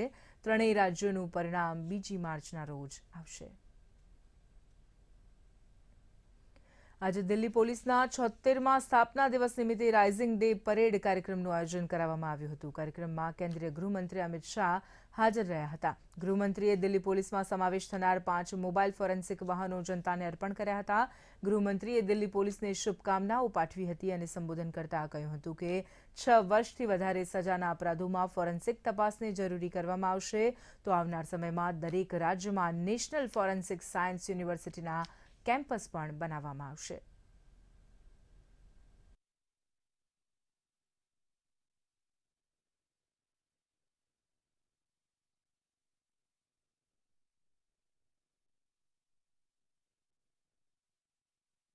फॉरेंसिक जांच न्याय प्रक्रिया में बहुत महत्वपूर्ण रोल आने वाले दिनों में रखने वाला है. मोदी सरकार आने वाले दिनों में आईपीसी, सीआरपीसी और एविडेंस एक्ट ये तीनों कानूनों में आमूल चूर परिवर्तन लाने जा रही है.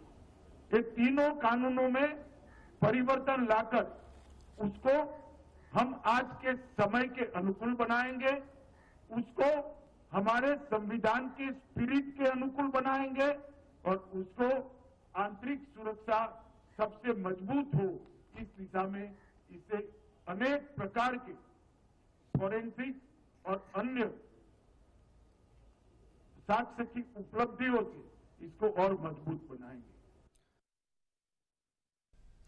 इवनिंग न्यूज में परत फरीशु एक विराम बाद. क्या शर्मा रहा है? दांत खाज खुजली है, सबको होती है. जालिम लोशन मुझे दादी ने दिया और बोली जालिम रोगों पर पड़े भारी. जालिम लोशन है पुराना खिलाड़ी, जो पुराना वही बेहतर है. जालिम lotion fastest, trusted, tested TDO से. जालिम लोशन. हाय मम्मी, ફરીથી શોપિંગ? પપ્પાજી તમે આને બગાડી છે. લિમિટમાં કરો તો કાંઈ ખરાબ નથી હોતું. લિમિટ વગર શોપિંગ કરશે તમારા કાર્ડ પર એડ ઓન છે ને? મેં તો કાર્ડ પર લિમિટ સેટ કરી દીધી છે. અચ્છા, આના ફાયદા એ છે કે રિસ્ક ઓછું થઈ જાય છે અને જો ફ્રોડ પણ થાય તો તરત બેંકને સૂચિત કરી દો નુકસાન ઓછું. દાદુ નેક્સ્ટ ટાઈમ આ ગુલાબી dress. You are the limit. Limit તો સેટ છે. આરબીઆઈ કહે છે જાણકાર બનો, સતર્ક રહો. ઓ હરિભાઈ, અરે વાહ, ખેતરમાં કયો પાક ઉગાડ્યો છે? 12 મહિના કમાણી કરાવે એવો પાક. શું? મેં નવો વ્યવસાય શરૂ કર્યો છે. તેના માટે પૈસા? આમાં કોઈ રોકાણની જરૂરત જ નથી. અચ્છા, મુખિયાજી નમસ્તે. અરે હરી, ક્યારે આવે છે? તમે બસ ચાલો, હું પહોંચું છું. હવે હું LIC એજન્ટ છું. LIC એજન્ટ બનો. હવે મોટું વિચારો. અમારી વેબસાઇટ પર જાઓ અથવા પોતાની નજદીકની LIC શાખા સાથે સંપર્ક કરો. ઇવનિંગ ન્યૂઝમાં આપનું પુનઃ સ્વાગત છે. હવે જોઈએ અન્ય સમાચાર. બજેટ બાદ નાણામંત્રી નિર્મલા સીતારમણે હૈદરાબાદમાં DD ન્યૂઝ ડાયલોગ સાથે ખાસ વાતચીત કરી હતી. નાણામંત્રીએ કહ્યું કે મેક ઇન ઇન્ડિયા અને PM પ્રગતિ શક્તિથી થયું દેશની નિર્માણ ક્ષમતામાં વધારો. Right. Ma'am, if you talk about the vision of what's at the highlight of the budget, the manner in which it has cascaded into growth and job creation, and therefore what expectations can we have from this unprecedented high capital expenditure plan in the budget?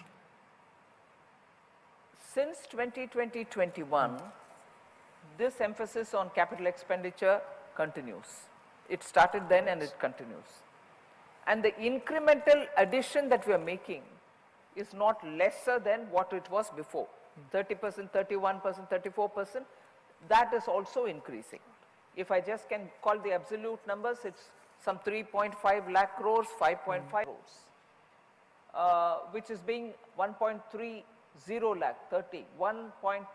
lakh crores, which is being given to the states as a 50-year interest-free loan, which they can spend within that year.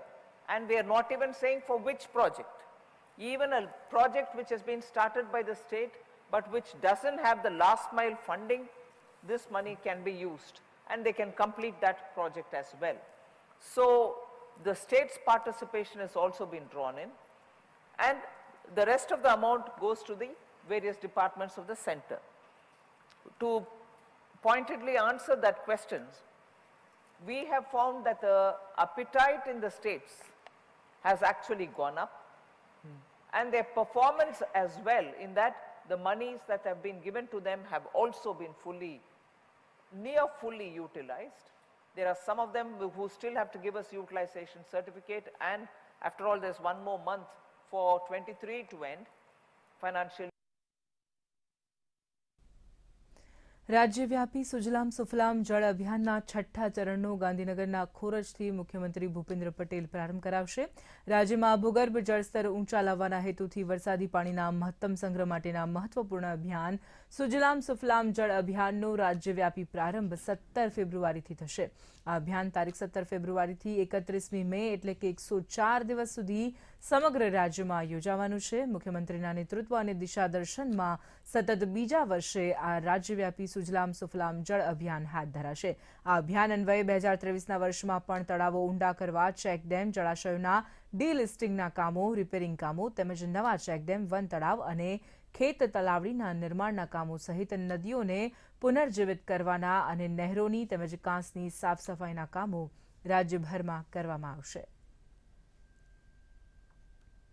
ગાંધીનગરમાં ચાલતી ધારાસભ્યોની 2 દિવસની કાર્યશાળાનો આજે અંતિમ દિવસ સફળતા સાથે સંપન્ન થયો છે. આજે ધારાસભ્યોને અલગ અલગ લોકો દ્વારા માર્ગદર્શન આપવામાં આવ્યું હતું, જેમાં મુખ્યમંત્રીના મુખ્ય સલાહકાર હસમુખ અઢિયા, જીપીએસસીના પૂર્વ ચેરમેન દિનેશ દાસાનું સત્ર યોજાયું હતું. આજના કાર્યક્રમ અંતર્ગત નવા ચૂંટાયેલા પ્રતિનિધિઓને વિધાનસભા ગૃહની કાર્યપ્રણાલિકા, પ્રશ્નોત્તરી કાળ સહિત વિવિધ વિધાનસભાની કમિટી અને કમિટીના હોદ્દેદારો, કમિટીની કાર્યરચના અને શિસ્ત સંબંધિત જાણકારી નિષ્ણાંતો દ્વારા આપવામાં આવી હતી. જ્યારે સાંજે રાજ્યપાલ આચાર્ય દેવવ્રતની પ્રેરક ઉપસ્થિતિમાં સંસદીય કાર્યશાળાનું સમાપન થયું હતું. આ સંસદીય કાર્યશાળામાં મુખ્યમંત્રી ભૂપેન્દ્ર પટેલ અતિથિ વિશેષ પદે ઉપસ્થિત રહ્યા હતા. विधानसभा के माननीय अध्यक्ष जी को मैं हृदय से अभिनंदन देता हूं कि प्राइड के साथ मिलकर जो एक ऐतिहासिक काम किया है कि नए सदस्यों को संसदीय परंपराओं की जानकारी मिलनी चाहिए. आज भी मुझे वही विषय मिला कि क्या करना चाहिए और क्या नहीं करना चाहिए सदस्यों को. मैंने बड़े आग्रहपूर्वक कहा है और मैंने उसमें अटल जी को कोट किया है कि जो असंसदीय शब्द हैं, अगर वो हमने कंठस्थ कर लिए कि ये हमें नहीं बोलना, तो शायद जीवन में हम अपने स्वयं के जीवन की मर्यादाओं को, सदन की मर्यादाओं को और राज्य के लोगों ने जिस बात के लिए हमको चुना है हम उसे पूरा कर सकते हैं. જ્યારે પ્રશ્નોત્તરી દરમિયાન કે બીજા કોઈ બાબતમાં મંત્રીશ્રીને કોઈ પ્રશ્ન પૂછવામાં આવે ત્યારે એનો ઉકેલ લઈ આવવાનો. જ્યારે મંત્રીશ્રી ખાતરી આપે ત્યારે એક ખાતરી વિધાનસભાની અંદર એક પ્રકારની સરકારની બાંહેધરી બની જાય છે અને એ ખાતરી આપેલી જે છે એનું પરિપાલન થયું છે કે નહીં એના માટે વિધાનસભાની અંદર એક ખાતરી સમિતિ પણ હોય છે. ગુજરાત હાઈકોર્ટને આજે નવા ચીફ જસ્ટિસ મળ્યા છે. ગાંધીનગરમાં રાજભવન ખાતે રાજ્યપાલ આચાર્ય દેવવ્રતે જસ્ટિસ સોનિયાબેન ગોકાણીને ગુજરાત હાઈકોર્ટના ચીફ જસ્ટિસ તરીકે શપથ લેવડાવ્યા હતા. તે દરમિયાન રાજ્યના મુખ્યમંત્રી ભૂપેન્દ્ર પટેલ, ગુજરાત વિધાનસભાના અધ્યક્ષ શંકર ચૌધરી, મંત્રીમંડળના સભ્યો તેમજ ગુજરાત હાઈકોર્ટના જજ ઉપસ્થિત રહ્યા હતા. સુપ્રીમ કોર્ટના કોલેજિયમે ગુજરાત હાઈકોર્ટના મુખ્ય ન્યાયાધીશ પદે સોનિયાબેન ગોકાણીની નિમણૂક કરવાની ભલામણ કરી હતી. વયમર્યાદાને કારણે સોનિયાબેન ગોકાણી 24 ફેબ્રુઆરીએ નિવૃત્ત થશે.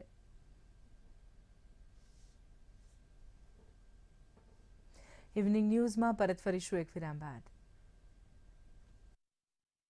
क्या शर्मा रहा है? दांत खाज खुजली है, सबको होती है. जालिम लोशन मुझे दादी ने दिया और बोली जालिम रोगों पर पड़े भारी. जालिम लोशन है पुराना खिलाड़ी, जो पुराना वही बेहतर है. जालिम lotion fastest, trusted, tested DDO से. जालिम लोशन. આ વર્ષે તો વરસાદ ખૂબ ઓછો પડ્યો છે. હા, પાણીની તો તંગી ઊભી થશે.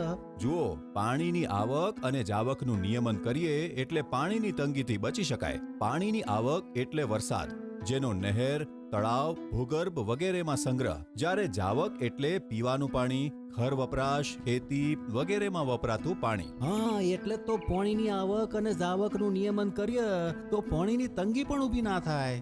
ચાલો પાણીની આવક જાવકનું સંતુલન જાળવીએ.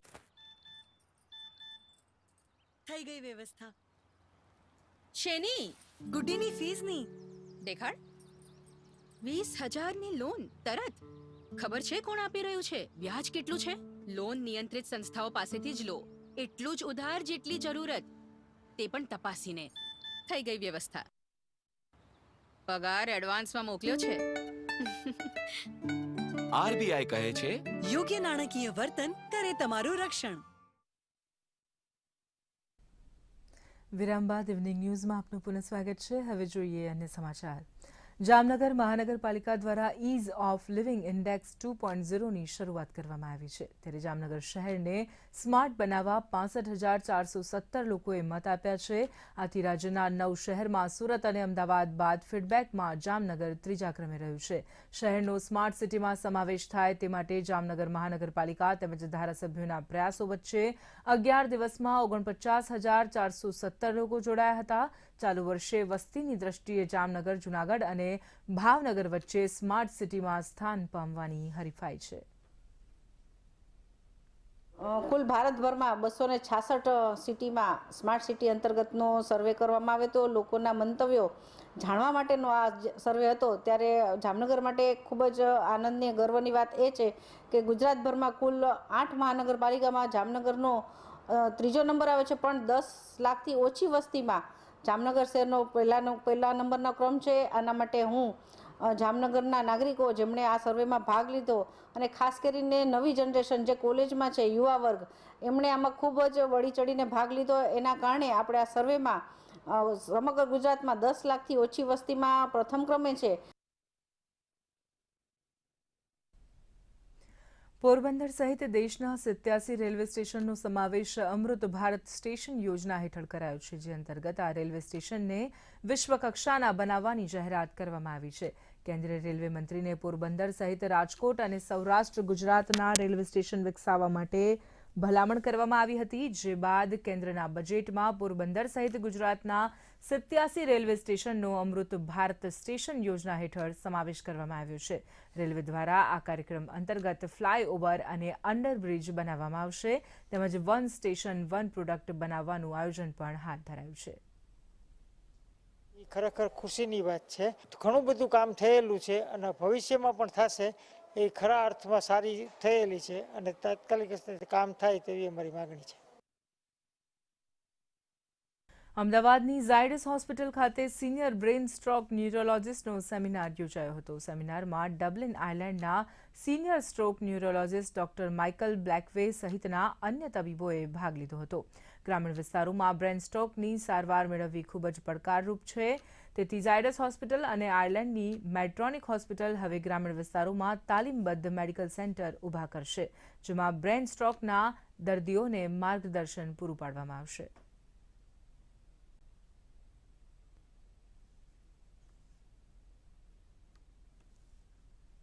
મૃત્યુનું 5મું કારણ, પહેલાં એ 7મું હતું, અત્યારે 5મું કારણ સ્ટ્રોક છે, એટલે બ્રેઇનનો એટેક આવ્યો.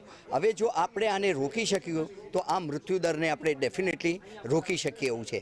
અને એના કરતાં એ ડિસેબિલિટી એટલે અપાહિજ થઈને જિંદગી જીવવાની એક્સિડન્ટ કરતાં પણ મેજર કારણ છે એ સ્ટ્રોક છે કે આખી જિંદગીનું પહેલું કારણ ડિસેબિલિટીનું પથારીવશ થવાનું એ સ્ટ્રોક છે.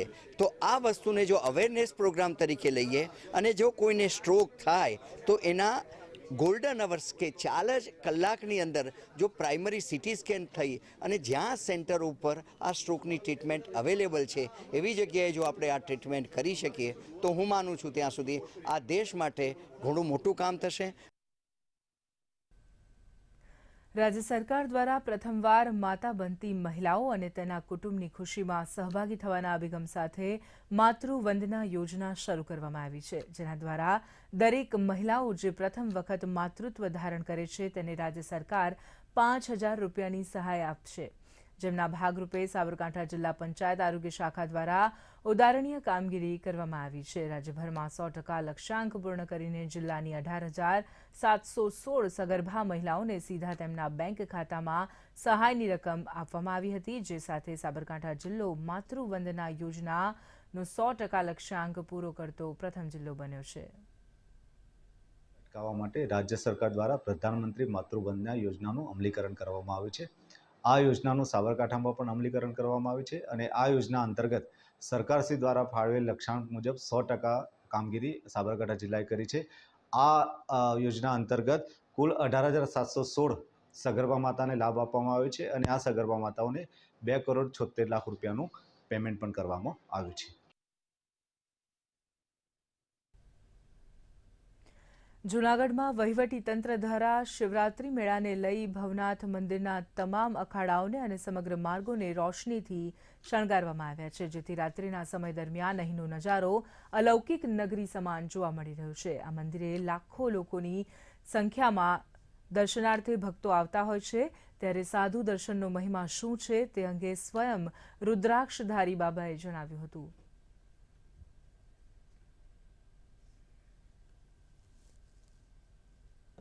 આ સાથે જ ઇવનિંગ ન્યૂઝ અહીં સમાપ્ત થાય છે. નમસ્કાર.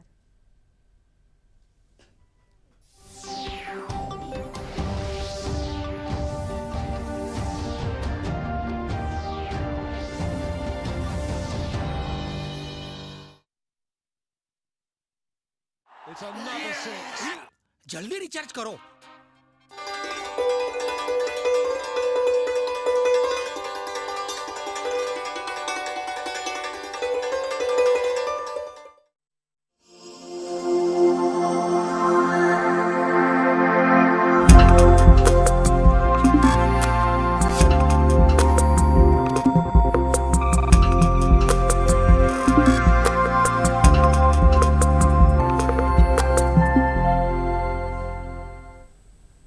નમસ્કાર દર્શક મિત્રો, જિંદગી કાફેની આજની આ કડીમાં હું શ્વેતા ગુપ્તા આપનું સ્વાગત કરું છું. મિત્રો, આજની બેલેન્સ લાઈફમાં આપણી આવક અને ખર્ચને કેવી રીતે બેલેન્સ કરવું અને ક્યાં અને કેવી રીતે રોકાણ કરવું, એટલે કે કેવી રીતે પર્સનલ ફાઇનાન્સ મેનેજમેન્ટ કરવું, આ તમામ વિશે આજે આપણે અહીં ચર્ચા કરીશું. અને આ ચર્ચા કરવા માટે આપણી સાથે સ્ટુડિયોમાં ઉપસ્થિત છે કરણ શાહ, જેઓ ચાર્ટર્ડ એકાઉન્ટન્ટ છે. સર, આપનું ખૂબ ખૂબ સ્વાગત છે અમારા કાર્યક્રમમાં. અને આજના આપણા બીજા મહેમાન છે પાર્શ્વ શેઠ, કે જેઓ સર્ટિફાઈડ ફાઇનાન્શિયલ પ્લાનર છે. સર, આપનું પણ ખૂબ સ્વાગત છે અહીંયા. દર્શક મિત્રો, જો આપને પણ આ વિષયને લગતા કોઈ પ્રશ્નો હોય તો આપ પણ અમને ફોન કરીને પ્રશ્ન પૂછી શકો છો. અમારો નંબર છે 07926853814 અને 26853816. તો પાર્શ્વ સર, સૌથી પહેલાં તો હું આપને પ્રશ્ન પૂછવા માંગીશ ને જણાવશો કે પર્સનલ ફાઇનાન્સ મેનેજમેન્ટ છે શું અને શા માટે આજે તેની ચર્ચા કરવી મહત્વની છે? પર્સનલ ફાઇનાન્સ બેઝિકલી એક ફિનાન્શિયલ પ્લાનિંગ પ્રોસેસ છે, જેમાં તમે when you start earning money, તમે જ્યારે પૈસા કમાવાનું ચાલુ કરો છો બેઝિકલી, સૌથી પહેલી વસ્તુ જે ચાલુ થઈ જાય છે, જેમ કે તમે પૈસા ચાલુ કરો છો કમાવાના, એની પછી જે સ્પેન્ડિંગ મની. પણ જે સૌથી મોટી વસ્તુ જે પૈસા કમાયા પછી એ છે સેવિંગ એન્ડ ધેન ઇન્વેસ્ટિંગ. તો ફિનાન્શિયલ જે પ્લાનિંગ પ્રોસેસ છે, કે પર્સનલ ફાઇનાન્સ જે પ્લાનિંગ પ્રોસેસ છે, it is from conversion of your income to savings and then to investments basically. So એ જે પ્રોસેસ છે એની અંદર ફિનાન્શિયલ પ્લાનિંગ એક બહુ ઇમ્પોર્ટન્ટ એંગલ ધરાવે છે. જી સર, આપ કોઈ ઉદાહરણની સાથે આને સમજાવી શકશો કે અમારા દર્શક મિત્રો વધારે સારી રીતે સમજી શકે? શ્યોર. એટલે તમે જ્યારે એક ઇન્કમ તમારી ચાલુ થાય બેઝિકલી, ફોર એક્ઝામ્પલ કોઈ માણસ આજે લેટ્સ એઝ્યુમ કરે કે 1 લાખ રૂપીસ કમાય છે, 1 લાખ રૂપિયા કમાય છે, તો એની અંદર સૌથી પહેલું કે તમારું એક સ્પેન્ડિંગ બી દર મહિને ડિસાઇડ હોય છે, જે તમે એક બજેટ બનાવો છો. જેમ આપણે કન્ટ્રીનું એક બજેટ હોય છે, દરેક ઘરમાં તમે હાઉસહોલ્ડમાં બી એક બજેટ હોય છે. તો એ બજેટ જે છે, જેને આપણે સ્પેન્ડિંગ કહીએ છીએ, એ ઇન્કમમાંથી સ્પેન્ડિંગ ડિડક્ટ થાય ત્યારે સેવિંગ્સ બચે છે. એટલે 1 લાખમાંથી 20,000 રૂપિયાનું તમે સ્પેન્ડિંગ કર્યું, મહિને તમે કદાચ 80,000 રૂપિયા બચાવ્યા. હવે 80,000નું નોર્મલી લોકો સ્પેન્ડિંગ દિવસ બે દિવસ વધતું જાય છે, જેમ કે જેમ લોકોની ઇન્કમ વધતી જાય છે. જે સેવિંગ કર્યા પછી ઇન્વેસ્ટિંગ કરવું અને એની અંદર મેક્સિમમ રિટર્ન્સ જનરેટ કરવા, એ પર્સનલ ફિનાન્શિયલ પ્લાનિંગનો આખો એક પ્રોસેસ છે બેઝિકલી. હવે એની અંદર ઘણા બધા તમે ઇન્વેસ્ટમેન્ટ કરી શકો છો, જેમ કે મ્યુચ્યુઅલ ફંડ્સ છે, લોકો ઇન્સ્યોરન્સીસ ભરતા હોય છે પોતાના પૈસા.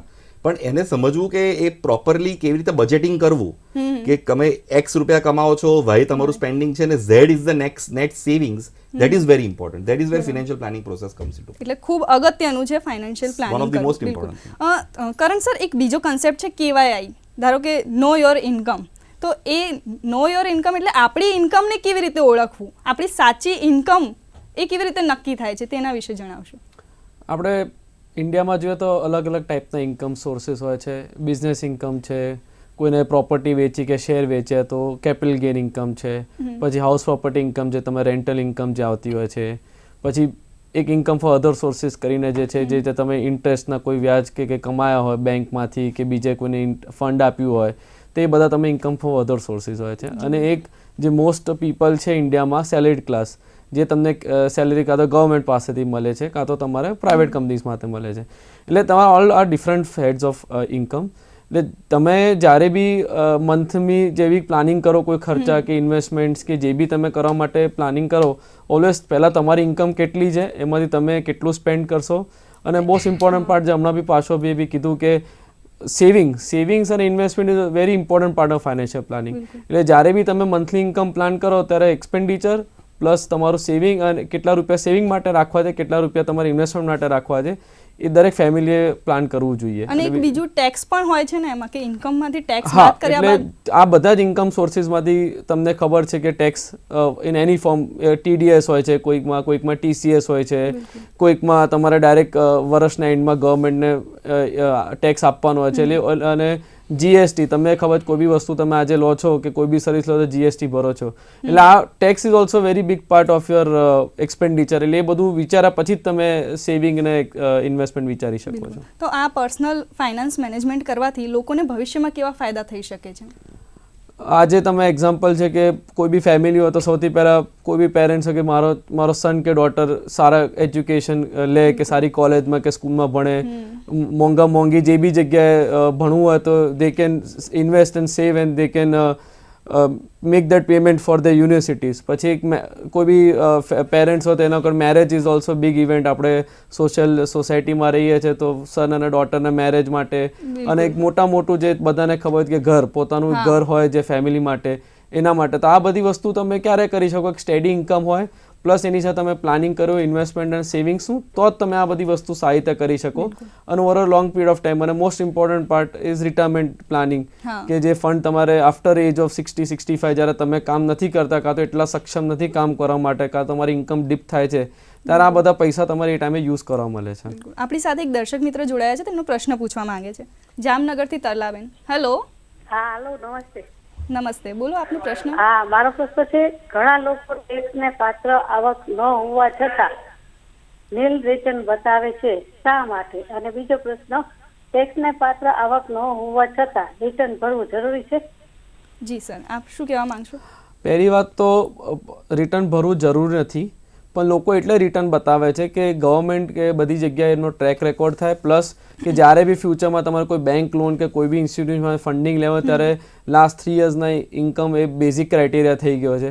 કોઈ બી જગ્યાએ તમે જોબમાં જાઓ કે તમે કોઈ બી સારા ઇન્સ્ટિટ્યુશનમાં કામ કરો, ત્યાં બી એ લોકો તમારા ઇન્કમના સર્ટિફિકેટ્સને પ્રૂફ માંગતા હોય છે. એટલે આ કારણથી લોકો બતાવતા હોય છે. અને બીજું કે તમારો એક બેઝ ક્રિએટ થાય છે કે તમે દર વર્ષે તમે કમ્પ્લાયન્ટ પર્સન છો, કે તમે દર વર્ષે રિટર્નને છતાંય તમે દેશ માટે તમે રિટર્ન બતાવો છો અને તમે અર્નિંગ્સ શોર કરો છો, ભલે ટેક્સ નથી પડતા એના પર.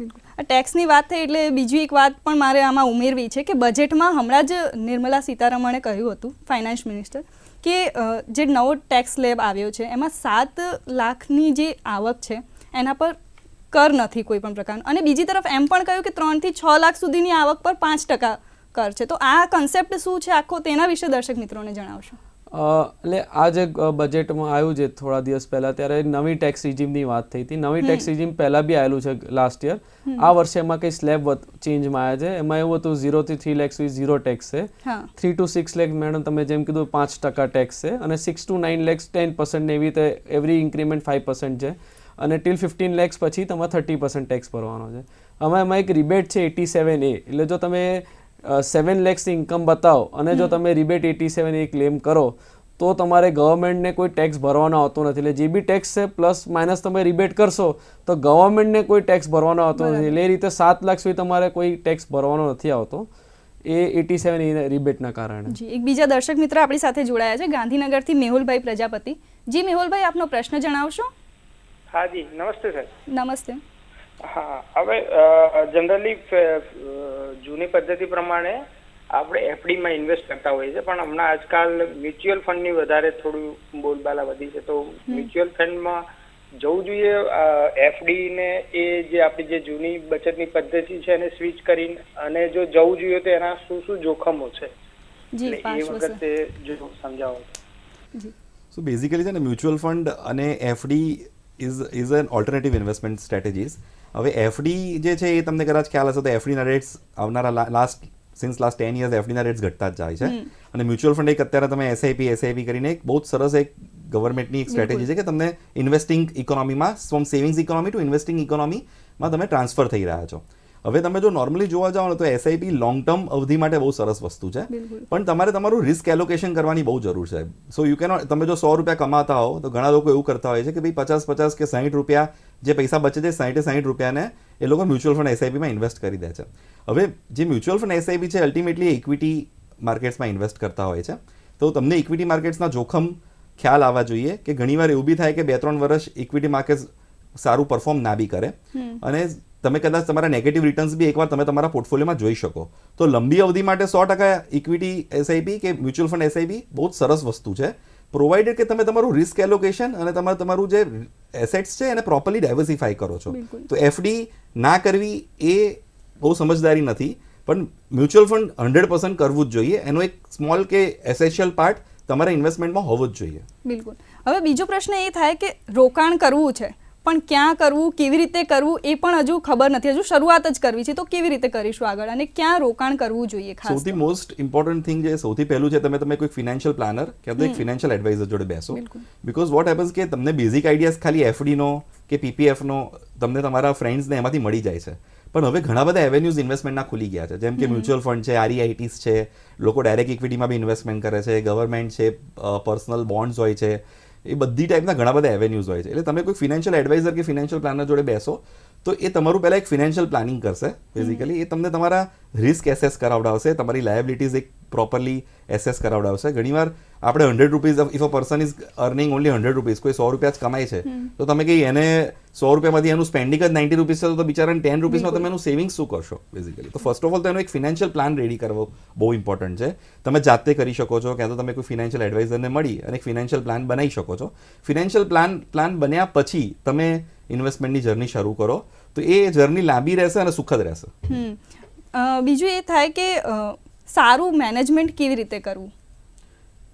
Having a financial plan in place. Financial planning, ઘણા લોકો એસઆઈપીસ કે ભાઈ મારા ફ્રેન્ડે 10,000ની એસઆઈપી કરી, 20,000ની એસઆઈપી કરી એટલે હું બી એસઆઈપી કરી નાખું, પણ તમારા ફ્રેન્ડની ફિનાન્શિયલ કન્ડિશન, તમારી ફિનાન્શિયલ કન્ડિશન, તમારી લાયબિલિટી, તમારું ફેમિલી, તમારી જે નીડ્સ છે એ દરેક માણસની from person to person differ થતી હોય છે.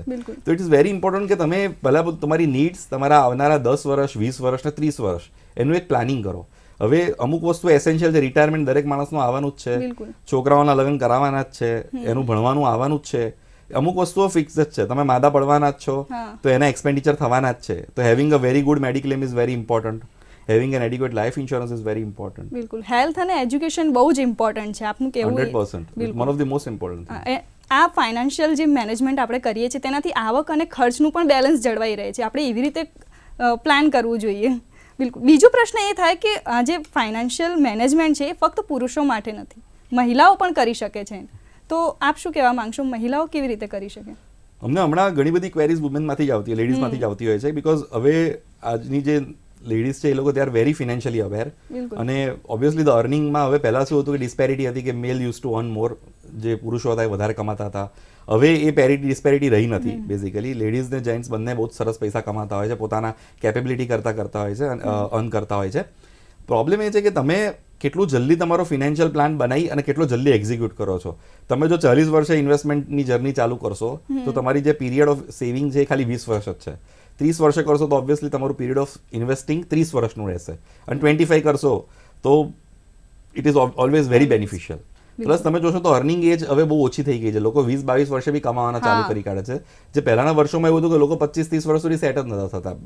પહેલા તો એવું પણ હતું કે એક વ્યક્તિ કમાય અને 5 જણ ખાવાવાળા હોય તો પણ ચાલી જાય, અને અત્યારે તો એવું છે કે 5 હોય તો એમાંથી 4 તો કમાવા જ જોઈએ મેક્સિમમ. એબ્સોલ્યુટલી. અને પ્લસ તમારું સ્પેન્ડિંગ બી વધી ગયું છે. આ વસ્તુમાં હું એક એડ કરવા માંગુ છું કે ગવર્મેન્ટની બે બહુ સારી સ્કીમ છે ફિમેલ્સ માટે.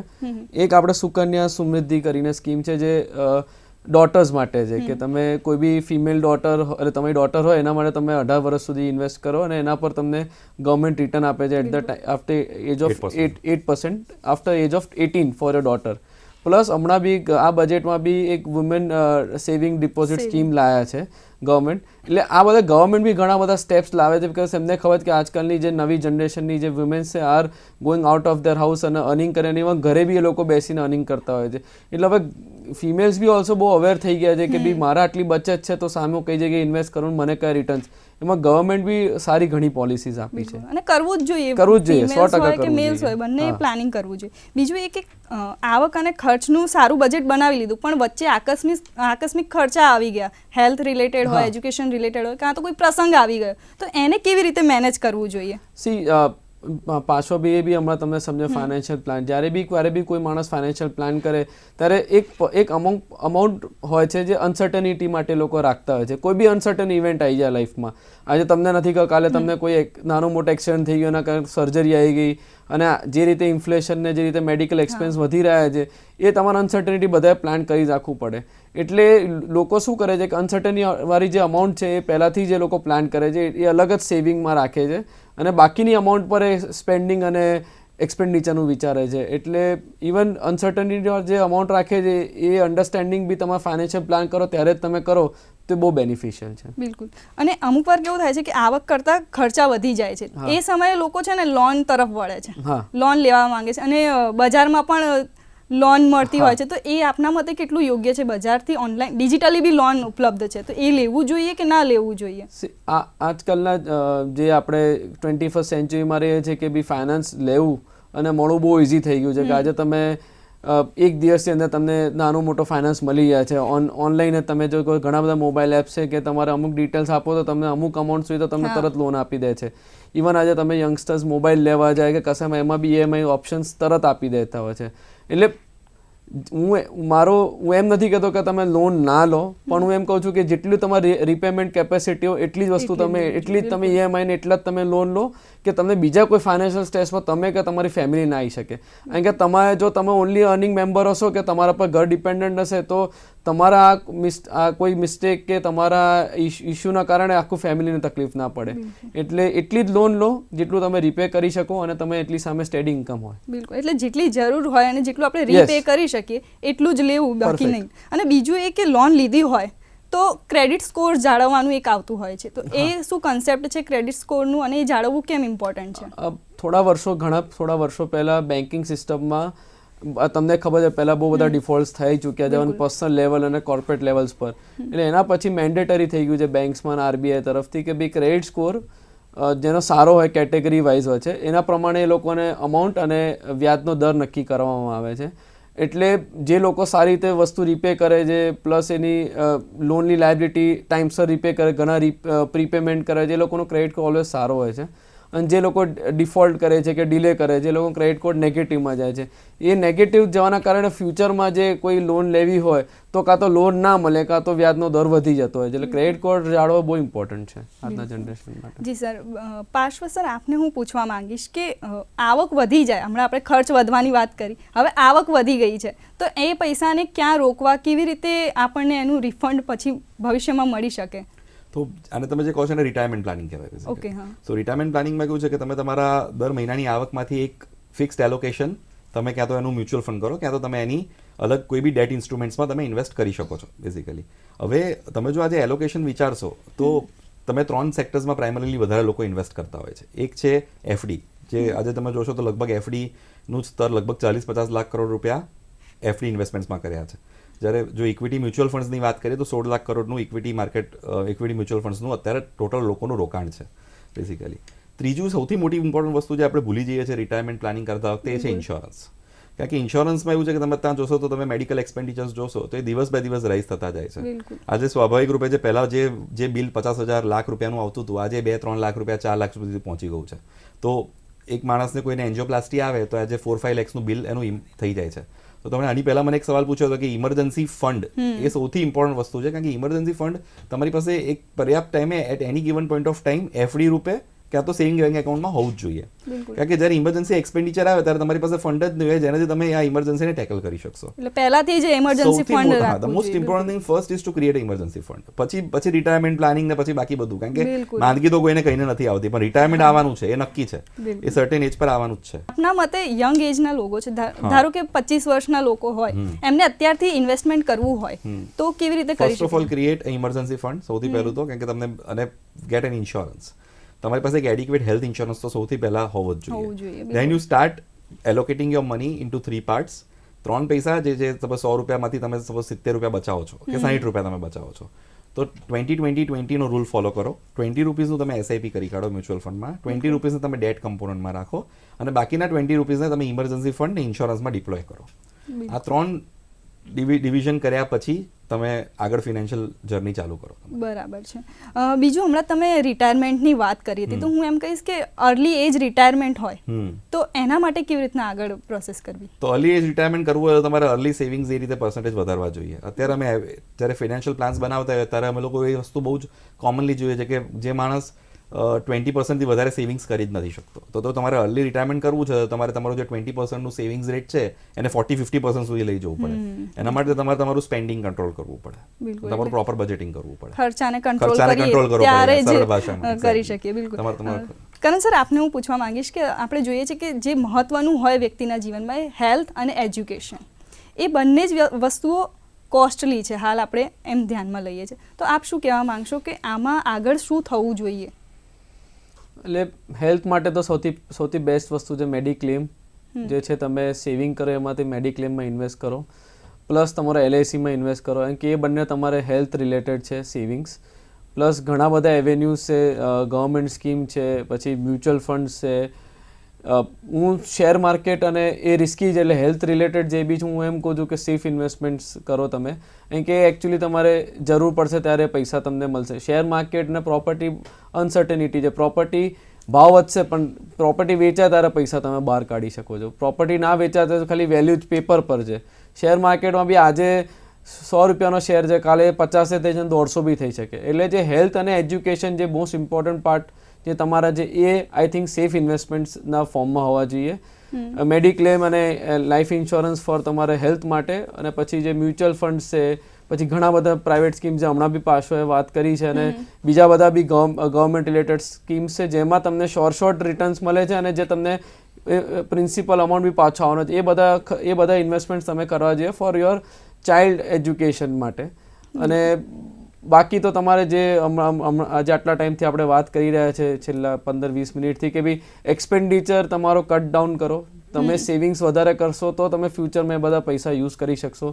જો તમારો એક્સપેન્ડિચર અને સેવિંગ્સ જ નહીં હોય તો તમે ના ઇન્વેસ્ટમેન્ટ કરી શકશો, ના તમે રિટાયરમેન્ટનો કોઈ પ્લાન કરી શકશો, ના કોઈ બીજા કોઈ મોટા ખર્ચા માટે કોઈ પ્લાનિંગ કરી શકશો. બિલકુલ. અત્યારે બહુ જ આ જે ChatGPTનો કન્સેપ્ટ છે બહુ જ ચર્ચામાં છે, તો તેનાથી પર્સનલ ફાઇનાન્સ મેનેજમેન્ટ પર શું અસર થશે? ChatGPT મેડમ છે ને એનાથી પર્સનલ ફાઇનાન્સમાં અફેક્ટ નહીં થતું, કારણ કે ChatGPT યુઝ્યુઅલી કેવા લોકો યુઝ કરે છે કે કોઈ વસ્તુ ડેટાબેઝ માટે કે કોઈ વસ્તુનું સપોઝિંગ પહેલાં તમે જે વસ્તુ ગૂગલમાં નાખતા હતા ને એન્સાઇક્લોપીડિયામાં નાખતા હતા કોઈ બી વસ્તુને, એના માટે ડિટેલ્સ આવતી હતી.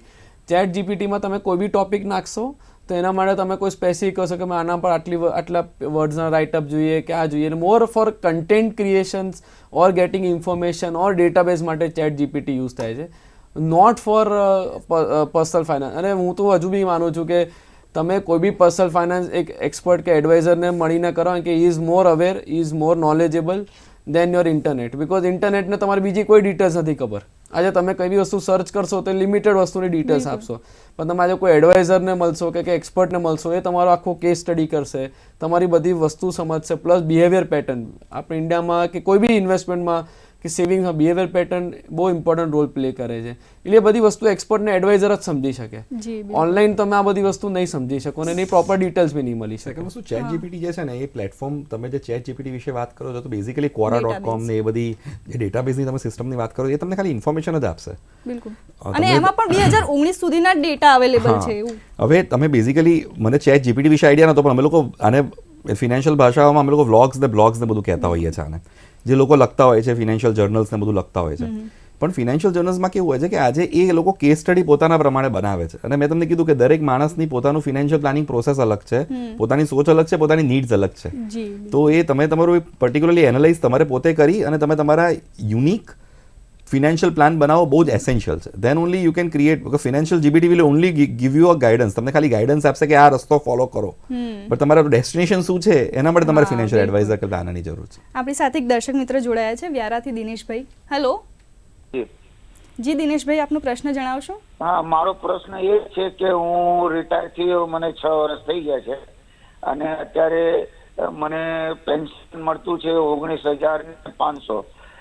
બીજું કે હું મારી જોડે 5 લાખ રૂપિયા છે જે મને રિટાયર થયા પછી જે મળેલા, તો એના માટે શું કઈ ટેક્સ મારે ભરવો પડશે ગવર્મેન્ટને કે શું, એના માટે જાણવું છે.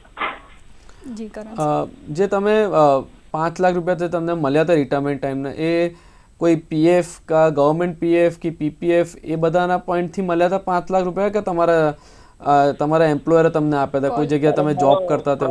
ફંડ અને કોલ ડિસ્કનેક્ટ થઈ ગયો છે સર. હેલો, પ્રોવિડન્ટ ફંડ માંથી મને મળેલા તે પૈસા. કઈ સ્કીમમાંથી? Provident fund. હા, પીએફ. હા, જો પીએફ ના જે તમને મળ્યા હશે 5 લાખ રૂપિયા, તો તમે એક્ઝામ જેના પર ટેક્સ નથી ભરવાનો હતો. જે પબ્લિક પ્રોવિડન્ટ ફંડ હશે કે ગવર્મેન્ટ પ્રોવિડન્ટ જે બી હોય, એ તો એના પર તમારે ટેક્સ ભરવાનો નથી આવતો. અને રહી વાત જે તમે 19,500 જે તમને અત્યારે છે, એમાં મારા હિસાબે તો તમારે હવે રિટાયર થઈ ગયા છો ને મારું અઝમ્પશન હશે કે તમારા છોકરાઓ બી કમાતા થઈ ગયા હશે, એવું મારું અઝમ્પશન છે. તો 19,500માં તમે નાનું મોટું સેફ ઇન્વેસ્ટમેન્ટ કરો, કોઈ શેર માર્કેટમાં કે એવા કોઈ રિસ્કી ઇન્વેસ્ટમેન્ટ ના કરો, એમ કે તમે હવે કોઈ કમાવાનું કોઈ બીજું સાધન નથી તમારી પાસે, તો જે પૈસા તમે બચત કરો એમાંથી નાનો મોટો તમે ઇન્વેસ્ટમેન્ટ કરી શકો છો, સેફ ઇન્વેસ્ટમેન્ટ કરી શકો. જી પાર્શ્વ સર, આપને અંતે પૂછવા માંગીશ, ટૂંકમાં જવાબ આપશો કે પર્સનલ ફાઇનાન્સ મેનેજમેન્ટ કરવા માટે કઈ કઈ સ્કિલ હોવી જોઈએ? તમારામાં પહેલાં તો બજેટિંગ સિસ્ટમ હોવી જોઈએ. પ્રોપર તમે બજેટિંગ કરો, તમે એનાલાઇઝ કરો એક એક્સેલ ફાઇલમાં કે તમારે ઇન્કમ શું છે, તમારું સેવિંગ શું છે, તમને ફ્યુચરમાં કેટલા પૈસા જોઈશે, અને એ પ્રમાણે તમે એક ચાર્ટ રેડી કરો, અને જે પૈસા તમે વધે અને તમે 20-20-20 એલોકેશનમાં સ્પેન્ડ કરી કાઢો. ઇક્વિટી 20 ડેટ અને 20 તમે તમારા ઇન્સ્યોરન્સમાં આપી શકો. બિલકુલ. તો પાર્શ્વ સર, આપ અને કરણ સર, આપ અહીં આવ્યા ને આટલી સરસ ચર્ચા કરી તે બદલ આપ બંને મહાનુભાવોનો ખૂબ ખૂબ આભાર. Thank you so much. Thank you. અને દર્શક મિત્રો, આ સાથે જ આજનો કાર્યક્રમ આપણે અહીં સમાપ્ત કરીશું અને કાલે ફરી મળીશું એક નવા વિષય સાથે, નવા મહેમાન સાથે. ત્યાં સુધી અમને રજા આપશો. નમસ્કાર.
નમસ્કાર દર્શક મિત્રો, આપણા મુદ્દે આપણી વાતમાં આપનું સ્વાગત છે. લગ્નની બહુ સરસ મજાની સિઝન ચાલી રહી છે, બહુ બધા મહેમાનો બહારથી આવતા હશે અને કદાચ તમને આમ તો લગ્નમાં જ આવતા હોય, પણ તેમ છતાં જો બહારથી આવ્યા હોય તો ક્યાં ફરાવા, શું કરવું, એ બધા પ્રશ્નો તમારા મનમાં રહેતા જ હશે. પણ આ તમારા ફરવા સાથે ભારતની ઇકોનોમી પણ જોડાયેલી છે. ભારતની વિશ્વની ઇકોનોમી પણ ટુરિઝમ સેક્ટર પર ફોકસ કરતી હોય છે. તો આજે આપણો ચર્ચાનો વિષય થોડો હળવો છે, થોડો મજાનો છે, અને મજાનો ટોપિક છે કે પ્રવાસન ક્ષેત્રની તકો. G20 દેશોની જે પ્રથમ વર્કિંગ ગ્રુપની બેઠક છે એ આજે અત્યારે હાલ આ સમયે ધોરડો ખાતે, કચ્છ ખાતે યોજાઈ રહી છે. કચ્છ આપણું પ્રવાસનનું સ્વર્ગ છે, આપ સૌ જાણો છો, એક અલગ જ ભૂમિ છે કચ્છ. તો આજે હળવી વાતો થોડી કરવી છે અને આપને પણ વિનંતી છે કે આજે સવાલ પૂછવા કરતાં આપ દર્શક મિત્રો, આપના ત્યાં ફરવાની કોઈ અજાણી જગ્યા હોય, આપની ગમતી ફરવાની જગ્યા હોય ગુજરાતની ખાસ કરીને, એ આપ અમારી સાથે શેર કરશો તો અમને ખૂબ મજા આવશે. તો આપણા મુદ્દા આપણી વાતમાં આજે આપણે ફરી લઈશું અને અમે ફરીએ છીએ. આપ જે ગુજરાત ફરો છો એમાં અમારા જે રિપોર્ટર્સ હોય, પત્રકાર હોય, સ્ટ્રિંગર મિત્રો હોય, એનો ખૂબ જ ફાળો હોય કે એમની આંખે આપ ગુજરાત જુઓ છો. તો એવા જ અમારા એક દેવશી વારોતરિયા જે અમદાવાદના જે સ્ટ્રિંગર છે, અમદાવાદના પત્રકાર છે કે જેમના કેમેરાની આંખે આપ દૂરદર્શનમાં ઘણા બધા ચિત્રો જોતા હશો. તો એમની આંખે દૂરદર્શન કેવું છે એ જોઈશું અને થોડીક ક્ષણોમાં મનીષભાઈ શર્મા પણ આપણી સાથે જોડાશે કે જે ખરેખર પ્રવાસન ક્ષેત્ર વિશે ઘણી બધી વાતો જાણે છે. તો એ પણ જોડાશે. દેવશીભાઈ, આપનાથી શરૂઆત કરીશ. આપ તો દૂરદર્શન વડે ગુજરાત દર્શન પણ કરાવો છો, અમદાવાદ દર્શન ખાસ કરીને કરાવો છો. તો તમારી આંખે શું જોયું છે અમદાવાદ શહેરમાં? બિલકુલ ઉત્સવભાઈ, પ્રવાસન જે છે એ એક એવો વિષય છે જે લગભગ બધાનો ગમતો વિષય હોય છે અને જ્યારે તમને અલગ અલગ જગ્યાએ ફરવાનું મળે છે, જ્યારે અલગ અલગ જગ્યાએ જવાનું મળે છે ત્યારે એક રીતે કહીએ તો આપણને જે છે માનસિક રીતે પણ હળવાશ થતી હોય છે લોકોને. વાત કરીએ અમારી કેરિયરની ને અમદાવાદની, આપણે જો વાત કરીએ તો અમદાવાદની અંદર મેં ઘણા બધાને એવું સાંભળ્યું છે કહેતા કે અમદાવાદમાં બહુ ખાસ ફરવા જેવું નથી. પણ જો તમે અમદાવાદની અંદર ફરવા માટે નીકળો તો તમારે 1, 2 નહીં પણ 3 દિવસ બી ઓછા પડે. વાત કરીએ આપણા સ્થળોની તો આપણે પહેલાં એટલું જ ખબર હતી કે સીદી સૈયદની જાળી જે આપણું હેરિટેજ છે, ઝૂલતા મિનારા, આવા 2-3 સ્થળો છે. પણ એવું નથી. અમદાવાદમાં તમે કાંકરિયા લેક ફ્રન્ટ લઈ લો, પછી સૌથી મોટો જે એમ્બિશિયસ પ્રોજેક્ટ આપણા પ્રધાનમંત્રીશ્રીનો હતો રિવરફ્રન્ટ. હવે ઘણાને એવું છે કે રિવરફ્રન્ટ એટલે ખાલી એક રિવરફ્રન્ટ કાંઠો બાંધી દીધો, એવું નથી. રિવરફ્રન્ટની અંદર પણ અલગ અલગ પાર્ટ્સ છે, જેમ કે ઉસ્માનપુરા ગાર્ડન છે, આપણે જે બ્રિજ હમણાં નવો ખુલ્લો મૂક્યો છે, પછી જે ઇવેન્ટ સેન્ટર છે, આવા કેટલા બધા જે આખા જે પ્રાવધાનો બનાવેલા છે એ ફરીએ તો પણ આખો દિવસ નીકળી જાય. સાથે સાથે હેરિટેજના પણ એટલા જ છે, જેમ કે પોળો લઈ લો, આપણી અમદાવાદની પોળો છે. ઘણાને એમ થાય કે શહેરમાં પોળોમાં શું જોવું, પણ તમે જ્યારે એ હેરિટેજ વોક ઉપર નીકળો છો ત્યારે તમે જે કાલુપુરથી અને આપણે ધનાસુથાની પોળ ને એ બધે આજુબાજુ પોળોમાંથી નીકળીએ ત્યારે ખરેખર એક અદ્ભુત આનંદ મળતો હોય છે. અને એએમસી વાળામાં તો હેરિટેજ સેલ છે જે અમદાવાદમાં એક આને હેરિટેજ વોકને સ્પોન્સર કરે છે અને એને દિશા નિર્દેશ આપે છે. આપણી સાથે મનીષભાઈ શર્મા જોડાઈ ગયા છે. મનીષભાઈ, આપનું ખૂબ ખૂબ સ્વાગત છે. મનીષભાઈ, આપણે હેરિટેજ વોકની વાત નીકળી, તમે બસ જોડાઈ ગયા થોડીક ક્ષણોમાં. તો આ જરાક હેરિટેજ વોક વિશે વાત કરીએ, પછી આપણે G20 વિશે પણ થોડી ચર્ચા આપણે કરી લઈએ. કારણ કે અમદાવાદમાં ઘણા બધા મિત્રો બહારથી આવતા હશે, કદાચ જે NRI મિત્રો છે એમને ક્યાં ફરાવા એનો જવાબ તમારી પાસે સારો એવો હશે. આપણે જ્યારે હેરિટેજ વોકની વાત કરીએ છીએ તો અમદાવાદની અંદર જે મંદિર તો મસ્જિદની હેરિટેજ વોક છે આજે ભારતભરમાં શું કહેવાય એની પ્રસિદ્ધિ મળવી ચૂકી છે અને 2 નેશનલ એવોર્ડ પણ હેરિટેજ વોકને મળી ચૂક્યા છે. આપણી જે હેરિટેજ વોક છે એની અંદર આપણે સ્વામિનારાયણ મંદિર જે 250 વર્ષ જૂનું ભગવાન સ્વામિનારાયણ જે મંદિર બનાવ્યું છે ત્યાંથી આપણી હેરિટેજ વોક શરૂ થાય છે. સાથે હેરિટેજ વોકમાં ઇન રૂટ આપણા ચબૂતરા, આપણી હાર્વેસ્ટિંગ સિસ્ટમ, આપણી હવેલીયા, આપણા ભગવાન કાલારામનું મંદિર, જૈન મંદિરો, આપણી પ્રતિકૃતિ જે મોગલ, હિન્દુ અને જૈનનું આર્કિટેક્ચર છે એ આપણને જોવા મળે છે. આખા ભારતની વાત કરીએ તો અમદાવાદ એક એવું શહેર છે કે જેની અંદર વાસ્તુશાસ્ત્રના હિસાબે આ શહેર બનાવેલું છે. એટલે કે શહેરની વાત કરીએ તો ટેમ્પરેચરની વાત કરીએ તો 45 ડિગ્રી જો બહાર ટેમ્પરેચર હોય તો અમદાવાદની અંદર જે પોળની અંદર જે મકાનો છે અથવા ત્યાં જે રહેતા લોકો છે ત્યાં 38 ટેમ્પરેચર હોય છે. એટલે વાસ્તુશાસ્ત્રના લીધે ટેમ્પરેચર પણ ત્યાં ડાઉન જોવા મળે છે. સાથે દરેક ઘરની અંદર વોટર ટેન્કથી માંડીને જે ચોળો છે એ પણ વેન્ટિલેશનથી બનાવેલો છે. એટલે એની જે કલા, એનો જે સંસ્કૃતિ છે, જે એની આભા છે એ જોવા માટેનો એક અદ્ભુત લાભ લેવા જેવો છે. અને ખાસ કરીને દેશભરના આર્કિટેક્ચર સ્ટુડન્ટ્સ અત્યારે હેરિટેજ વોકમાં ખૂબ મોટી સંખ્યામાં આવતા હોય છે. એટલે અમદાવાદની હેરિટેજ વોક અમદાવાદનું ગૌરવ છે એમ હું કહી શકીશ. હવે આ વખતનો વિષય છે કે ગ્રામીણ ક્ષેત્રમાં પ્રવાસન, અને આપણી પાસે છોટાઉદેપુરથી એક ફોન આવે છે, એમનો આપણે ફોન લઈએ. હલો. હા, નમસ્કાર સર. જી, ટીવીનો અવાજ ઓછો રાખજો અને આપની વાત કહેજો. જી. હા, હવે સર અમે જેતપુર, છોટાઉદેપુરનું જેતપુર તાલુકાનું એક મોરા ડુંગરી ગામ છે. જી જી. ત્યાં ફેણાઈ માતા નામનો ડુંગર છે ને ત્યાં પાંડવો વખતનું ખૂબ જ પૌરાણિક મહાદેવનું મંદિર છે. જી. અને તેમાં સરસ મજાનું એટલે પ્રવાસન ક્ષેત્રમાં એનો વિકાસ થાય એવું છે, પણ એ દુનિયાની દ્રષ્ટિથી થોડુંક અલિપ્ત છે અત્યારે. જી પણ મુકેશભાઈ આપે કહ્યું તો દૂરદર્શનના માધ્યમથી ગુજરાત સુધી આ વાત પહોંચી રહી છે, તો એક સરસ મજાનું એક ડુંગર છે જેમાં મંદિર છે પાવી જેતપુરની અંદર. જી જી જી ચોક્કસ. ગામ છે મોરા ડુંગરી ગામ, તો મોરા ડુંગરી ગામમાં એક છે તે ચોક્કસ મુલાકાત લઈ શકાય. મનીષભાઈ આપ પણ મને લાગે છે નોંધી શકો છો આ વાતને. અને આ તો વિકાસ છે સામુદાયિક સશક્તિકરણ અને ગરીબી ઉન્મૂલન ગ્રામીણ પ્રવાસનના માધ્યમથી. એટલે દવશીભાઈએ પણ જે વાત કરી, આપે પણ જે વાત કરી, આપણે શહેરી પ્રવાસનની સામાન્ય રીતે વાત કરતા હોઈએ છીએ, પણ એક ગ્રામીણ પ્રવાસનનું ઉત્તમ ઉદાહરણ એટલે ધોરડો કે એક નાનું ગામ આજે કઈ રીતના વિશ્વ પ્રખ્યાત બન્યું છે. તો ગુજરાતની વાત કરીએ ખાસ કરીને કે આમ તો G20માં તો 20 દેશની ઇકોનોમીની પણ વાત થતી હોય, પણ આજે ગુજરાતને કેન્દ્રિતમાં રાખીને આપણે થોડી ચર્ચા કરીશું. આ ગ્રામ્ય ક્ષેત્રને આપણે પ્રવાસન સાથે કેમ ના જોડી શકીએ? કેમ કે પ્રવાસનને હંમેશા માનવામાં આવે કે આમાં થોડી લક્ઝરી જોઈએ, કમ્ફર્ટ જોઈએ, ભાષા જોઈએ, અથવા તો તમે ઇન્ટરનેશનલ સ્ટાન્ડર્ડ્સ જેમાં રિસોર્ટ જેવી એવી પણ જોઈએ જેમાં રહેવા કરવાની સગવડો પણ હોય. તો આપ મનીષભાઈ, આપના આટલો અનુભવ છે, આપ શું કહેશો, કેવી રીતના છે ગ્રામીણ વિસ્તારો પ્રવાસન સાથે જોડાશે અને આંતરરાષ્ટ્રીયતા પણ પ્રાપ્ત કરે? ખાસ કરીને હમણાં આપણા દર્શક મિત્રોએ વાત કરી છોટાઉદેપુર, તો હું છોટાઉદેપુર માટે એટલું કહી શકીશ કે આપણા ગુજરાતનું સ્વિટ્ઝરલેન્ડ કહી શકાય છોટાઉદેપુર. છોટાઉદેપુર વિસ્તાર જે છે પ્રવાસનની દ્રષ્ટિએ ત્યાં પર્વત, ત્યાં જંગલો, ત્યાં ઝરણાઓનો જે આપણે કહેવાય સમન્વય આપણને છોટાઉદેપુર અને આજુબાજુના એરિયામાં જોવા મળે છે. આપણે વાત કરી ગ્રામીણ, તો ગુજરાતનું અને ભારતનું પ્રવાસન જ ગ્રામીણમાં છે. જેમ કે આપણે વાત કરીએ મોઢેરા સૂર્ય મંદિર, તો એક મોઢેરા નામના ગામમાં એક મંદિરમાં સૂર્ય મંદિર આવેલું છે. આપ વાત કરીએ સ્ટેચ્યુ ઓફ યુનિટીની, તો આપ નર્મદા જિલ્લાના એક નાનકડા ગામની અંદર આજે સ્ટેચ્યુ ઓફ યુનિટીમાં વિશ્વભરના દર્શકો તે આવતા થયા છે. આપ પોળોની વાત કરીએ, જંગલની અંદર પોળો, તો પોળોની અંદર આજે વૈશ્વિક ઓળખાણ થઈ ગઈ છે અને પોળોના જંગલમાં ભારતભરના જ નહીં પણ વિશ્વના પ્રવાસીઓ આવતા થયા છે.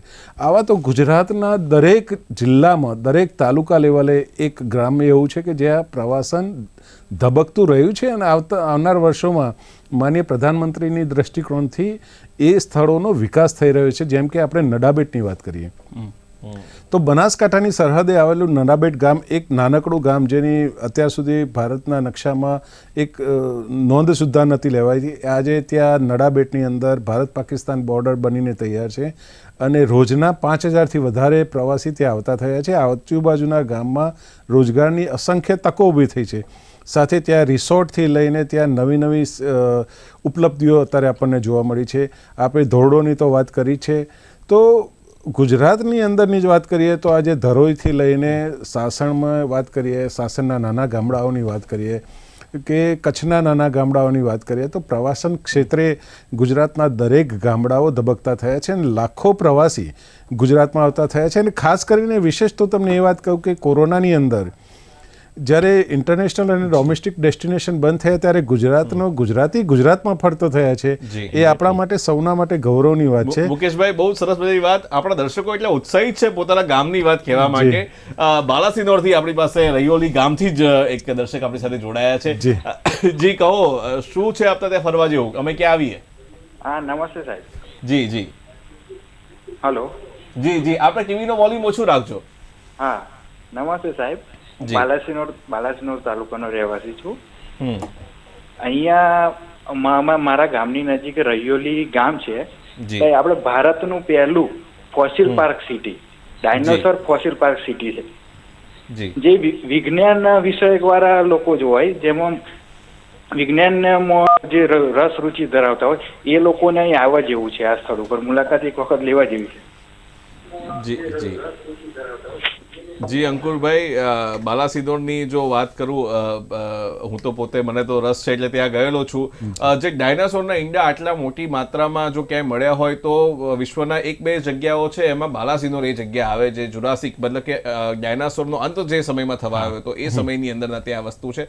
અને ત્યાં એક સરસ મજાના અવશેષ જે મળ્યા છે એ આપને જાણીને આશ્ચર્ય થશે કે બાલાસિનોર જીઓલોજીની દ્રષ્ટિએ એટલું અગત્યનું છે કે એક સાપ છે, એ સાપ બચ્ચાના ઈંડા ડાયનાસોરના ઈંડા ગળી રહ્યો છે, અજગર છે. અને એ વખતે કંઈક લેન્ડસ્લાઇડ થયું, ભૂસ્ખલન થયું ને એની નીચે સાપ અને ઈંડા દબાઈ ગયા એ વિસ્તારની આસપાસ, તો એ પણ ખોદકામમાં મળેલા. એ બહુ અનોખો અશ્મી છે જે ત્યાંના એમાં જોવા મળે. તો આ પ્રકારના જે અજગરના કે સાપના બી પૂરા અવશેષો છે એ કદાચ વિશ્વમાં ભાગ્યે જ ક્યાંક મળતા હોય એ બાલાસિનોરની આસપાસ મળી આવ્યા છે. તો અંકુરભાઈ, ચોક્કસ કહીશ કે વિજ્ઞાનની દ્રષ્ટિએ અગત્યનું છે, સાથે આપણી જે ઉત્ક્રાંતિ થઈ ઉત્ક્રાંતિની દ્રષ્ટિએ પણ બહુ અગત્યનું છે. દેવશીભાઈ, આપને પૂછીશ કે આપ દૂરદર્શનના માધ્યમના કામના કારણે તમને એવી ઘણી અવનવી જગ્યાએ જવાનું થાય જે તમને આશ્ચર્યચકિત કરે કે ભાઈ આવી પણ જગ્યા છે અમદાવાદમાં કે ગુજરાતમાં. એવા કોઈ તમારા અનુભવ જો તમે શેર કરી શકો. બિલકુલ. જ્યારે કવરેજમાં નીકળવાનું થાય એટલે કોઈ એક ડેસ્ટિનેશન ઉપર પહોંચવાનું હોય છે અને ડેસ્ટિનેશન ઉપર પહોંચતાની વચ્ચે પણ ઘણી બધી જગ્યાઓ એવી આવતી હોય છે. હું જેમ દર્શક મિત્રો એક એક્સપ્લોરેશન કરી રહ્યા છે, અલગ અલગ જગ્યાઓ બતાવી રહ્યા છે, તો જ્યારે જામનગર આસપાસ મારે એક વખત કવરેજમાં જવાનું થયું તો ત્યાં બરડો ડુંગર છે અને બરડા ડુંગરની અંદર એક ઘુમલી ગામ છે. હવે ટુરિઝમ પણ એમાં થોડું મહેનત કરી રહ્યું છે, પણ એની આસપાસની જે તમે કુદરતી સૌંદર્ય જુઓ, ત્યાંનું જે નેચરલ જે તમે જંગલની અંદર જઈને જે જોઈ શકો છો, જે આખી જીવસૃષ્ટિ છે, પછી ત્યાં ઘણા બધા અવશેષો પણ છે અને ખાસ કરીને આજ તો યંગ જનરેશન છે જે લોકોને રીલ્સમાં વધારે રસ હોય. બરાબર છે. તો જો સારામાં સારી રીલ્સ બનાવી હોય તો હું ઘુમલી એમને રિકમેન્ડ કરીશ કે ખૂબ સરસ રીલ્સ ત્યાંથી બનશે. તો એવા ઘણા બધા જે લોકેશન છે એ નજરમાં આવતા હોય છે અને અનાયાસે ફરવાનું થઈ જતું હોય છે. આપણે ફરવાના તો શોખીન હોઈએ જ, પણ એક ડેસ્ટિનેશન ઉપર જતા વચ્ચે પણ ઘણા આવા ડેસ્ટિનેશન આવતા હોય છે. જેમ આપણે પહેલા કોલરે વાત કરી કે જે મોરા ડુંગરી ગામ, તો આવા ઘણા બધા ડેસ્ટિનેશનો છે કે જે હિસ્ટોરિકલી જોડાયેલા છે. તો ત્યાં પણ જો વધારે એક્સપ્લોરેશન થાય તો લોકોને હજુ વધારે નવા પ્લેસીસ, અને ગુજરાત જે છે ટુરિઝમનું હબ છે જ અત્યારે, પણ હજુ બી ઘણા બધા. કારણ કે આપણે થોડા વર્ષો પહેલા આપણને ખબર હતી કે વ્હાઈટ રણ એટલે તો અમારા ભાષામાં કાઠિયાવાડીમાં ખારો કહેતા એને, એટલે ત્યાં કશું થતું નથી, કંઈ છે નહીં. પણ અત્યારે વ્હાઈટ રણ તમે જુઓ, મોદી સાહેબ અને આખી જે ટીમ છે એમણે જે આખું એને ઉપર લીધું તો વ્હાઈટ રણની જાહો જલાલી શું છે. આવું ઘણું બધું એક્સપ્લોરેશન અલગ જ ચમક છે. આપણી સાથે દેવશીભાઈ એક બીજા દર્શક જોડાય છે, એટલા ઉત્સાહ છે દર્શકોમાં. પાવાગઢથી આપણી પાસે જોડાયા છે દેવસુરભાઈ ચારણ જોડાયા છે. દેવસુરભાઈ, ખૂબ સ્વાગત આપણા મુદ્દામાં. બોલો, ક્યાં ફરવા લઈ જશો અમને? નમસ્કાર સર. નમસ્કાર. નમસ્કાર. હવે પાવાગઢની અંદર પ્રવાસ નિગમની અંદર યાત્રાઓ બહુ આવે છે. જી જી. ફરતા આજુબાજુ મેન્યુમેન્ટ છે, જુમ્મા મચ્છી છે, કીવડા મચ્છી છે, બાવા મચ્છી છે, પછી ભૂલામણી છે, જી જી, પછી નગીના મચ્છી છે. આ બધા જોવાલાયક સ્થળો બહુ સરસ છે. જી જી. પુરાણી કોતરણીઓ અને મેન્યુમેન્ટ બહુ સારામાં સારા છે. જી. પરંતુ અહીંયા ત્યાં જવા માટે જે પબ્લિક આવે છે ને કોઈ આરસીસી રોડ કે કોઈ મોટા રોડ જ નથી. જી જી. બે જગ્યાએ ટિકિટ લે છે, પછી આર કોલેજ વાળા કહે છે કે આ જગ્યાથી તમારે ત્યાં જવા છે, ત્યાં પેલા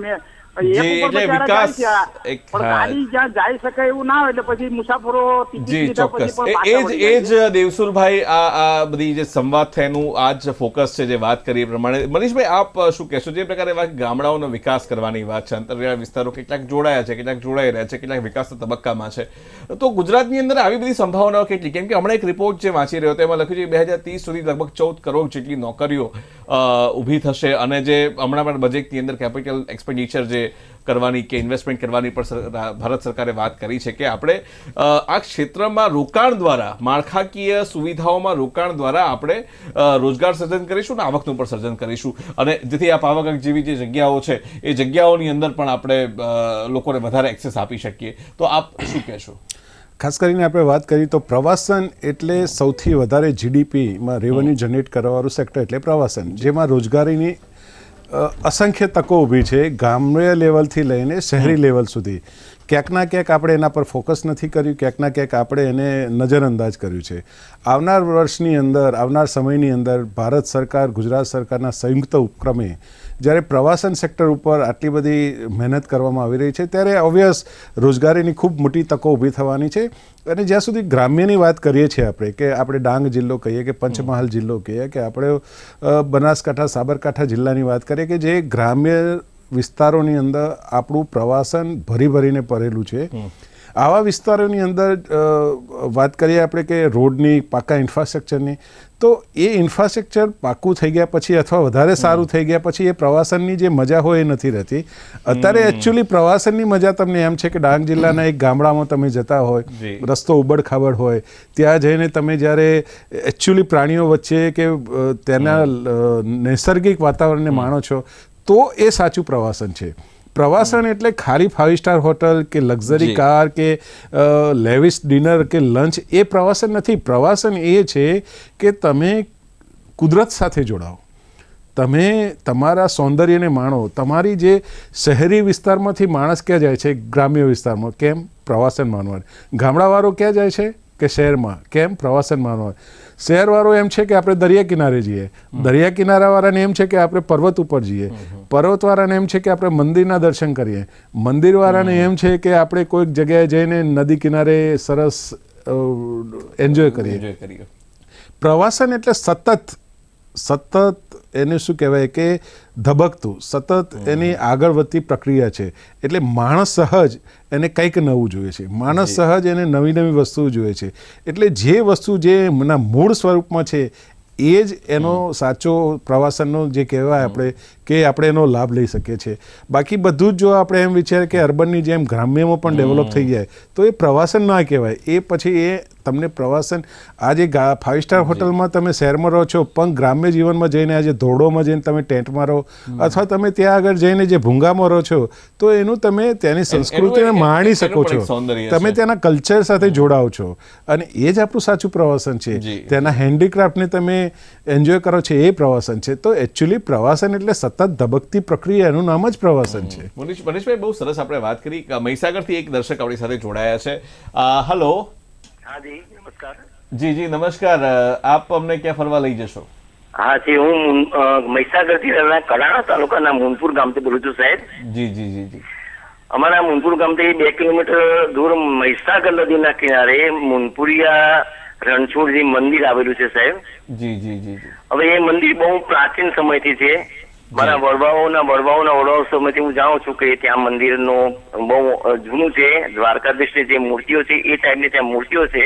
જી. અને નદી કિનારે પાતાળેશ્વર મહાદેવનું એક મહાદેવ છે ત્યાં આગળ નદી કિનારે. જી. અને ત્યાં આપણે ઘોડાના ડાબલા, રથના પાટા, ભગવાનના પગલા, એ બધી વિશેષ ત્યાં જે પથ્થરમાં એ ટાઈપનું આખું છે. ત્યાં મેળો પણ ભરાય છે અને લોકો પણ આવે છે. પણ આ ક્ષેત્રનો આનો વિકાસ પ્રવાસન ક્ષેત્રમાં મુકાય. અને બહુ હીરાભાઈ બહુ સરસ વાત કરી. અને મને લાગે છે મનીષભાઈએ પણ જે વાત કરી કે અને એક મજાની વાત છે કે એક જે રોનેસની એક બ્યુટી હોય છે કે એક જે કાચું એટલું સોનાની વાત છે. હીરાભાઈએ બહુ સરસ મજાની વાત કરી કે ગામની અંદર જ આવા ને ગુજરાત પાછું એ છે દેવશીભાઈ, આપણે કહીશ કે નાના મંદિરો અહીંયા આગળ આમ જુઓ તો અને દરેક પાસે કથા કંઈ ને કંઈ જોડાયેલી હોય. તમે નાના મંદિરોમાં જાઓ, આસ્થાના કેન્દ્રો છે. સૌરાષ્ટ્રમાં પાળિયાઓ પણ આપ સૌરાષ્ટ્રથી આવો છો તો દરેકની પોતાની વાર્તા છે, દરેક પથ્થરની વાર્તા છે, એકની વાર્તા છે, દરેક મૂર્તિનું એક મહાત્મ્ય છે. ઇતિહાસ પણ કે એ ભૂગોળ પણ કે એને ભવિષ્ય તરફ દિશા પણ દેખાડે. તો દેવશીભાઈ આપનું શું છે ને? બહુ સરસ મજાની વાત હીરાભાઈ આપની સાથે શેર કરી. એટલે આવા નાના મંદિરો ઘણા બધા છે. મારું બી બાળપણ જે છે આખું ગામડામાં વીત્યું છે. તો અમે તો હર્ષદ માતા મંદિર જે છે અત્યારે પ્રવાસનમાં એ ઘણું આગળ આવી ગયું. અમે તો ચાલીને ત્યાં જતા નજીકના ગામથી. તો આવા ઘણા બધા ગામડાઓ છે જેની અંદર મંદિરો કે આવા બધા અવશેષો છે. મનીષભાઈની વાતમાં એક વાત જોડું તો પ્રવાસન જે છે ત્યાં તમારે લગભગ તમે જે છો એ બધું મૂકીને પછી આગળ જવાનું હોય. જનરલી આપણે કેવું કે બધી જગ્યાએ 5 સ્ટાર સુવિધાઓ ઈચ્છીએ. જો તમે જેમ મેં હમણાં ગુમલીની વાત કરી કે ગુમલીના ડુંગરો ઉપર તમને આખો રોડ ચડાવી દે તો એની શું મજા? એટલે તમે ત્યાં બધી વસ્તુ સુવિધાઓ મૂકીને પછી આગળ જઈને એક વસ્તુનું એક્સપ્લોરેશન કરો, જોતા જંગલની અંદર થઈને જાઓ તો જે મજા આવે છે એ આખી અલગ જ એ પ્રવાસનની મજા હોય છે. અને તમે પાળિયાઓની વાત કરી તો સૌરાષ્ટ્ર જે હાલાર સૌરાષ્ટ્ર સોરઠ એ તો આખો અને એ આખો અલગ વિષય પણ છે. અને મેઘાણી કવિશ્રી મેઘાણીએ ઘણું બધું એમાં લખેલું છે, આપણી સામે સમક્ષ હોય છે. તો આવા નાના કેટલાય મંદિરો છે. અને આ બધા જે આપણે દર્શકો આપણે જે બતાવી રહ્યા છે એના બધા આપણે ખબર છે કે જે ગુજરાતમાં આપણે ટુરિઝમ જોઈ રહ્યા છે એનો જે વિકાસ થયો છે એકદમ થયો છે, પણ હજુ કેટલી બધી સંભાવનાઓ બાકી છે. એટલે હવે દેવસિંહભાઈ સંભાવનાની વાત કરી તો હવે ગુજરાત બહારથી પણ એક ફોન આવ્યો છે, આપણે એમનું પણ સાંભળીએ. મુંબઈથી એક બેન આપણી સાથે જોડાયા છે. હેલો. હા, સ્મિતાબેન બોલું છું. સ્મિતાબેન, કેમ છો? મજામાં? યસ યસ યસ, એકલી છું, મજામાં છું અને કાયમ પ્રોગ્રામ જોઉં છું. હા તો ભાઈ, હું ખંભાતની વાત કરું છું. અમે જૈન છીએ અને છે તે અમારે ત્યાં 74 દેરાસરો છે. એમાં એક તમને દેરાસરની વાત કરું, સ્તંભણ પાર્શ્વનાથનું દેરાસર છે. એ પરદેશથી પણ લોકો ત્યાં આગળ આવે છે. અને એક બીજી વાત કરું છું કે ત્યાં આગળ જે ઘરો છે એમાં મોટા મોટા ટાંકા છે. અમારે ચોમાસામાં પાણી અમે ભરીએ છીએ ત્યાં આગળ, અને એટલે અમારું પણ બહુ જ મોટું ઘર છે અને અમારો અપાસરો છે, દેરાસર છે, બધું જ છે. પણ એ ટાંકાની ખરી અગત્યતા છે ભાઈ. ટાંકા પાણી જે ભરે છે ચોમાસામાં, જે ગાય ને એ લોકોની એક આવડત છે ત્યાંના ગામના લોકોની. જી જી. અને 74 દેરાસર છે અમારા, અને સંભળ પાસેના તો લોકો પરદેશથી પણ આવે છે. જી, બહુ સરસ સ્મિતાબેને વાત કરી. અને ટાંકાઓની વાત કરીએ તો જૈન દેરાસરોની અંદર મનીષભાઈ આપ બી કહેશો કે અમદાવાદની અંદર પણ એવા ટાંકાઓ છે કે કયા સમયમાં પાણી ભરવું, કેવી રીતના લેવું, ક્યાં સ્ટોર કરવું, અને એમાં તો મિનરલ્સ હોય નહીં તો મિનરલ્સ માટે પેલું ચૂનાના પથ્થરની નીચે પેલી એ પણ હોય, તો એ પણ વ્યવસ્થા છે. તો એ પાણીના સંદર્ભમાં ક્યાંક ગુજરાતમાં હંમેશા પાણી સાથે પેલો સંબંધ રહ્યો છે, તો અહીંના લોકોએ એક વિઝડમ ડેવલપ કરી છે. આપણા જે જૂના જે શહેરના નિર્માતા હોય, ઇમારતના નિર્માતા છે કે આવા મંદિરના નિર્માતાઓ છે, તો એ બાબતે આપનો શું અનુભવ રહ્યો છે? ખાસ કરીને આપણે અમદાવાદ શહેરની તો વાત કરી તો વોટર હાર્વેસ્ટિંગ સિસ્ટમ, એટલે કે પહેલું ચોમાસાનું જે વરસાદ જાય, બીજા વરસાદની અંદર ચોખ્ખું પાણી જે આવે એનો સંગ્રહ કરવામાં આવતો. આ ટાંકીઓ જે બનતી એ ચૂનાના પથ્થરથી અથવા ચૂનાથી બનાવવામાં આવતી, જેના કારણે પાણીનો સંગ્રહ લાંબો સમય રહેતો. ખાસ કરીને આપણે વાત કરી કે ગુજરાતમાં હંમેશા પાણીની તંગી રહી છે, તો ગુજરાતમાં પાણીની તંગી રહી હતી એટલા માટે જ આપણે જોયું કે ગુજરાતમાં વાવોનું નિર્માણ થયું. આપણે અડાલજની વાવ જોઈ હશે કે આપણે પાટણ કી રાણી કી વાવ જોઈએ કે અંબાપુરની વાવ જોઈએ, તો આપણે ત્યાં ગુજરાતમાં 800થી વધુ વાવ આવેલી છે. અને એ વાવનું નિર્માણ એ રીતે થયું કે આપ એક ગામથી બીજા ગામ જતા હોય ત્યારે રસ્તામાં આપણને ખબર છે કે 3 કલાક ચાલે કે 4 કલાક ચાલીશું પછી આપણે રેસ્ટ કરવો પડશે. તો એ રીતે દરેક અમદાવાદથી ગાંધીનગર જતા હોય કે મહેસાણા જતા હોય કે કલોલ જતા હોય, તો માણસ જે રીતે પ્રવાસ કરવાનો છે એ રીતે એટલા ડેસ્ટિનેશન ઉપર આ વાવોનું નિર્માણ થયું. અને આ વાવોનો ઉપયોગ બે રીતે થતો, એક પાણી પીવા માટે તો થતો હતો, પણ મુસાફરોને ત્યાં આરામ મળે, ત્યાં પોતે ભાથું લઈ શકે અને આગળની મુસાફરી માટે આરામ કરીને આગળ વધી શકે એ માટે આ વાવોનું નિર્માણ થયેલું. સાથે એ વાવો જ્યારે બનાવેલી ત્યારે અત્યારે આપણે મનરેગા કે એવી બધી જે સ્કીમો ચાલે છે, તો એ વખતના રાજા મહારાજાઓનો દ્રષ્ટિકોણ હતો કે જ્યારે દુકાળ કે આવી પરિસ્થિતિ આવતી ત્યારે મનરેગાની જગ્યાએ આવી વાવ બનાવતા, મંદિરો બનાવતા અથવા પ્રજાલક્ષી જે કાર્યો હતા એ કાર્યો થતા, અને એના કારણે આપણું પ્રવાસન આમ જોવા જઈએ તો એ વર્ષોમાં ડેવલપ થયું. બીજી વાત, આપણે રાજાઓનું નામ દીધું, પણ ગુજરાતની અંદર જે ઘણી બધી વાવ છે રાણીના નામે છે, રાણીઓ પણ બનાવેલી છે. જી જી, આપણે અડાલજની વાવ છે કે રાણીની વાવ તો રાણીના નામે જ આપણે પ્રખ્યાત છે, પણ ઘણી બધી જગ્યાએ આપણે જોઈએ છે કે રાણીઓએ પણ આ કામ કરાવ્યા છે. ખાસ કરીને આપણે પાટણની રાણી કી વાવ વાત કરીએ તો રાણી ઉદયમતી એમના પતિ માટે, જેમ આપણે અત્યારે શું કે તાજમહેલની જ વાત કરીએ છીએ કે શાહજહાંની યાદમાં, લવમાં, પ્રેમમાં તાજમહેલનું નિર્માણ થયું, પણ રાણીની વાવે રાણીએ પોતાના પતિને પ્રેમ કરતા હતા, પોતાનો અદ્ભુત પ્રેમને શું કહેવાય બતાવવા માટે, એને લોકો સમક્ષ લઈ જવા માટે કે કેટલા ચાહે છે, એમની યાદમાં રાણી કી વાવ બનાવી. અને એ રાણી કી વાવ આજે આપણે જોઈએ કે 100 રૂપિયાની નોટ ઉપર પણ રાણી કી વાવ છે. એટલું અદ્ભુત નિર્માણ કર્યું છે, એની કલાકૃતિઓ આપણે જોઈએ. પટોળા જે પાટણની રાણકીની વાવની અંદર આપણને જોવા મળે છે, એવું અલૌકિક કાર્ય કરેલું છે કે જે આવનાર પેઢીને, આવનાર વર્ષોની અંદર આપણું જે ભવ્ય વિરાસત હતી એ આપણને પાટણ રાણકીની વાવમાં જોવા મળે છે. તો ખાસ કરીને જ્યારે પાણીની વાવની વાત થઈ તો વોટર હાર્વેસ્ટિંગ સિસ્ટમ ગુજરાતની જરૂરિયાત હતી, અને આવનાર વર્ષોની અંદર આ અદ્ભુત બેનમૂન જે આપણા જે બહુ સરસ. મનીષભાઈ, એક વાત છે, આપણી પાસે એક છેલ્લો, એટલા બધા દર્શકોના ફોન આવી રહ્યા છે, ખરેખર સમય આજે ટૂંકો પડી રહ્યો છે. અમદાવાદથી આપણી જોડે જોડાયા છે ગોવિંદભાઈ. ગોવિંદભાઈ બોલો, કેમ છો? મજામાં? ક્યાં લઈ જશો? અમારે 4 ગામની વચ્ચે એક તળાવ આવેલું છે, ગાજીપુરા તળાવ. જી. ત્યાં આગળ અંબાજી માતાનું મંદિર છે. તો કદાચ પ્રવાસ ક્ષેત્રની અંદર મેલે તો આજુબાજુના 4 ગામના બાળકોને ત્યાં આગળ શાળાના બાળકોને લઈ જઈને તો એટલો સરસ પ્રશ્ન એમ ઉભો થઈ જાય, બહુ જોરદાર. જી, સ્કૂલના બાળકો માટેની આખી જગ્યા છે, બહુ સરસ. તળાવનું પાણી જુએ. જી ગોવિંદભાઈ, ચોક્કસ. મનીષભાઈ ઘણા બધા પ્રવાસન ગ્રુપો સાથે સંકળાયેલા. મનીષભાઈ, આપણે તો આખી નવી આઇટનરી મને લાગે છે મળી ગઈ છે આખે આ શોની અંદરથી. મનીષભાઈ, આપને પૂછવા માંગી છે છેલ્લો સવાલ કે એક ગામને ધારો કે જે ઘણા બધા મિત્રો મને લાગે છે કે એક લાગણીથી પણ જોડાયેલા હોય, હવે એ ગામને ખરેખર જેમ કે આપણે કહ્યું આવા મંદિર છે, આવી જગ્યા છે, તો અને એને ખરેખર પ્રવાસન ક્ષેત્ર તરીકે ડેવલપ કરવું હોય, ગોવિંદભાઈનો પ્રશ્ન છે કે પેલા ભાઈનો કે બહેનનો જે પ્રશ્ન હતો, તો એ વ્યક્તિગત સ્તરે શું કરી શકે અને કેવી રીતે ડેવલપ કરી શકે? અને વ્યક્તિગત સ્તરે કરે તો એમને ગ્રામ પંચાયત કે જિલ્લા પંચાયત કે સરકાર તરફથી શું શું મદદ મળી શકે આ કરવામાં?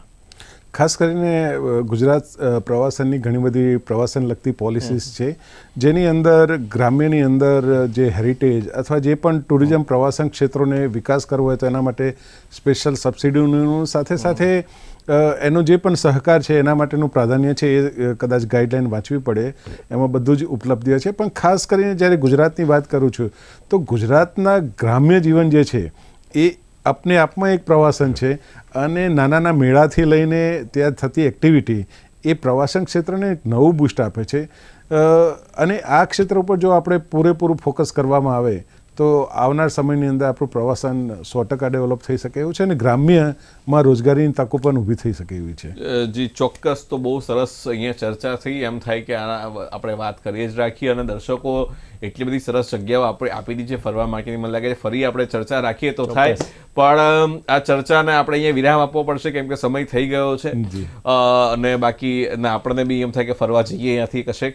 તો અમારી સાથે આ ચર્ચામાં ફરવા બદલ દેવશીભાઈ આપનો અને મનીષભાઈ આપનો ખૂબ ખૂબ આભાર માનું છું. અને દર્શક મિત્રો, આ સ્ટુડિયોમાં બેઠા બેઠા જ ગુજરાતભરમાં અમને ફરાવવામાં કે હું આજે આપનો પણ આભાર માનું છું. અને આ G20ની જ્યારે તક છે, જ્યારે 20 મોટી અર્થવ્યવસ્થાઓના જે પ્રતિનિધિઓ છે, જે નેતાઓ છે, કે એની સાથે કામ કરતા લોકો છે, એ બધા જ ગુજરાતમાં કોઈને કોઈ સમિટમાં ભાગ લેવા માટે આવશે. તો મને ખાતરી છે કે આપણું ભારતીય જે મહેમાન ગતિ છે, આપણું પરોણા જેને સાચવીએ છીએ એ આપ સાચવશો, એમને પણ આવકાર આવશો. તો આ વાત સાથે, આ ઉમ્મીદ સાથે આજનો આપણા મુદ્દા આપણી વાત કાર્યક્રમ સમાપ્ત કરું છું. ફરી મળીશું આવતા શુક્રવારે એક નવા વિષય સાથે. ત્યાં સુધી અમને રજા આપશો. આવજો.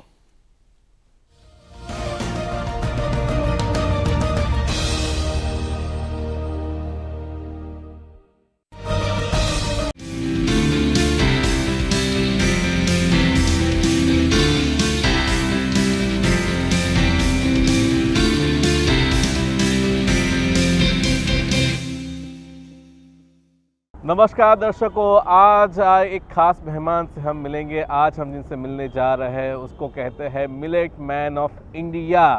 जी हाँ दर्शकों, आपने बहुत ही सही सुना, मिलेट मैन ऑफ इंडिया से आज हम आपकी मुलाकात करवाएंगे. आज हमारे साथ डॉक्टर खदर अली जुड़े हैं. डॉक्टर खदर अली मैसूर में रहते हैं, दक्षिण भारत में रहते हैं, आंध्र प्रदेश से बिलोंग करते हैं, लेकिन वो अमेरिका भी चले गए. लेकिन अमेरिका के बाद भारत में आने से वो पिछले 20 सालों से भी ज़्यादा समय से भारत के लोगों की सेवा कर रहे हैं, मिलेट के बारे में जागरूकता फैला के. तो आज हम उनसे उनके जीवन के बारे में जानेंगे और मिलेट के बारे में वो क्या कहना चाहते हैं उसके बारे में भी हम जानेंगे. तो डॉक्टर खदर अली, आपका बहुत बहुत स्वागत है. नमस्ते जी. तो डॉक्टर खदर अली, गुजरात के दर्शकों को आप बताइए कि आपका बैकग्राउंड क्या है, आपका बचपन कैसा था और किस तरह से आप विज्ञानी बने और मिलेट के क्षेत्र में आपने प्रवेश लिया? बहुत बड़ा सा या हम तो बहुत सीधा साधा फैमिली में पैदा हुआ है. मेरा बाप तो टेलर था और मेरा माँ गृहिणी थी और हम बहुत एग्रीकल्चर लेबरर्स भी थे. हमारे पास कुछ भी नहीं था. सो बहुत सारा कष्ट समय से हम ऊपर आए और इंटरमीडिएट पढ़ने के बाद हम मैसूर में रीजनल कॉलेज ऑफ एजुकेशन में BSc, MSc साइंस एजुकेशन में डिग्री, मास्टर डिग्री होने के बाद हम इंडियन इंस्टीट्यूट ऑफ साइंस में पीएचडी, हमारा रासायनिक प्रचोदक पदार्थ बोलते हैं स्टेरॉइड्स पे, हमारा शरीर में बहने वाला ये हार्मोन्स के ऊपर हम रिसर्च किया है। पीएचडी प्रबंध पाने के बाद हम अमेरिका गए थे। वहाँ यूनिवर्सिटी में टॉक्सिक केमिकल्स जैसा dioxins which are the most poisonous chemicals, उसको हम डिटॉक्स कैसे करेंगे, ये सब का काम 4-5 साल करने के बाद फिर वापस आ गए हम CFTRI central food technology research institute में senior scientist food and nutrition, आहार और हमारा पौष्टिकांश का प्रामुख्य क्या है, उसमें 3 साल रिसर्च करने के बाद फिर हम वापस गए अमेरिका, ड्यू पॉइंट एक मल्टीनेशनल कंपनी में। वहाँ 5 साल काम करने के बाद फिर बस हुआ मुझे ये साइंस तो मानव जाति को सही ढंग से सही रास्ता में नहीं ले रहा है। सो हमारा खान पान जहर बन गया है, हमारा जीवन शैली बहुत विनाशकारी बन गया है, अनसस्टेनेबल है। ये सब का सब विषयों पे हम खुद काम करने के लिए एस्टेब्लिशमेंट तो रेडी नहीं थी, से इसीलिए हम एकाएक स्वतंत्र विज्ञानी के रूप में मानव जाति का आहार बदलने के लिए हम फैसला किया है।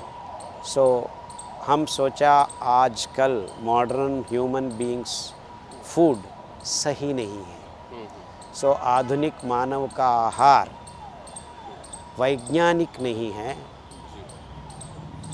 तो वो बिजनेस बन गया है, वाणिज्यीकरण का एक मामला बन गया है वो।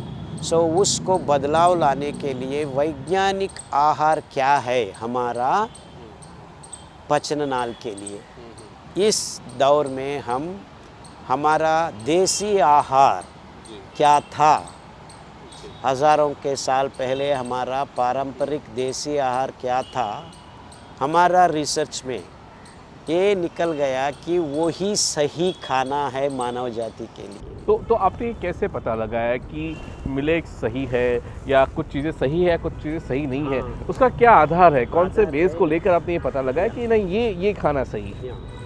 तो हम एक्चुअली ये सब मॉडर्न लाइफ से पैदा हुआ बीमारियों को पकड़कर, आप सब लोगों को मालूम है डायबिटीज़ हम क्योर नहीं कर सकते हैं, कैंसर नहीं क्योर कर सकते हैं, थायराइड नहीं क्योर सकते हैं, बीपी नहीं क्योर सकते हैं। क्यों? ये टैबलेट्स लेके हम मैनेज कर रहे हैं। That's all that the modern day medicine and food hoppers for.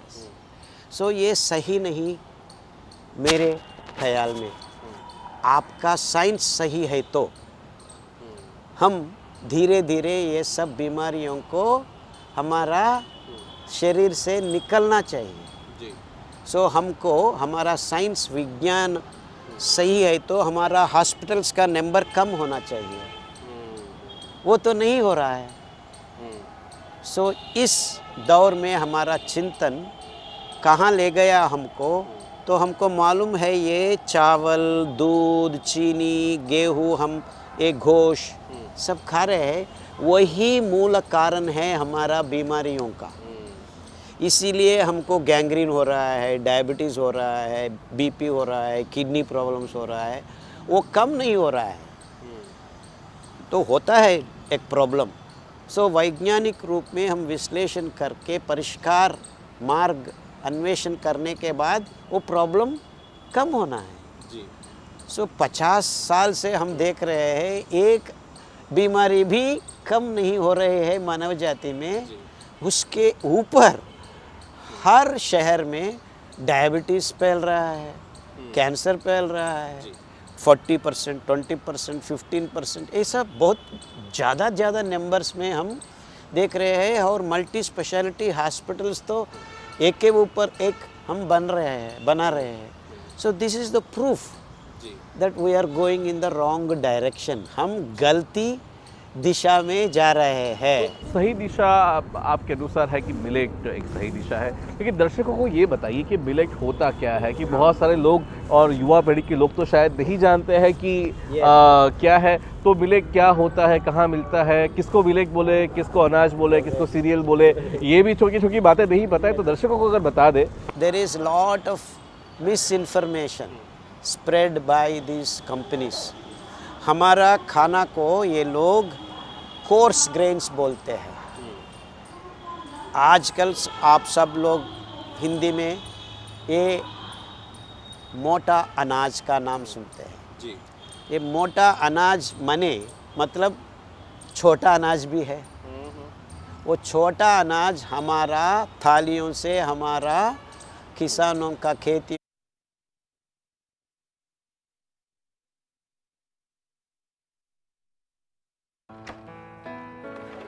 પપ્પા આ બધું જે ચીજો વર્ષોથી નકામી પડી હોય તેને હટાવી દેવી જોઈએ। આ પણ દાદાજીની જૂની પાસબુક અને એફડી। અરે આ કેવી રીતે રહી ગઈ? પૈસા ગયા? નહીં, ઉપાય છે। બેંક ખાતાને સંચાલિત કરતા રહેવું જોઈએ, નહીતર ખાતું ઇનઓપરેટિવ થઈ જાય છે। એવા સમયે બેંકમાં સંપર્ક કરો, ખાતા સક્રિય કરાવો અને તમારી જે રકમ છે તેને વ્યાજ સહિત ક્લેમ કરો। દાદુ આ આરબીઆઈ કહે છે જાણકાર બનો, સતર્ક રહો। કરું કહી રહ્યા છે। જોયું તમે પાણીનો બગાડ કેવી રીતે થઈ રહ્યો છે? પાણીનો જેટલો વધારે બગાડ કરશો તેટલો ભૂજળનો જથ્થો ઘટશે, જેથી માપે પાણી આપીએ। ટપક અને ફુવારા જેવી સૂક્ષ્મ પિયત પદ્ધતિ અપનાવીએ। પાણીને કૂવાથી દૂર લઈ જવા માટે ઢાળિયાના બદલે પાઇપલાઇનનો ઉપયોગ કરીએ। પાકની ફેરબદલી કરીને ઓછા પાણીની જરૂરિયાતવાળા પાકોની ખેતી અપનાવીએ। પાણીને વેડફતા પહેલા યાદ રાખજો, જળ તે જીવન છે, માટે ભૂજળને બચાવીએ। કાલ આજને કાલમાં દેશની હર પળમાં, કાલ આજને કાલમાં દેશની હર પળમાં, કદીક પડછાયો બનીને, કદીક વિશ્વાસ બનીને, દિલમાં સાહસનું સિંચન કરીને, આશાઓ પર સચ્ચાઈનો રંગ ચઢાવીએ છીએ। મુશ્કેલી આવે કોઈ તો પણ કાયમ સાથ નિભાવીએ છીએ। કાલ આજને કાલમાં રહીએ છીએ, દેશની હર પળમાં રહીએ છીએ। કાલ આજને કાલમાં રહીએ છીએ। 1956 થી આજ સુધી LIC દરેક પળે તમારી સાથે।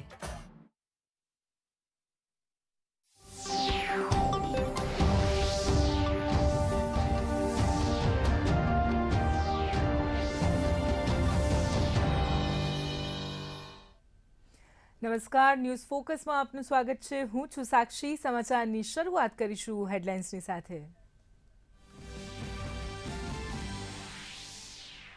પેપર લીક મામલે રાજ્ય સરકાર અપનાવશે કડક વલણ। રાજ્ય સરકાર બજેટ સત્ર દરમિયાન પેપર લીક મામલે લાવી રહી છે નવો કડક કાયદો। પેપર કાંડ જેવા કૌભાંડનો કાયમી નિવેડો માટે કરાશે ખાસ જોગવાઈ।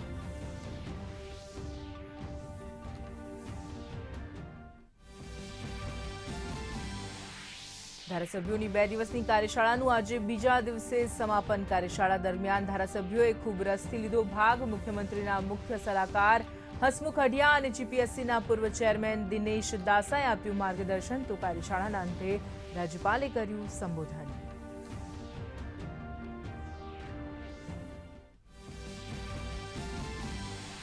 રાજ્યવ્યાપી સુજલામ સુફલામ જળ અભિયાનના 6ઠ્ઠા ચરણનો ગાંધીનગરના ખોરશથી મુખ્યમંત્રી ભૂપેન્દ્ર પટેલે આવતીકાલે કરાવશે પ્રારંભ। 104 દિવસ સુધી ચાલશે જળ સંચય જળ સંગ્રહ ક્ષમતા વૃદ્ધિનું અભિયાન। વરસાદી પાણીના સંગ્રહથી રાજ્યના ખેડૂતોને સિંચાઈમાં પ્રત્યક્ષ અને પરોક્ષ રીતે મળશે લાભ। રાજસ્થાનના શિરોહી જિલ્લાથી પ્રધાનમંત્રી નરેન્દ્ર મોદીએ વર્ચ્યુઅલી જલ જન અભિયાનની કરાવી શરૂઆત। કહ્યું દેશ પાણીના મહત્વને આવતીકાલના રૂપમાં જોઈ રહ્યો છે, તો 8 મહિના સુધી ચાલનારી આ યોજનામાં 10,000 કાર્યક્રમ યોજીને 10 કરોડ લોકો સુધી પહોંચવાનું છે લક્ષ્ય।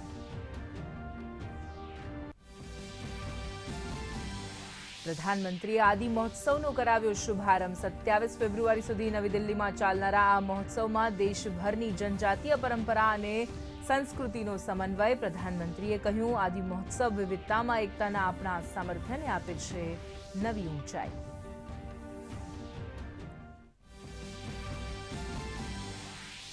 ત્રિપુરા વિધાનસભા ચૂંટણીનું મતદાન પૂર્ણ. કુલ સાંજે 5 વાગ્યા સુધીમાં મતદાન 81.10%. રાજ્યના ધલાઈમાં સૌથી વધુ 81.47%, તો ખવોઈમાં સૌથી ઓછું મતદાન 73.59% નોંધાયું. 259 ઉમેદવારોનું ભવિષ્ય થયું મતપેટીમાં બંધ. 2 માર્ચે જાહેર થશે પરિણામ. ચૂંટણી મેદાનમાં મુખ્યમંત્રી માણિક શાહ અને પ્રતિમા ભૌમિક જેવા મોટા નેતાઓનો સમાવેશ. હિમાચલ પ્રદેશમાં દૂરદર્શન હવે 24 કલાક જોઈ શકાશે. કેન્દ્રીય સૂચના અને પ્રસારણ મંત્રી અનુરાગસિંહ ઠાકુરે કર્યું ઉદ્ઘાટન. કહ્યું, ડીડી હિમાચલના 24 કલાકના પ્રસારણથી દેશ અને દુનિયાને હિમાચલની સંસ્કૃતિ જાણવા મળશે. કાર્યક્રમમાં પ્રસાર ભારતીના મુખ્ય કાર્યકારી અધિકારી ગૌરવ દ્વિવેદી રહ્યા હાજર. અને હવે જોઈશું સમાચાર વિગતવાર. પેપરકાંડ જેવા કૌભાંડનો કાયમી નિવેડો લાવવા રાજ્ય સરકાર મક્કમ બની છે અને વિધેયક લાવવાની તૈયારી કરી છે. ગુજરાત વિધાનસભામાં ધારાસભ્યોને વિધેયકની કોપી આપવામાં આવી છે. આ અંગે વાત કરતા શિક્ષણ મંત્રી ઋષિકેશ પટેલે જણાવ્યું કે પેપર લીક મામલે રાત્રે 1 વાગે ખબર પડ્યા બાદ લાયક વિદ્યાર્થીઓને અન્યાય ન થાય તે માટે સરકારે સુઓ મોટો કરી પરીક્ષા રદ કરાવી હતી અને હવે રાજ્ય સરકાર બજેટ સત્ર દરમિયાન કડક કાયદો બનાવી નવું વિધેયક પસાર કરવા જઈ રહી છે. લાયક વિદ્યાર્થીઓને અન્યાય ન થાય, સરકારે સુઓ મોટો કરી અને તાત્કાલિક એ પરીક્ષા બંધ કરાવી અને જે તે જ્યાં ફેક્ટરીમાંથી તે છેક અહીંયા સુધીની આખી ચેનલને પકડવાનું કામ અને જે વિધાનસભાની અંદર જે કાયદો લાવવાનો છે, ભવિષ્યમાં કોઈની હિંમત ના થાય, આકરામાં આકરી સજાની જોગવાઈ સાથેનું બિલ આપણે લાવી રહ્યા છીએ. ગાંધીનગરમાં ચાલતી ધારાસભ્યોની 2 દિવસની કાર્યશાળાનું આજે અંતિમ દિવસ સફળતા સાથે સંપન્ન થયો છે. આજે ધારાસભ્યોને અલગ લોકો દ્વારા માર્ગદર્શન આપવામાં આવ્યું હતું, જેમાં મુખ્યમંત્રીના મુખ્ય સલાહકાર હસમુખ અઢિયા, જીપીએસસીના પૂર્વ ચેરમેન દિનેશ દાસાનું સત્ર યોજાયું હતું. આજના કાર્યક્રમ અંતર્ગત નવા ચૂંટાયેલા પ્રતિનિધિઓને વિધાનસભા ગૃહની કાર્યપ્રણાલિકા, પ્રશ્નોત્તરી કાળ સહિત વિવિધ વિધાનસભાની કમિટી અને કમિટીના હોદ્દેદારો, કમિટીની કાર્યરચના અને શિસ્ત સંબંધિત જાણકારી નિષ્ણાંતો દ્વારા આપવામાં આવી હતી. જ્યારે સાંજે રાજ્યપાલ આચાર્ય દેવવ્રતની પ્રેરક ઉપસ્થિતિમાં સંસદીય કાર્યશાળાનું સમાપન થયું હતું. આ સંસદીય કાર્યશાળા મુખ્યમંત્રી ભૂપેન્દ્ર પટેલ તરીકે અતિથિ વિશેષ પદે ઉપસ્થિત રહ્યા હતા. બરોડા ડેરીના તમામ મંડળીના સાથે જે સંબંધ ધરાવે છે, જે કનેક્ટેડ છે અને જેનો આ મુદ્દા સાથે એ લોકો સંકળાયેલા છે, એ લોકો સ્વર્ણામાં ત્રિમૂર્તિ મંદિર ખાતે અમારા 5 ધારાસભ્યોની ઉપસ્થિતિમાં હાજર રહેવાના હોય અને મોટી સંખ્યામાં લોકો આની અંદર જોડાય છે. અને આવતીકાલે આપ જોઈ શકશો કે પશુપાલકો અને મંડળીના વહીવટકર્તાઓ આ બંને જણને કેટલી સમસ્યાઓ બરોડા ડેરી સામે છે. આ આવેદનપત્ર યુનિયન મારફતે જે આપવામાં આવ્યું છે, એ યુનિયન લીડર જે મહિલા છે, એ મહિલાના દીકરાને પણ બરોડા ડેરીના આ જે ભરતી પ્રક્રિયામાં જે કૌભાંડ થયું છે એમાંનો પણ એ પોતે એના કંઈ વારસદાર છે જ. આવનારા દિવસમાં આ બધું દૂધ ને પાણીનું પાણી થઈ બહાર આવશે. યુનિયનને જોડીને, યુનિયનને સામે લાવીને માત્ર ને માત્ર આ પશુપાલકોનું હિતમાં જે અત્યારે જે અવાજ ઉઠ્યો છે એને દબાવવાની વાત છે, પણ કોઈ પણ સંજોગોમાં વસ્તુ થાય નહીં. પારદર્શકતાથી તપાસ પણ કરાવડાઈ. રાજ્યવ્યાપી સુજલામ સુફલામ જળ અભિયાનના 6ઠ્ઠા ચરણનો ગાંધીનગરના ખોરજથી મુખ્યમંત્રી ભૂપેન્દ્ર પટેલ પ્રારંભ કરાવશે. રાજ્યમાં ભૂગર્ભ જળસ્તર ઊંચા લાવવાના હેતુથી વરસાદી પાણીના મહત્તમ સંગ્રહ માટેના મહત્વપૂર્ણ અભિયાન સુજલામ સુફલામ જળ અભિયાનનો રાજ્યવ્યાપી પ્રારંભ 17 ફેબ્રુઆરીથી થશે. આ અભિયાન તારીખ 17 ફેબ્રુઆરીથી 31મી મે એટલે કે 104 દિવસ સુધી સમગ્ર રાજ્યમાં યોજાવાનું છે. મુખ્યમંત્રીના નેતૃત્વ અને દિશા દર્શનમાં સતત બીજા વર્ષે આ રાજ્યવ્યાપી સુજલામ સુફલામ જળ અભિયાન હાથ ધરાશે. આ અભિયાન અન્વયે 2023ના વર્ષમાં પણ તળાવો ઊંડા કરવા, ચેકડેમ, જળાશયોના ડીલિસ્ટિંગના કામો, રિપેરિંગ કામો તેમજ નવા ચેકડેમ, વન તળાવ અને ખેત તલાવડીના નિર્માણના કામો સહિત નદીઓને પુનર્જીવિત કરવાના અને નહેરોની તેમજ કાંસની સાફ સફાઈના કામો રાજ્યભરમાં કરવામાં આવશે.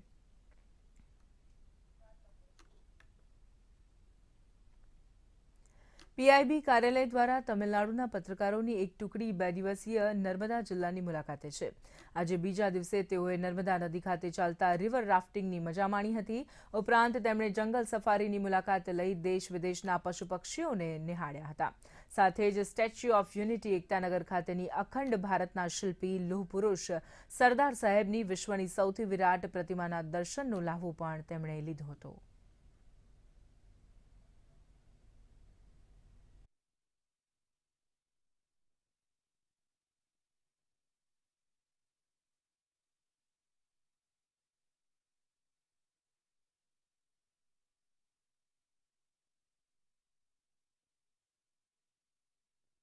ગુજરાતમાં વિકાસની અવિરત યાત્રા શરૂ છે તેને નિહાળવા માટે અને રાજ્યો વચ્ચે તેનો પ્રચાર પ્રસાર થાય તે હેતુથી આ કાર્યક્રમ શરૂ કર્યો છે.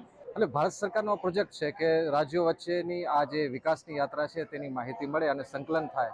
તેના માટે અલગ અલગ રાજ્યોમાં આ પ્રકારના પ્રવાસ ગોઠવવામાં આવે છે અને આ બધા વિકાસ પ્રોજેક્ટ વિશે તેઓ માહિતી મેળવી અને ત્યાંના લોકો સમક્ષ તેની રજૂઆત કરશે. गुजरात से कैसा विकास हो रहा है इसे देखने के लिए हम लोग आया. बहुत सारे लास्ट 2 दिन में हम लोग बहुत सारे डिस्ट्रिक्ट में गए थे. उसमें डेवलपमेंट का काम बहुत तेज चल रहा था. अभी 2 दिन लास्ट 2 दिन हम लोग नर्मदा डिस्ट्रिक्ट में आए और उधर भी बहुत सारे काम को देखा है.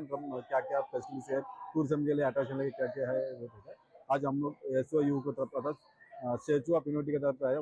वर्ल्ड स्टार है वो बहुत बढ़िया है, एकदम अच्छा सा बनाया हुआ है. सब दुनिया में मतलब दुनिया से कोने कोने लोग हैं वो सब लोग एक दिन पक्का इधर आके देखना चाहिए, मतलब यूनिटी का देखना चाहिए.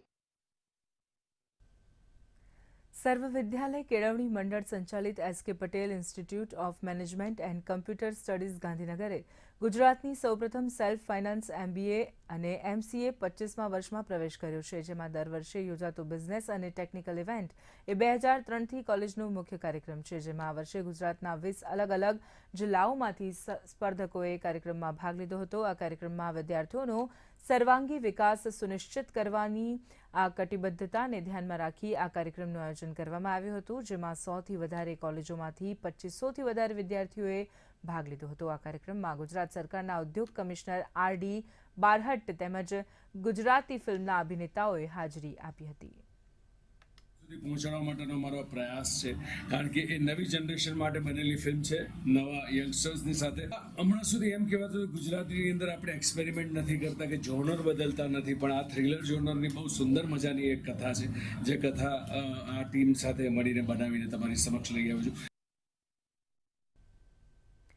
સુરેન્દ્રનગર જિલ્લાના પત્રકારો માટે પ્રેસ ઇન્ફોર્મેશન બ્યુરો અમદાવાદ દ્વારા રૂરલ મીડિયા વર્કશોપનું આયોજન કરવામાં આવ્યું હતું. વર્કશોપમાં વરિષ્ઠ પત્રકારોએ ગ્રામીણ પત્રકારત્વને લગતા વિવિધ વિષયો સંદર્ભે જરૂરી માર્ગદર્શન આપ્યું હતું.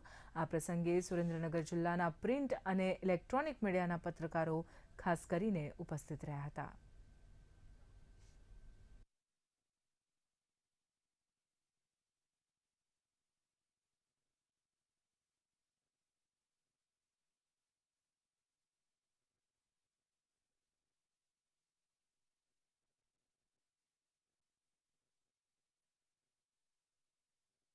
મને રસોઈ કરવામાં ખૂબ જ તકલીફ પડતી હતી. ગેસ નહોતો એટલે મારે ચૂલે રાંધવું પડતું હતું. ચોમાસું આવે, લાકડા પલળી જાય, રસોઈ થાય નહીં ટાઈમે. મને પ્રધાનમંત્રી આવાસ ઉજ્જવલા યોજનાનો લાભ મળેલ છે, તેથી મને ખૂબ જ આનંદ થાય છે. પહેલાં મારા ઘરે ગેસ કનેક્શન નહોતું, મને પહેલી વાર જ આ ગેસ કનેક્શન મળેલ છે, તે મને તદ્દન ફ્રીમાં મળેલ છે. તેથી હું મારા છોકરાઓને ટાઈમે રસોઈ કરી આપી શકું છું તથા મને ઘણો બધો લાભ મળ્યો છે.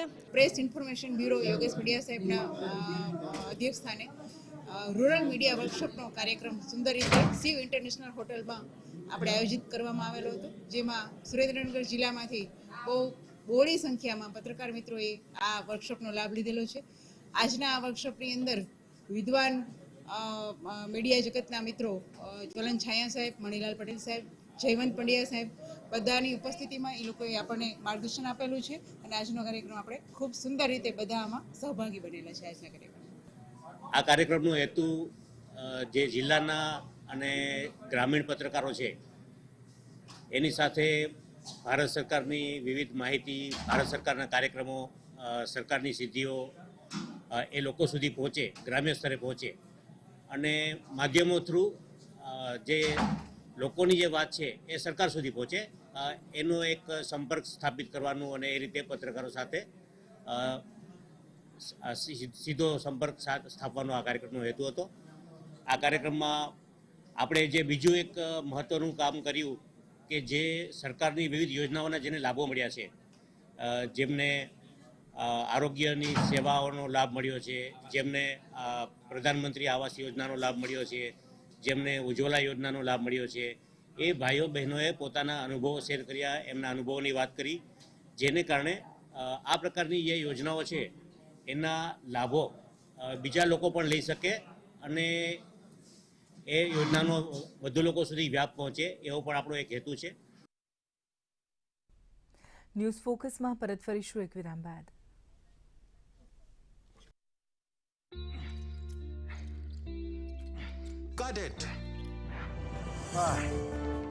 વિચારો, જો અસલ જીવનમાં આવી હાલત હોય તો કેટલી મુશ્કેલી થાય છે, પણ સારું છે બેન્કિંગ માટે આવું નથી.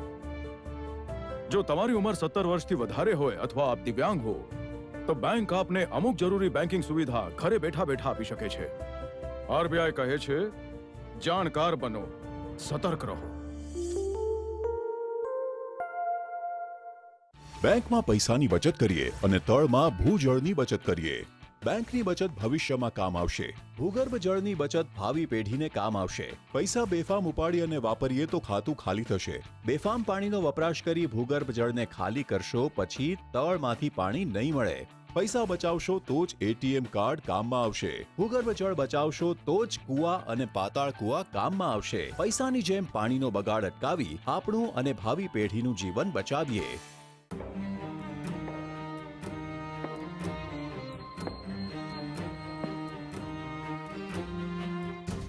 ક્યાં સુધી તમે આમ ભવિષ્યનું ટેન્શન લઈને ચાલતા રહેશો? LICના ન્યૂ પેન્શન પ્લસની સાથે આપનો પોતાનો પેન્શન પ્લાન બનાવો, કારણ કે આ પ્લાન આપના ભવિષ્ય માટે માર્કેટ લિંક વેલ્થ ક્રિએટ કરે છે. એના ઉપરાંત આ પ્લાનમાં ગેરંટીડ એડિશનની સાથે પેન્શન મેળવવાના અનેક ઓપ્શન્સ પણ છે, so that you grow young and tension free. LIC, પ્રત્યેક પળે આપની સાથે. જલ્દી ટિફિન પેક કર. રાજુ, મોબાઈલ છોડ. અરે દીદી, બેંકનો નંબર જોઈએ છે, રિફંડ જ નથી આવ્યું. મળી ગયું, અત્યારે જ કોલ કરું છું દીદી. નંબર તપાસ્યા વગર હંમેશા દગાબાજો બેંકની નકલી વેબસાઇટ અને નકલી નંબરથી પૈસાની છેતરપિંડી કરતા હોય છે. તો પછી સાચો નંબર બેંકની ઓફિશિયલ વેબસાઇટ અથવા કાર્ડ પર. તમે તો બચાવી લીધો દીદી. કામથી નહીં, કરું છું. RBI કહે છે, યોગ્ય નાણાકીય વર્તન કરે તમારું રક્ષણ. ન્યૂઝ ફોકસમાં આપનું પુનઃ સ્વાગત છે અને હવે જોઈએ રાજ્યના કેટલાક સમાચાર સંક્ષિપ્તમાં.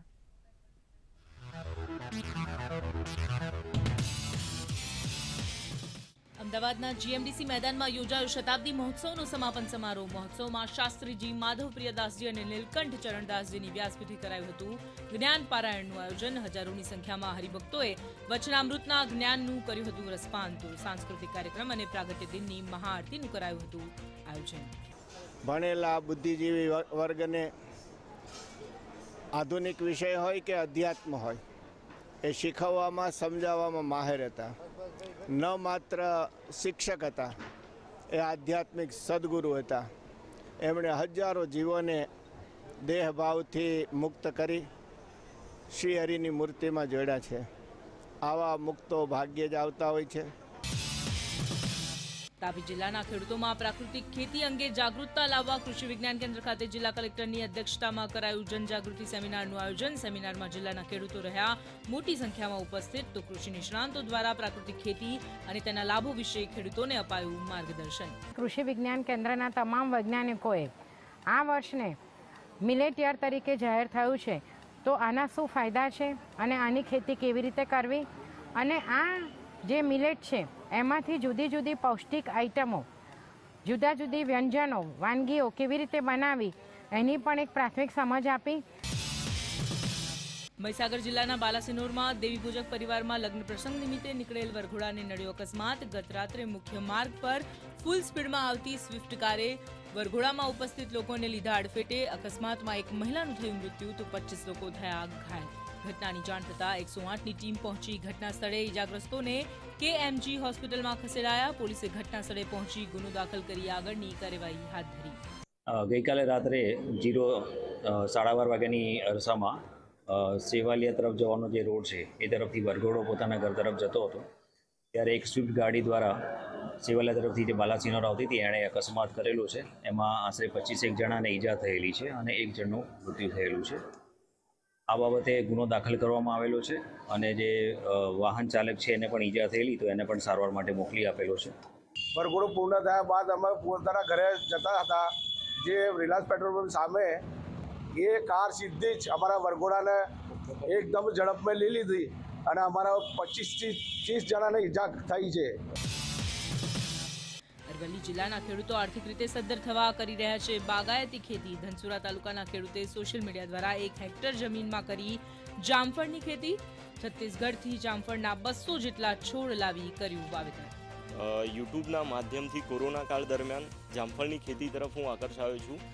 આ ખેતી ઓછી મહેનત અને વધુ લાભદાયક છે અને આ વર્ષે મને પ્રથમવાર એનું ઉત્પાદન 1 છોડેથી 10 કિલો મળેલ છે. ટોટલ 10,000 કિલો ઉત્પાદન મને 1000 છોડમાંથી મળેલ છે અને ટોટલી આ વર્ષે 2.5 લાખના ઇન્વેસ્ટમેન્ટ સામે મને 3 લાખનું ઉત્પાદન મળેલ છે. ચીલાચાલુ ખેતી અત્યાર સુધીમાં કરતા હતા, ઘઉં, ચણા, બાજરી, એની અંદર અમારે પાણીની જરૂરિયાત વધારે રહેતી હતી. મારા આ ખેતરમાં પાણીની થોડીક અછત હતી એટલે મારા પુત્રએ જ્યારે મને કહ્યું કે VNR નર્સરી છે એમાંથી જામફળના છોડ લાવી અને ખેતી કરવા માગું છું તો મેં એને સહકાર આપ્યો અને ડ્રીપ ઇરિગેશનથી મેં આ વાવેતર કર્યું તો મને જામફળની અંદર સારામાં સારી આવક મળે એવું મને દેખાઈ રહ્યું છે. ગુજરાત યુનિવર્સિટી યુનિસેફ અને institute four social and behaviour change Ahmedabad દ્વારા યુનિવર્સિટી ખાતે એકેડેમિક રાઉન્ડ ટેબલનું આયોજન. બિહેવિયરલ ઇનસાઇટ અને પબ્લિક પોલિસી માટે ટ્રાન્સડિસિપ્લિનરી લર્નિંગ અને રિસર્ચ ઇકોસિસ્ટમના નિર્માણ અંગે કરાઈ ચર્ચા. પ્રોફેસર હિમાંશુ પંડ્યા સહિત અન્ય પ્રોફેસરોએ લીધો હતો ભાગ. સોશિયલ બિહેવિયર ચેન્જ એક્સપર્ટ દ્વારા કરાઈ હતી બાળકોની કામગીરી વિશેની વાત. મહેસાણા ખાતે અટલ ભૂજલ યોજના અંતર્ગત અટલ ભૂજલ પખવાડિયાનું કરાયું આયોજન. માંડલી ગામે વિદ્યાર્થીઓ દ્વારા ચિત્ર સ્પર્ધા અને રેલી દ્વારા કરાઈ ઉજવણી. તો 13 થી 27 ફેબ્રુઆરી દરમિયાન વિવિધ કાર્યક્રમો દ્વારા કરાશે ઉજવણી. અટલ ભૂજલ યોજના જે છે એ અટલ ભૂજલ પખવાડી ઉજવી રહી છે તારીખ 13 ફેબ્રુઆરીથી 27 ફેબ્રુઆરીની અંદર, જેમાં મહેસાણા જિલ્લાની અંદર અલગ અલગ સ્કૂલનો રેલી, ડ્રોઈંગ કોમ્પિટિશન, નુક્કડ નાટક, તાલુકા કક્ષાની તાલીમો, લોકો અટલ ભૂજલ યોજનાથી અવેર થાય એના લઈને સાંસ્કૃતિક કાર્યક્રમોનું આયોજન પણ કરવામાં આવી રહ્યું છે. મોરબી જિલ્લા વાર્ષિક પોલીસ ઇન્સ્પેક્શન અંતર્ગત પોલીસ મહાનિદેશક અશોક કુમાર યાદવ તેમજ પોલીસ અધિક્ષક રાહુલ ત્રિપાઠી દ્વારા લેવાઈ સબ જેલની મુલાકાત. સબ જેલનું નિરીક્ષણ કરી તમામ કેદીઓની લીધી રૂબરૂ મુલાકાત. આ પ્રસંગે જેલ અધિક્ષક DM ગોહિલ તથા ઇન્ચાર્જ જેલર PM ચાવડા રહ્યા ઉપસ્થિત.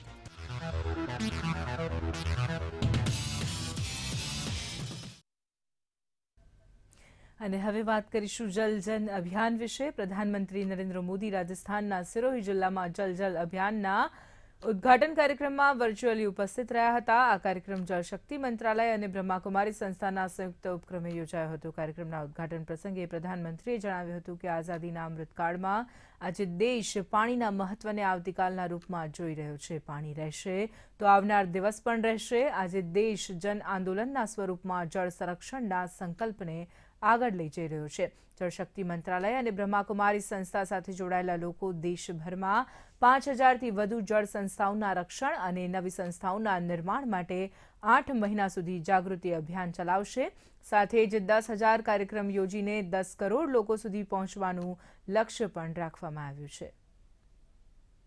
आजादी के अमृत काल में आज देश जल को कल के रूप में देख रहा है. जल रहेगा तभी आने वाला कल भी रहेगा और इसके लिए हमें मिलकर आज से ही प्रयास करने होंगे. मुझे संतोष है कि जल संरक्षण के संकल्प को अब देश एक जन आंदोलन के रूप में आगे बढ़ा रहा है. ब्रह्मा कुमारी के इस जन अभियान से जन भागीदारी के इन प्रयासों को नई ताकत मिलेगी. इससे जल संरक्षण के अभियान की पहुंच भी बढ़ेगी, प्रभाव भी बढ़ेगा. मैं ब्रह्मा कुमारी संस्था से जुड़े सभी वरिष्ठ मार्गदर्शकों का, इसके लाखों अनुयायियों का हृदय से अभिनंदन करता हूं. हमें देशवासियों में जल संरक्षण के मूल्यों के प्रति फिर से वैसी ही आस्था पैदा करनी होगी। हमें हर उस विकृति को भी दूर करना होगा जो जल प्रदूषण का कारण बनती है, और इसमें हमेशा की तरह भारत की आध्यात्मिक संस्थाओं की, ब्रह्मा कुमारीज की एक बड़ी भूमिका है। દિલ્હીમાં મેજર ધ્યાનચંદ નેશનલ સ્ટેડિયમમાં પ્રધાનમંત્રી નરેન્દ્ર મોદીએ આજે આદિ મહોત્સવનો શુભારંભ કર્યો હતો. આ પ્રસંગે પ્રધાનમંત્રીએ સંબોધન કરતા જણાવ્યું હતું કે આદિ મહોત્સવ વિવિધતામાં એકતાના આપણા સામર્થ્યને નવી ઊંચાઈ આપી રહ્યો છે. આ વિકાસ અને વારસાના વિચારને વધુ જીવંત બનાવે છે. છેલ્લા 8 થી 9 વર્ષોમાં આદિવાસી સમાજ સાથે જોડાયેલા આદિ મહોત્સવ જેવા કાર્યક્રમ દેશ માટે એક અભિયાન બની ગયા છે. પ્રધાનમંત્રીએ ઉમેર્યું હતું કે આદિવાસી યુવાનોને ભાષાના અવરોધને કારણે અનેક સમસ્યાનો સામનો કરવો પડતો હતો, પરંતુ નવી રાષ્ટ્રીય શિક્ષણ નીતિમાં માતૃભાષામાં ભણતરના વિકલ્પ પણ આપવામાં આવ્યા છે. 27 ફેબ્રુઆરી સુધી યોજાનારા આ કાર્યક્રમમાં આદિવાસી સંસ્કૃતિ, હસ્તકલા, ભોજન, વાણિજ્ય અને પરંપરાગત કલાનું પ્રદર્શન કરવામાં આવશે. આદિજાતિ બાબતોના મંત્રાલય હેઠળ આદિજાતિ સહકારી માર્કેટિંગ ડેવલપમેન્ટ ફેડરેશન લિમિટેડની આ વાર્ષિક પહેલ છે. અહીં 200થી વધુ સ્ટોલમાં દેશભરમાંથી આદિવાસીઓના સમૃદ્ધ અને વૈવિધ્યસભર વારસાને પ્રદર્શિત કરવામાં આવશે. વર્ષ 2023ને બાજરીના આંતરરાષ્ટ્રીય વર્ષ તરીકે ઉજવવામાં આવી રહ્યું હોવાથી હસ્તકલા, હેન્ડલૂમ, માટીકામ અને ઝવેરાત વગેરે જેવા સામાન્ય આકર્ષણો સાથે મહોત્સવમાં આદિવાસીઓ દ્વારા ઉગાડવામાં આવેલા શ્રી અન્નને દર્શાવવા પર વિશેષ ધ્યાન આપવામાં આવશે. આ મહોત્સવમાં 1000 જેટલા આદિવાસી કારીગરો ભાગ લેશે. हमारे उस सामर्थ्य को नई ऊंचाई दे रहा है. ये विकास और विरासत के विचार को और अधिक जीवंत बना रहा है. आज भारत पूरी दुनिया के बड़े बड़े मंचों पर जाता है तो आदिवासी परंपरा को अपनी विरासत और गौरव के रूप में प्रस्तुत करता है. आज भारत विश्व को यह बताता है कि क्लाइमेट चेंज, ग्लोबल वार्मिंग, ऐसे जो ग्लोबल चैलेंजेस है ना, अगर उसका समाधान आपको चाहिए, आइए मेरे आदिवासी परंपराओं की जीवन शैली देख लीजिए, आपको रास्ता मिल जाएगा. ત્રિપુરામાં વિધાનસભાની 60 બેઠકોની ચૂંટણી શાંતિપૂર્ણ માહોલમાં પૂર્ણ થઈ છે. સાંજે 5 વાગ્યા સુધીમાં 79.34% મતદાન નોંધાયું છે. ધલઈમાં સૌથી વધુ 81.47% મતદાન થયું છે, જ્યારે ગોમતીમાં 79.24%, ખોવઈમાં 76.98%, ઉત્તર ત્રિપુરામાં 76.06%, સેપ હિજાલામાં 77.12%, દક્ષિણ ત્રિપુરામાં 84%, ઉનકોટીમાં 80.60% અને પશ્ચિમ ત્રિપુરામાં 79.61% મતદાન નોંધાયું છે. વિધાનસભાની 60 બેઠકો માટે 22 મહિલા સહિત 259 ઉમેદવારો મેદાનમાં હતા. ચૂંટણી મેદાનમાં મુખ્યમંત્રી માણિક સાહા ટાઉન બારડોલી ક્ષેત્રથી ભાજપના ઉમેદવાર છે, જ્યારે કેન્દ્રીય મંત્રી પ્રતિમા ભૌમિક ધનપુરથી ચૂંટણી લડી રહ્યા છે. ઉપરાંત માર્ક્સવાદી કમ્યુનિસ્ટ પાર્ટીના નેતા જીતેન્દ્ર ચૌધરી અને રાજ્ય કોંગ્રેસ અધ્યક્ષ બિરજીત સિન્હા પ્રમુખ ઉમેદવાર છે. ત્યારે આ વખતે ત્રિપાંખિયા જંગમાં અનેક ખ્યાતનામ ચહેરાઓ પર સૌની નજર રહેશે. બીજી તરફ નાગાલેન્ડ અને મેઘાલયમાં 27 ફેબ્રુઆરીએ ચૂંટણી યોજાશે, જે માટે તમામ પક્ષો પ્રચારમાં જોડાયા છે. ત્રણેય રાજ્યોનું પરિણામ 2 માર્ચના રોજ આવશે.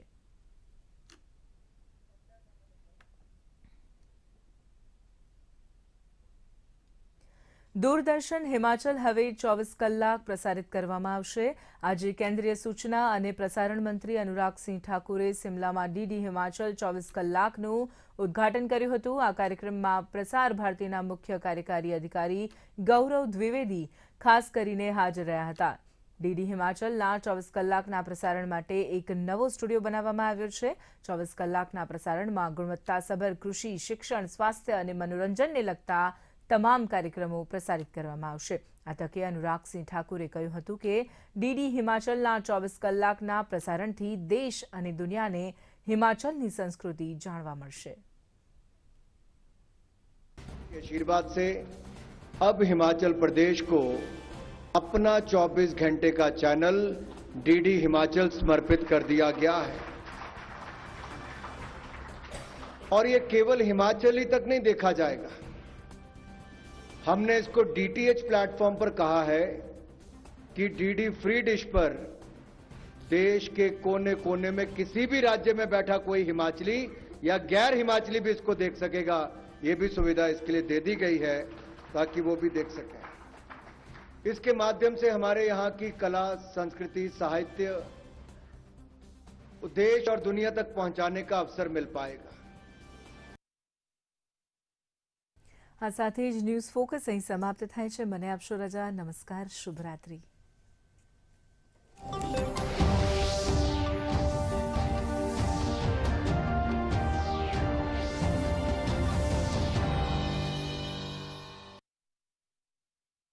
જલ્દી કરો યાર, પ્લીઝ જલ્દી કરો. બીજી કોઈ મેચ છે કે?